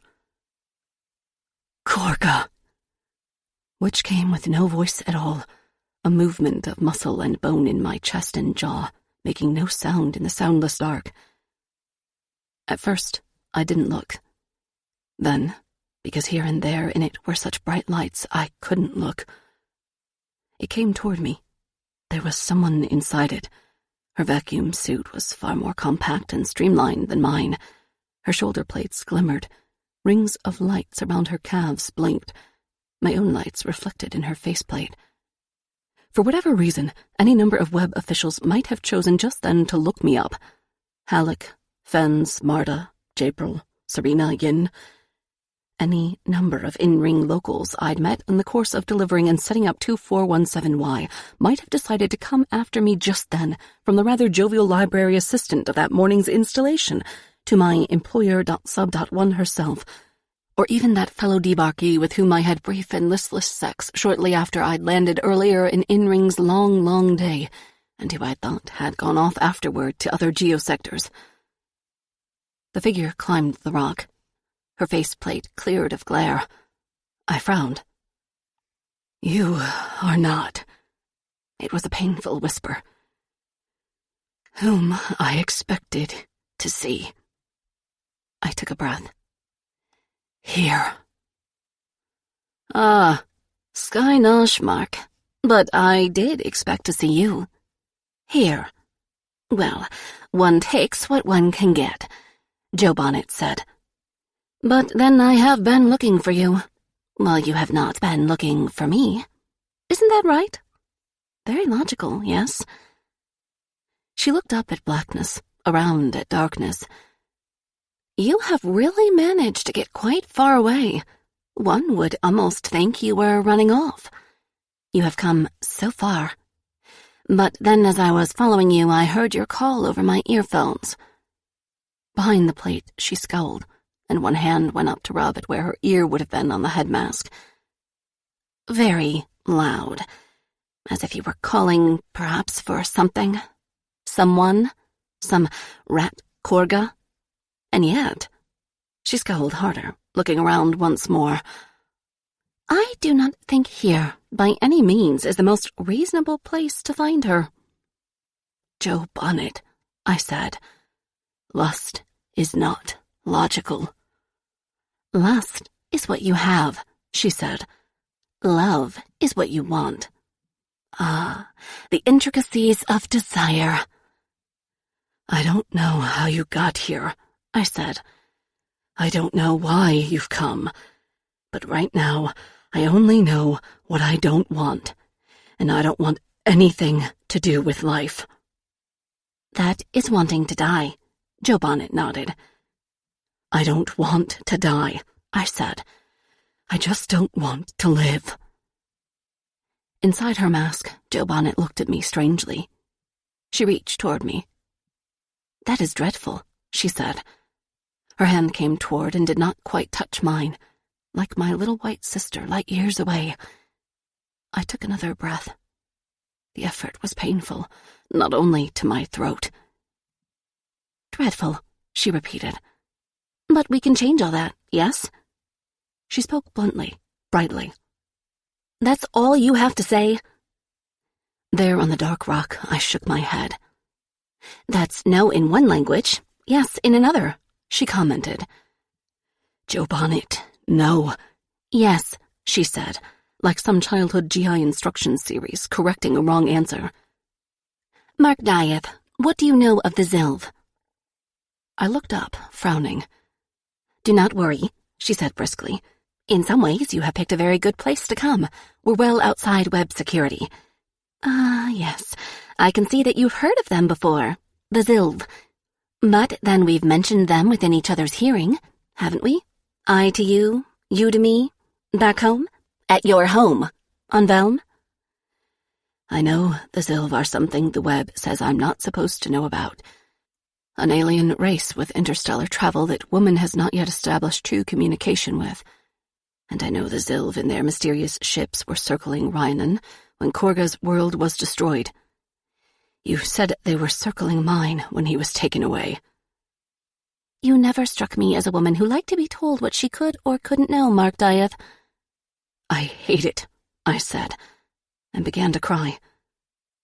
Left in lust and denied the possibility of love, Joe Bonnet said. Do you think you can go on hating? Searching out energy, even for that, I felt I'd expended the last of it in my futile howl against night. I don't know, Joe Bonnet. I went on, crying. I don't know anything anymore. I can give you Rat Korga back. I can give you to a world of your own, if you will help me save mine. It only takes a little hate. I frowned. I can give you information. Tell me again what you know of the Zilv and Rhiannon. Tell me about the Zilv and your own home world of Velm. I know. Well, someone told me. My throat ached. My eyes stung. I mean, when Rat's world went into what may or may not have been cultural fugue and destroyed itself, Zilv ships were observed circling his world. Many of them, 360 of them, or 360,000, I'm not sure which. Below them, the first fireball started. I blinked. And someone, you, Joe Bonnet, told me that when the web took Rat away from my home, away from Velm, away from me, again, there were many Zilv ships circling my world, circling Velm.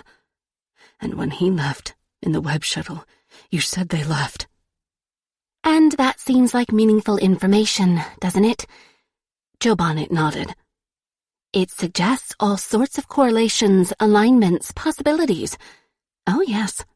A little knowledge? Often a very, very, very dangerous thing. We human-style women have known that since before we left our own world, wherever that was. Well, listen to me, Mark Dieth. I have something more to tell. See what it does to that information you feel now. You are just on the brink of possessing. The constellation of facts that the web, you are sure, does not want you to know more of. Look. Listen. Attend carefully. So far you know what the web wants you to know. Now I will tell you some of the things they don't want you to know at all. Oh, how clever of you to come out here beyond web security. One would almost think we had it planned. Well, no matter. Listen to me now, Skynet Mark. It is true. 3 weeks before Rhiannon was destroyed, 360,000 Zilv ships gathered in a cloud about Rhiannon and began to circle it. And approximately 2 standard, 24-hour days after the Holocaust was over, they left it. But for the last 29 years, fleets of Zilv ships of comparable size, some slightly larger, some indeed notably smaller, have been gathering at Rhiannon approximately every other month standard to circle the planet for a little over 3 weeks before leaving. And the time they stay has always been the same. Also, consider this. In the little over a standard year since the Rhiannon catastrophe, Zilv have continued to gather there, circle it, and leave. But what are they doing? I asked. Are they just observing? Does that mean that they didn't have anything to do with the Holocaust? Consider this also, Mark Dieth.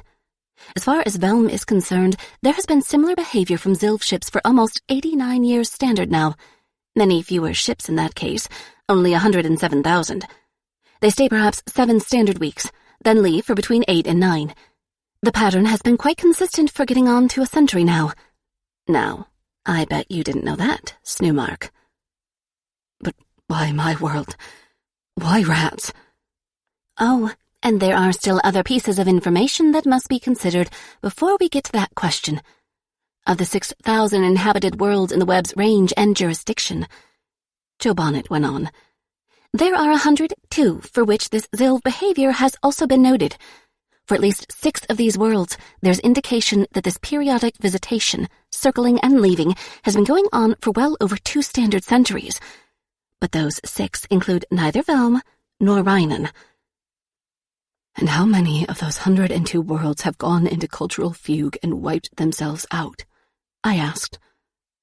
1, Joe Bonnet said. Rhiannon. Then you mean the Zilv were just observing, and they weren't really responsible for what happened on... Do not overread the data I gave you. That is as bad as underreading what you've already read. Consider this, too. The web has logged over 4,000 other worlds, uninhabited and uninhabitable by humans, and most of the alien species we've made contact with, which are also the object of these periodic visitations by the Zilv. One notes it's a number of the same order of magnitude as that of the number of habitable worlds. There's one barren planet where the number of Zilv ships reported to converge is slightly above 800,000, and the period itself is 8 hours there and 15 hours away. And it goes on constantly. I hear it's quite spectacular, though no human has witnessed it. I frowned. Then we don't even know if what they're interested in on the human world is even the human population or not. Are their visitations a form of art, theology, scientific research, a biological necessity, a cultural jape? Are they all there, circling their myriad worlds for a single purpose?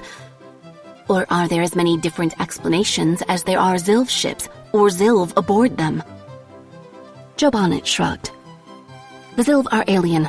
We do not know their language or languages, or even if they have a language. We cannot communicate with them.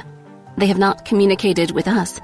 We cannot know them and can only guess at what about them we can never know. Again, do not overread. She reached out toward me again. I raised my bulbous mitten, I think to push her away. But do not underread either. Would you like to see a Zilv, Skinamark? My frown, never free of my face, fell apart in complete bewilderment, as though the fragments might wash off with my tears, and I saw fluttering in the dark behind her, as indistinct as minutes ago Jo Bonnet herself had been. A flicker, and what fluttered beneath glimmered. I drifted forward, climbing the rock as she had climbed it, though it was certainly not human. I blinked, trying to judge its size, which is hard when you're looking at something you've never seen before. It was membranous, hulking, liquefacious, and, I think, blue. Lights hovered in a constellation over it. As one part bobbled and lolloped forward and another flowed and flapped behind, I thought, any one of those movements to the knowledgeable might communicate friendship, interest, aggression, suspicion, or any number of alien stanzas no human could know. The lights circled above her, part doubtless of whatever force field allowed her to move and maintain shape over this unpressured scape. But what? I pushed back. I mean, is she really a... Oh, I'd say rather he. And Jo Bonnet adjusted her squat on the rock. Is my dear, dear friend. Suddenly I stood, staggering with the surprise of delayed recognition. But that's not a Sylv, I rasped. That's a native of Nepwe, your homeworld. I've seen one of her before, Jo Bonnet. The alien began to recede into the dark, the lights above her dimming. I've talked with women of her race before. I've even worked .sub.1 for one. That's no Sylv, Jo Bonnet. How did you get here? And why did you bring her? Unlimited space fare? Surely you must have encountered the custom somewhere before. Besides, I merely asked if you wanted to see a Sylv. I didn't say I'd show you one. Here, now, on this particular bit of barely habitable stone. I brought him because, well, Clem and I... She paused. Have a job.sub.1 for you, Skynum Dieth. Will you take it? Jo Bonnet looked up at me, her forearms over her knees. Now she reached up. Come home with me, Mark Dieth. Come with us. Her thin fingers, and their entirely different kind of vacuum protection, seized my great glove. Come with us to my homeworld of Nepwe. I need you. We need you. Do this for me, for us, for Nepwe. If you do, there we will give you back your rat. She stood now before me, and in her grip I reeled. Come home. The sky was black as metal, sealed meters overhead. A row of lights marched off into darkness, their little glow here and there lighting bronzish rocks. We sat among columns strung with vines and great metal petals, alien sculptures of giant flowers. Whatever we sat on was desperately uncomfortable, like my own contour chair stalled eternally before its flex. Off in the distant dark came the faintest flicker of blue. Silence pulsed for 3, 4 breaths. Then thunder, nearly dumb in its deeply muted growl. I said, I've seen the lightning, grown blood-red, whip and shatter the overhead fumes of Nepwe. Ah, said Jo Bonnet. Most likely you were much farther south, closer to the equator. Very filmy caves. I frowned at the columns around us, the lights beyond us. Golden veils on the humans, as if they imitated the native women's blue and rippling demeanor. At least, that's how I remember it. You must have been... Yes, definitely you were. 9K adjusted herself around the translator pole. A third of the way, certainly more than a fourth, around to the east. Not the west, definitely. The east. Again thunder rose, but only to the deepest hum, before it fell to silence. I said, when I was on Nepwe before, fumes and lightning tore up the overhead gases, and the land outside the power shields was rife with some catastrophe that threatened starvation for 3 whole urban complexes. Although this is only a simplified account, it had to do with the failure of a crop of beans. Almost all the women I talked to were afraid it might be cultural fugue. The Quintian geosector grouping. Jo Bonnet tapped her fingertips together. One of the smaller, if not the smallest, of the Quintians. 9K drifted back till her pole was decidedly off-center. Definitely the smallest of the Quintians, wouldn't you say? Jo Bonnet nodded. There are women all over Nepwe afraid of cultural fugue. Even here, The nod took in the darkness around us with its silence. Jo Bonnet looked as uncomfortable on her seat as I felt on mine. Of course, the situation around here is substantially worse than in the Quintians. Once I looked at the blackness, listened to the silence, wondering what signs of what tragedies were sunk within them that I could not read. Of course, this cassette does not show them, Jo Bonnet said, as if realizing my thoughts. It was recorded at a happier time. She shifted. Still, the Thants. Standing, her features became almost indistinguishable by her column. Have been called to Miéville by family sympathizers to be the focus unit for our world. I know that, I said. My nurture stream on Velm has entertained the Thants back home, at Dyeth's home, at Morgra, many times. Won't do, said the blobby blue woman, drawing in around her translation pole. I had asked the ship's GI for her name and had been informed that Miéville natives don't use them at home, but I had been given a number I could refer to her by if I wanted. 9K. But through some vestigial diplomatic sense, it just didn't feel right. Somewhere above the vegetative webbing between the pole's knobby heads, thunder rumbled again in that rippling sable. Just won't do. Human. All too human. You see? You understand, Mark Dyeth? Can you apprehend the problems of a woman such as I? Like Velm, I said, squirming on something not quite stool, hassock, chair, or couch. Miéville has both an alien population and a human population, living largely in peace with one another. I learned that from my single visit to your world, back when I learned some of your Miévillian fellows were worried about a possible cultural fugue condition. Like Velm, Jo Bonnet said from her column. It is more complicated than that.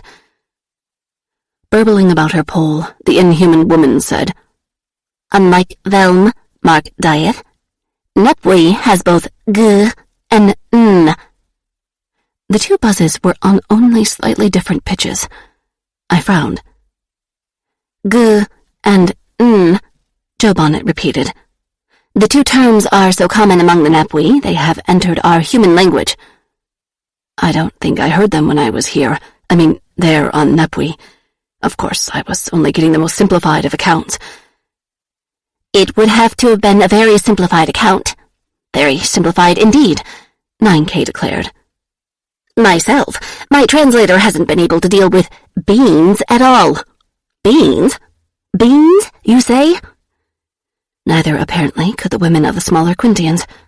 They're not native to your world. And while I wondered if I should mention that these particular beans had come from mine, 9K saved me the diplomatic embarrassment. Ah! She bulged forward again. Well then, no matter. Let's get on with it. Go on now. Go on. Gi are Miéville's highland plateaus, and n are the lowland ribbons that wind between them across much of the surface of our world. This cassette here, Jo Bonnet gestured around us, is set up to represent a rather romanticized section of n, the lowlands. The cloud layer up there covers most or even all of the n, often vast storms, vast rains, and always vast darkness. Yes, I remember it from my visit. Climb up the rocky slope there, and you will break through the broiling mists and emerge at last on some g rim. We women of Miéville, said the alien through her pole, have always lived along the bottom of the n, underneath the clouds. Why, you ask, Mark Dyeth? What are our reasons? What is the functional answer in terms you can follow? Ah, it is terribly difficult to express it simply. It involves chemistry, psychology, evolution, which you understand are normally concepts as alien to us as vk, and gk are to you. That's the best I can do with the humming buzzes, she uttered, and since they came from her pole, that meant they were already translations. But we have lives there. We live there, and we want to go on living. Up on the g, Jo Bonnet said. Only humans live. They have their urban complexes, their society, their industry. But the humans who do tend to how shall I say, forget that any other women share their planet with them. There is fear of cultural fugue, that terrible social condition in which worlds destroy themselves, from the depths of the N to the centers of the most isolated G, and it is very much the tension between G and N that is involved. The humans of the G, at the urging of the family, have decided to bring in a focus unit to help stabilize the cultural play. On my single visit to Miéville, I said, the area I visited was certainly deep within a crisis, and in the lowlands, in the I saw the fear of cultural fugue. But women anywhere fighting real and pressing chaos tend to fear that first thing. I've seen it on many worlds, Joe Bonnet, worlds that still swing quite whole and neatly in their orbits about the night. And on Miéville, there were no official web parameters to suggest your world was heading anywhere near CF. Worlds are big places, Mark Dieth, said Blue Bubbly 9K. You could not have seen all of Miéville. In the period you were there, you could only have gotten the most simplified picture. A focus unit must reflect and focus the concerns of a world, Joe Bonnet said. Consider then a world with two racial species, who imports a focus unit consisting only of one. What could I say? I said, I gather it's rather moot just how much stabilizing a focus unit can do anyway. But then I was brought up under the Sing, and we tend to look down on all traditional family techniques. Do you mean to bring in the Sing to help right the situation? Certainly on worlds where the women are divided between native and human, their dogma seems more geared to easing tensions and promoting peaceful coexistence. Once you are on a world, if the conflict between family and Sing becomes too heated, especially as the various precepts are taken up by hostile institutions with other names, it can lead a world even closer to cultural fugue rather than resolve the turmoil. I smiled. That's true. At least it's certainly what one hears as one slides along vague and variegated strands of the web. Yet there must always be some tension between them, if either is to avoid becoming the basis of some oppressive regime. And since worlds are indeed big places, most women, seeing a conflict in one local place that may indeed look huge, tend to give it more importance in world terms than it deserves.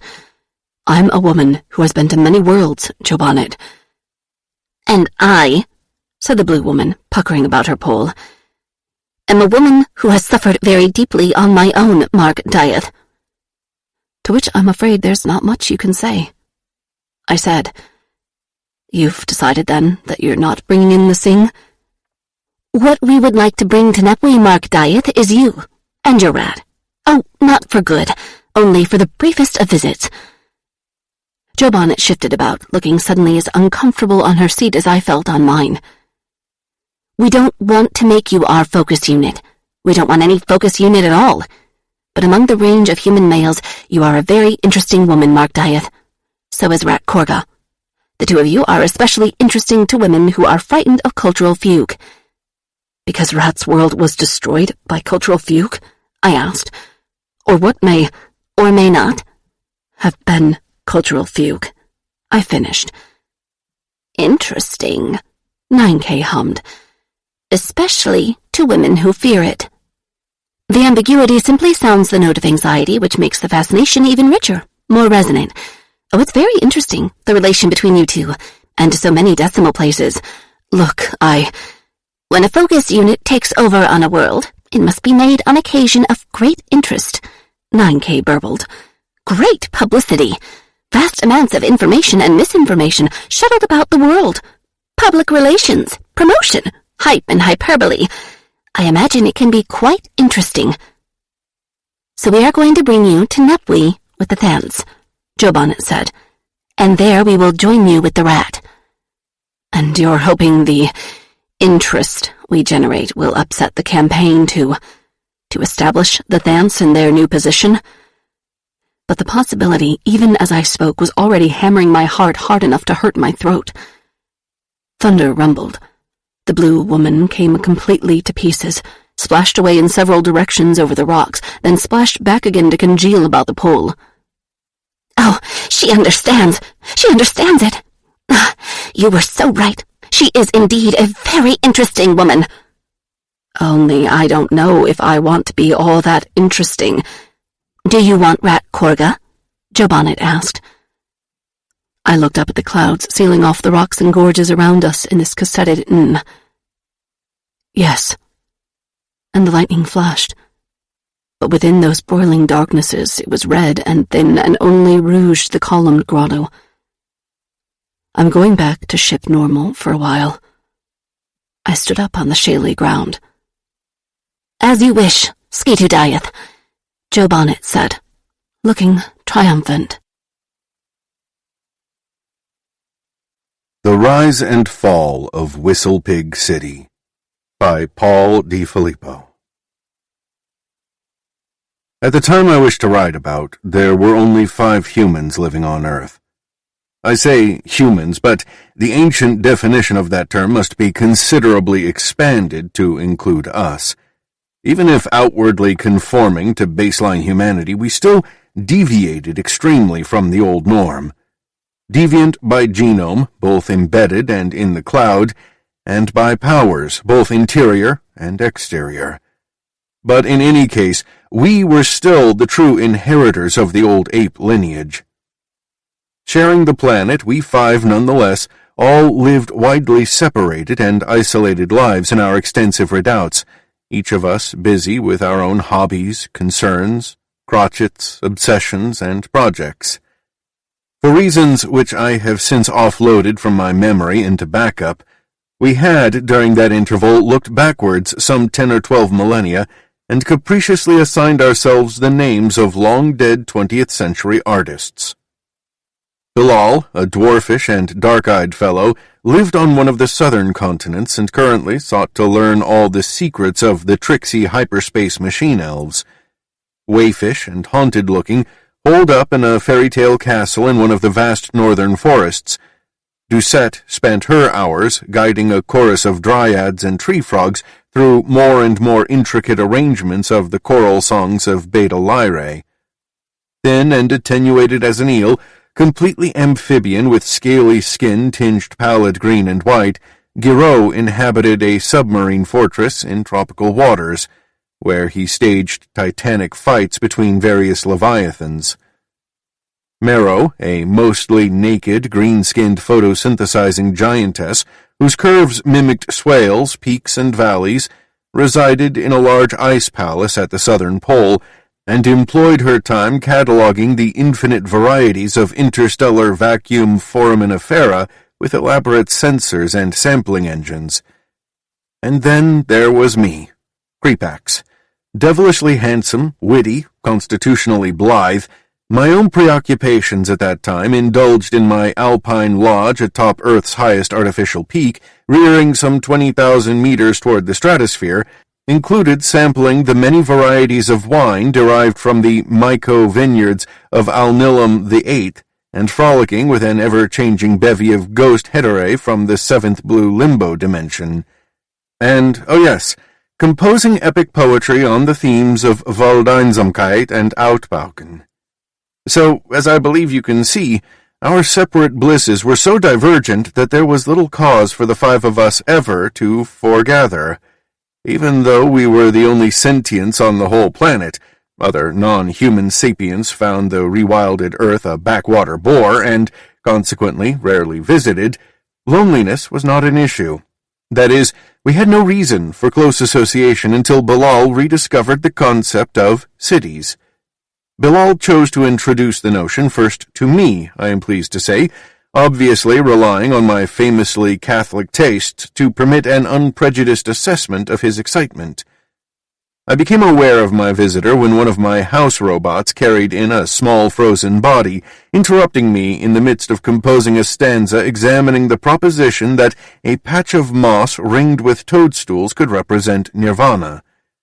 Bilal was still dressed for the tropical clime of his home, bare-chested, barefoot, and wearing just a colorful loincloth, hardly the garb needful at the raw altitude of my home.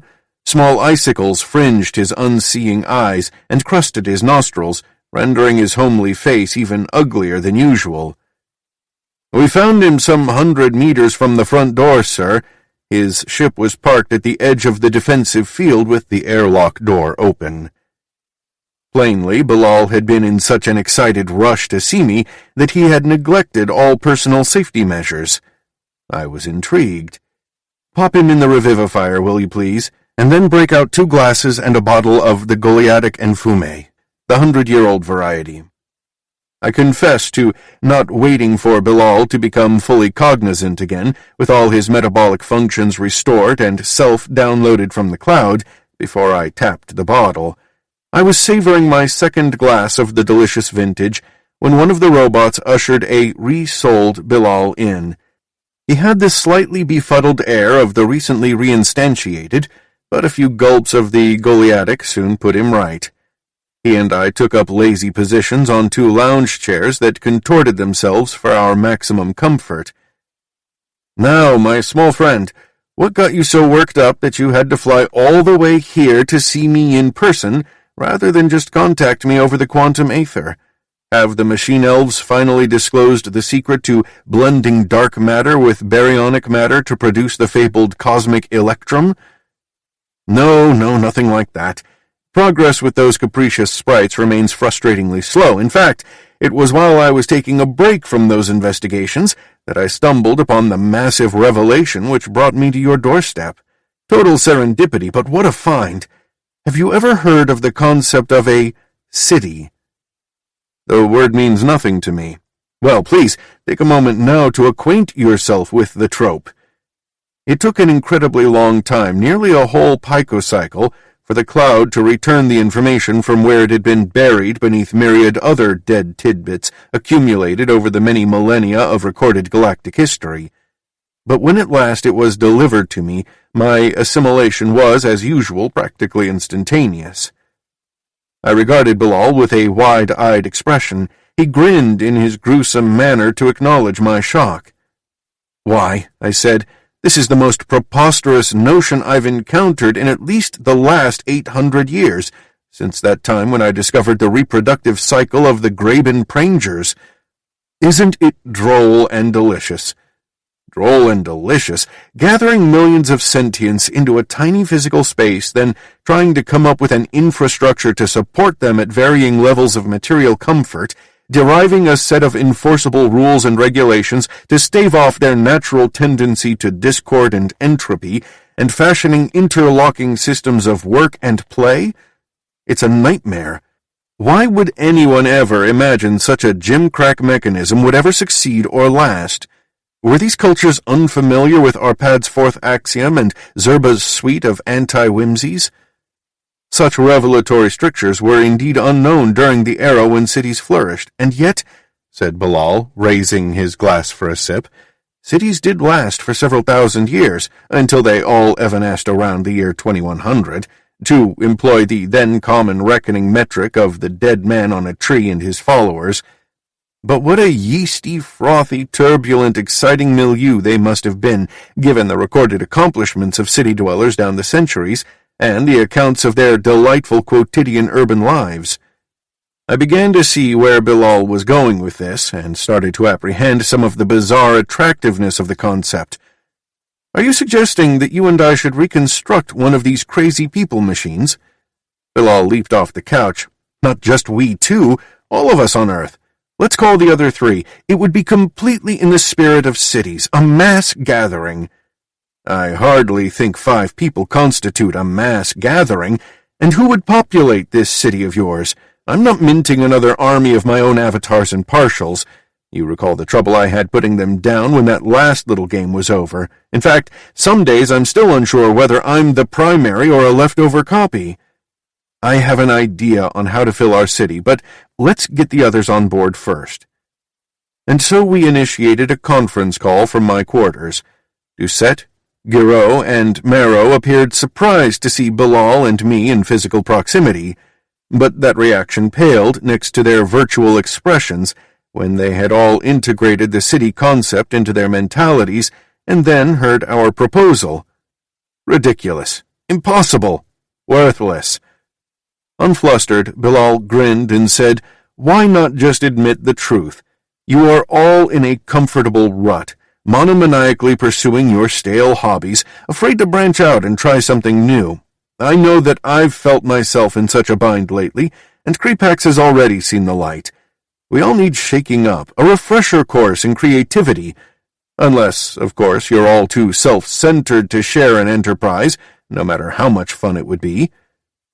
This analysis seemed to strike home, producing a change of heart, and, before much longer, there was unanimity amongst us.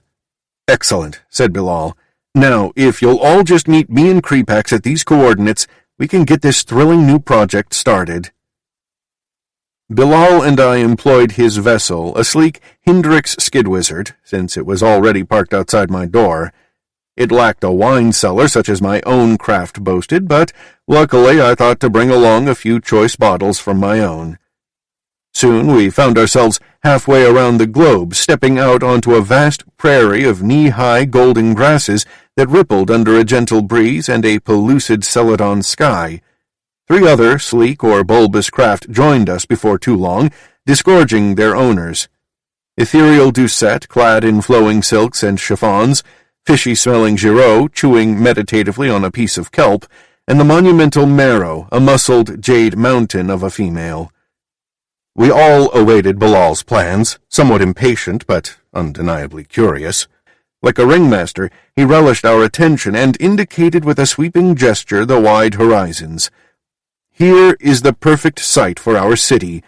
Many famous cities of yore were established by the sea or by the mountains, in jungles or bayous, in lunar craters or on the tundra, atop garbage middens or inside canyons.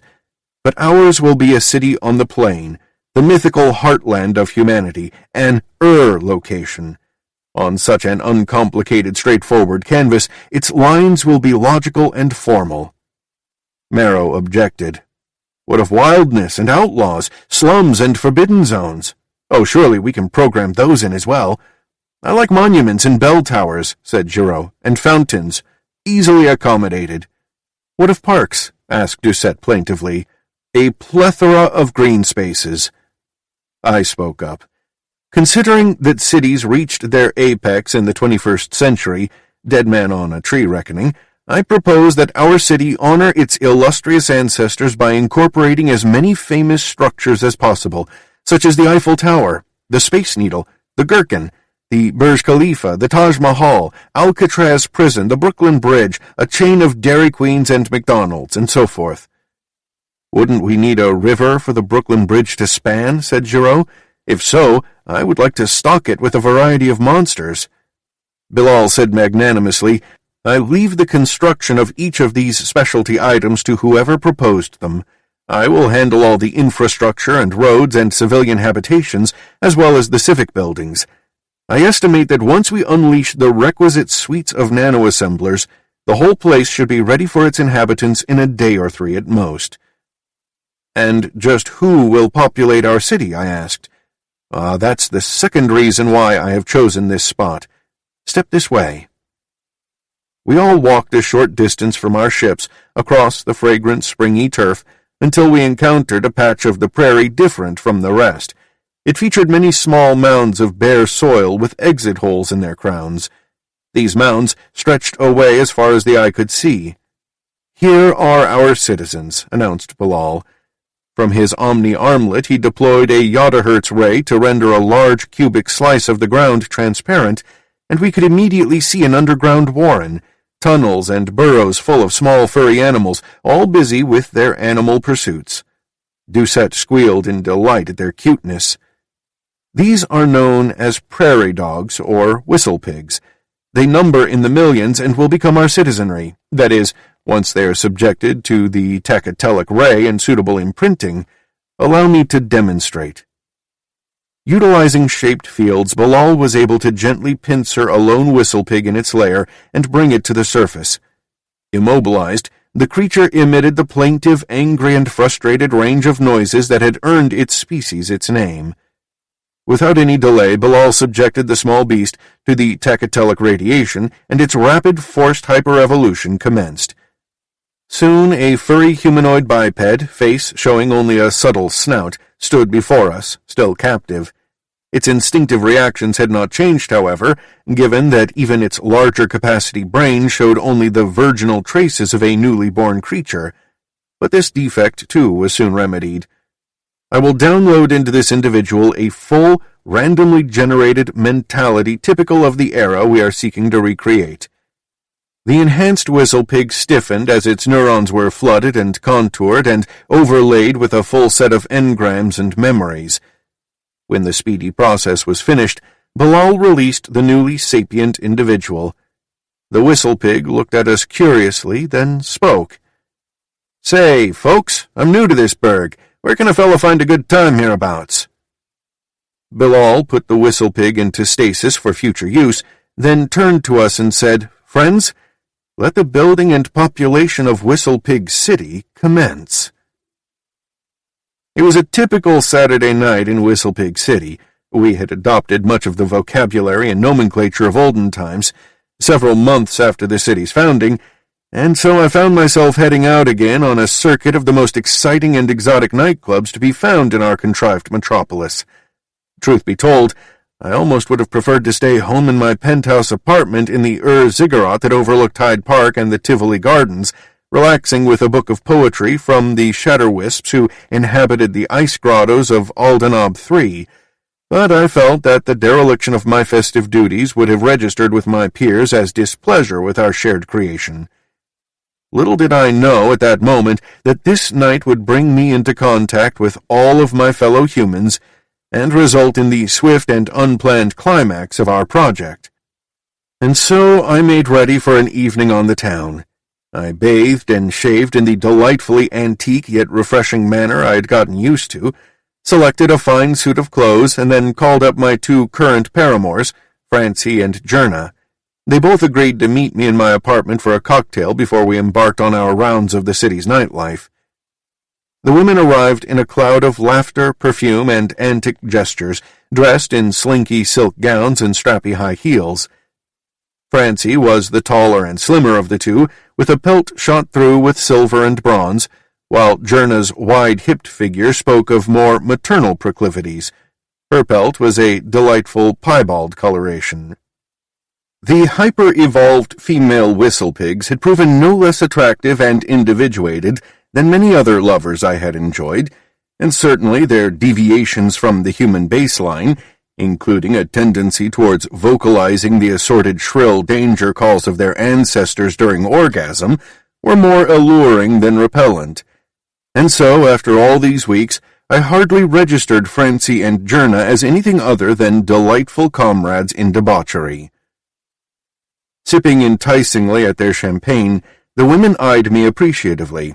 I was, after all, wealthy, handsome, and an excellent lover, a good catch by any standard. "Where are we going first?" asked Francie. "I thought we'd hit Rockefeller Center for some dim sum at Tim Ho Wan's, and then pop next door to the Crazy Horse for the floor show."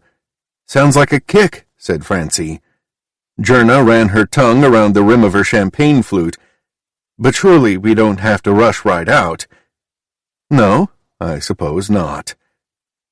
An hour or so later, we three were cuddling warmly and fragrantly in the back seat of my limo while my chauffeur steered us through the busy streets.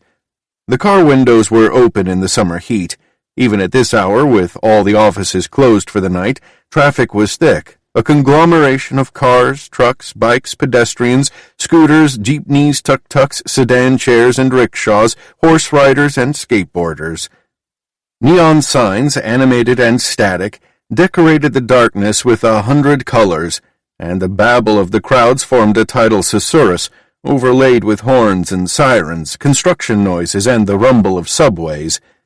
The tall towers of the coal-fired power plant showed their warning lights against the aerial traffic of small planes and autogyros, while the many skyscrapers, deco, postmodern, mid-century, or supra-pandemic, flared their lighted windows. To think this was all a barren veldt just half a year ago. Of course, the Whistlepig citizens knew nothing of their origin or actual condition. Their downloaded mentalities were shaped with the assumption that the city had existed forever, or at least since their dim past. Venues exterior to the city were simply a hazy otherness, dimly perceived and little mentioned. Likewise, they possessed a blind spot toward us five humans, seeing nothing alien in our presence.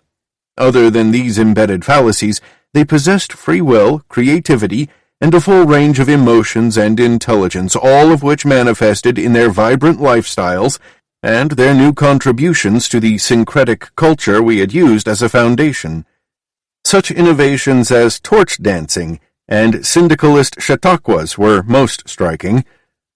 All the resources and natural materials needed to sustain the city, from food to fuel and manufactured goods of all sorts, were trucked into the city by innocuous robot whistlepigs, ferrying the items from the adjacent nanofax. And so our toy top was kept spinning in perpetual motion and ignorance of the real world. The limo pulled up in front of Rockefeller Center, and I emerged with my two curvy comrades, the cynosure of the crowds of average citizens gathered on the sidewalks, gawping for celebrities. We hustled past the autograph seekers, orphans, urchins, crippled veterans of the Mars-Moon flare-up, as well as a flock of newspaper photographers, and soon occupied my reserved table at Tim Ho Wan's. The rolling carts full of steaming food quickly converged on us, delivering all the gustatory satiation we could desire. Afterwards, Francie and Jerna groomed themselves adorably with much tongue action, and then we were off to the Crazy Horse. A prime table right at the edge of the stage gave us a splendid view of the performers, a bevy of the most glamorous, vocally and terpsichoreanly talented whistlepig females, all in matching silver wigs and monokinis. But just as I was settling back to enjoy the solo stylings of the star singer, the sultry Raven Dragonette, with her interpretation of "It's Only a Paper Moon," the club exploded in screams and gunshots. I jumped up and spun to face the entrance. There stood Marrow, her viridian form unwontedly stuffed into a skin-tight crimson leotard, accented with a flaring cape, towering over the whistlepigs. Flanked by armed henchmen with cigarettes dangling from the corners of their mouths, she carried a smoking Tommy gun, which she had apparently emptied into the ceiling to command attention, raining down shattered crystals from the chandeliers. "All right, bourgeois parasites, all your money and jewelry in the sacks, and no holding back, or else." The henchmen circulated through the audience, collecting all the loot. They treated me no differently than any other victim. Finished with their extortion, the mob reunited back at the door. Marrow shouted, "No one call the cops!" She fired off another skyward burst for emphasis, then fled. Francie and Jerna had swooned, and while I was administering champagne to revive them, the mayor showed up. Bilal wore a sharp tuxedo as if he had been interrupted at some gala charity affair. Beside him stood the chief of police, and I had to admit that Giraud looked very commanding in his epauletted and braid-festooned uniform, even if his clothes remained perpetually damp. Bilal's voice, deep and powerful, especially for one of his small stature, carried across the whole club. People, be calm. You know that my administration will not tolerate these crimes. Your safety and the preservation of your property is our primary concern. Chief Giraud is on the case. We will have the Crimson Corsair in our grip before much longer." While Bilal and Giraud were conferring with the owner of the club, I saw Francie and Jerna off in a cab, and then sidled up to the mayor and chief. Seeing me, they cut short their reassurances to the proprietor, and the three of us headed for the street. "Well," said Bilal when we were outside, "I take it that Marrow gave an outstanding presentation as the Crimson Corsair." "Yes, indeed, but her shtick is getting a little old. She used the exact same speech as the previous four hold-ups elsewhere." Bilal mused on my words. "Perhaps we're all getting a little stale. Did I come across as truly angry and concerned? I believe that was the expected tack that a good mayor would take." "Yes, but what? It's just that you can only utter these platitudes so often before the people will demand action. The longer Marrow continues her depredations untouched, the more farcical you and our chief here will appear." Giraud said, "I could unleash some of my mega kaiju on her well-known hideout. The collateral destruction they'd be sure to cause would result in the awarding of many lucrative rebuilding contracts afterwards." Bilal vented a cynical and exasperated sigh. "I don't know what to do next. This managing a city is hard and boring work. Might I suggest that we relax at the House of Broken Lilies, where we might receive inspiration about how to proceed?" Bilal clapped his small hands. "A wonderful idea, let's go."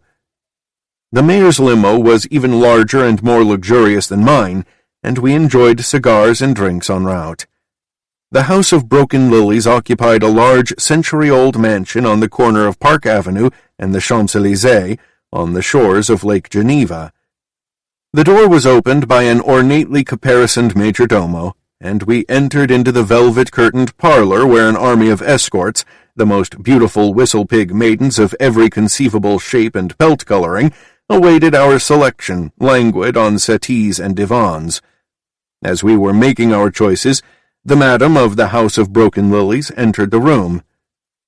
Doucette wore an elaborate outfit of tulle and taffeta and tricot and looked like a pale-skinned nymph. She floated across the floor to us, and in her role as procuress complimented our selections. But then she whispered, "We all need to have a talk when you're finished. Come to my office then." Doucette left, and soon Bilal, Giraud, and I separated from each other, bearing our horrors upstairs. I must confess that Doucette's mysterious injunction tempered my pleasures somewhat, as in the back of my mind I pondered what she intended to discuss. Still, I did not find myself outside her office door till 3 hours later. Apparently, I was the last to arrive, since I found Doucette, Giraud, and Bilal awaiting me. And Marrow, too. The Crimson Corsair was balancing a brawny, vacuous gigolo on each knee, but dismissed them upon my entrance. Doucette spoke first. "Bilal, this city project has been great fun, very entertaining and enlightening. I truly feel I understand our distant ancestors much better. The congestion, the hurrying, the competition, the filth, the forced intimacy, the angst and frustration and ennui and rage that a city creates. It explains many historical incidents so well." "Yes," I chimed in. "I've come to appreciate this whole city Weltanschauung, despite finding the concept noxious at first. Job well done, Bilal." Doucette nodded and continued, "But even given all that, I'm growing tired and bored. I want to get back to my Elysian precincts." Marrow chimed in, "Me too. This gig is growing old." Giraud said, "Life on land was always only my secondary choice."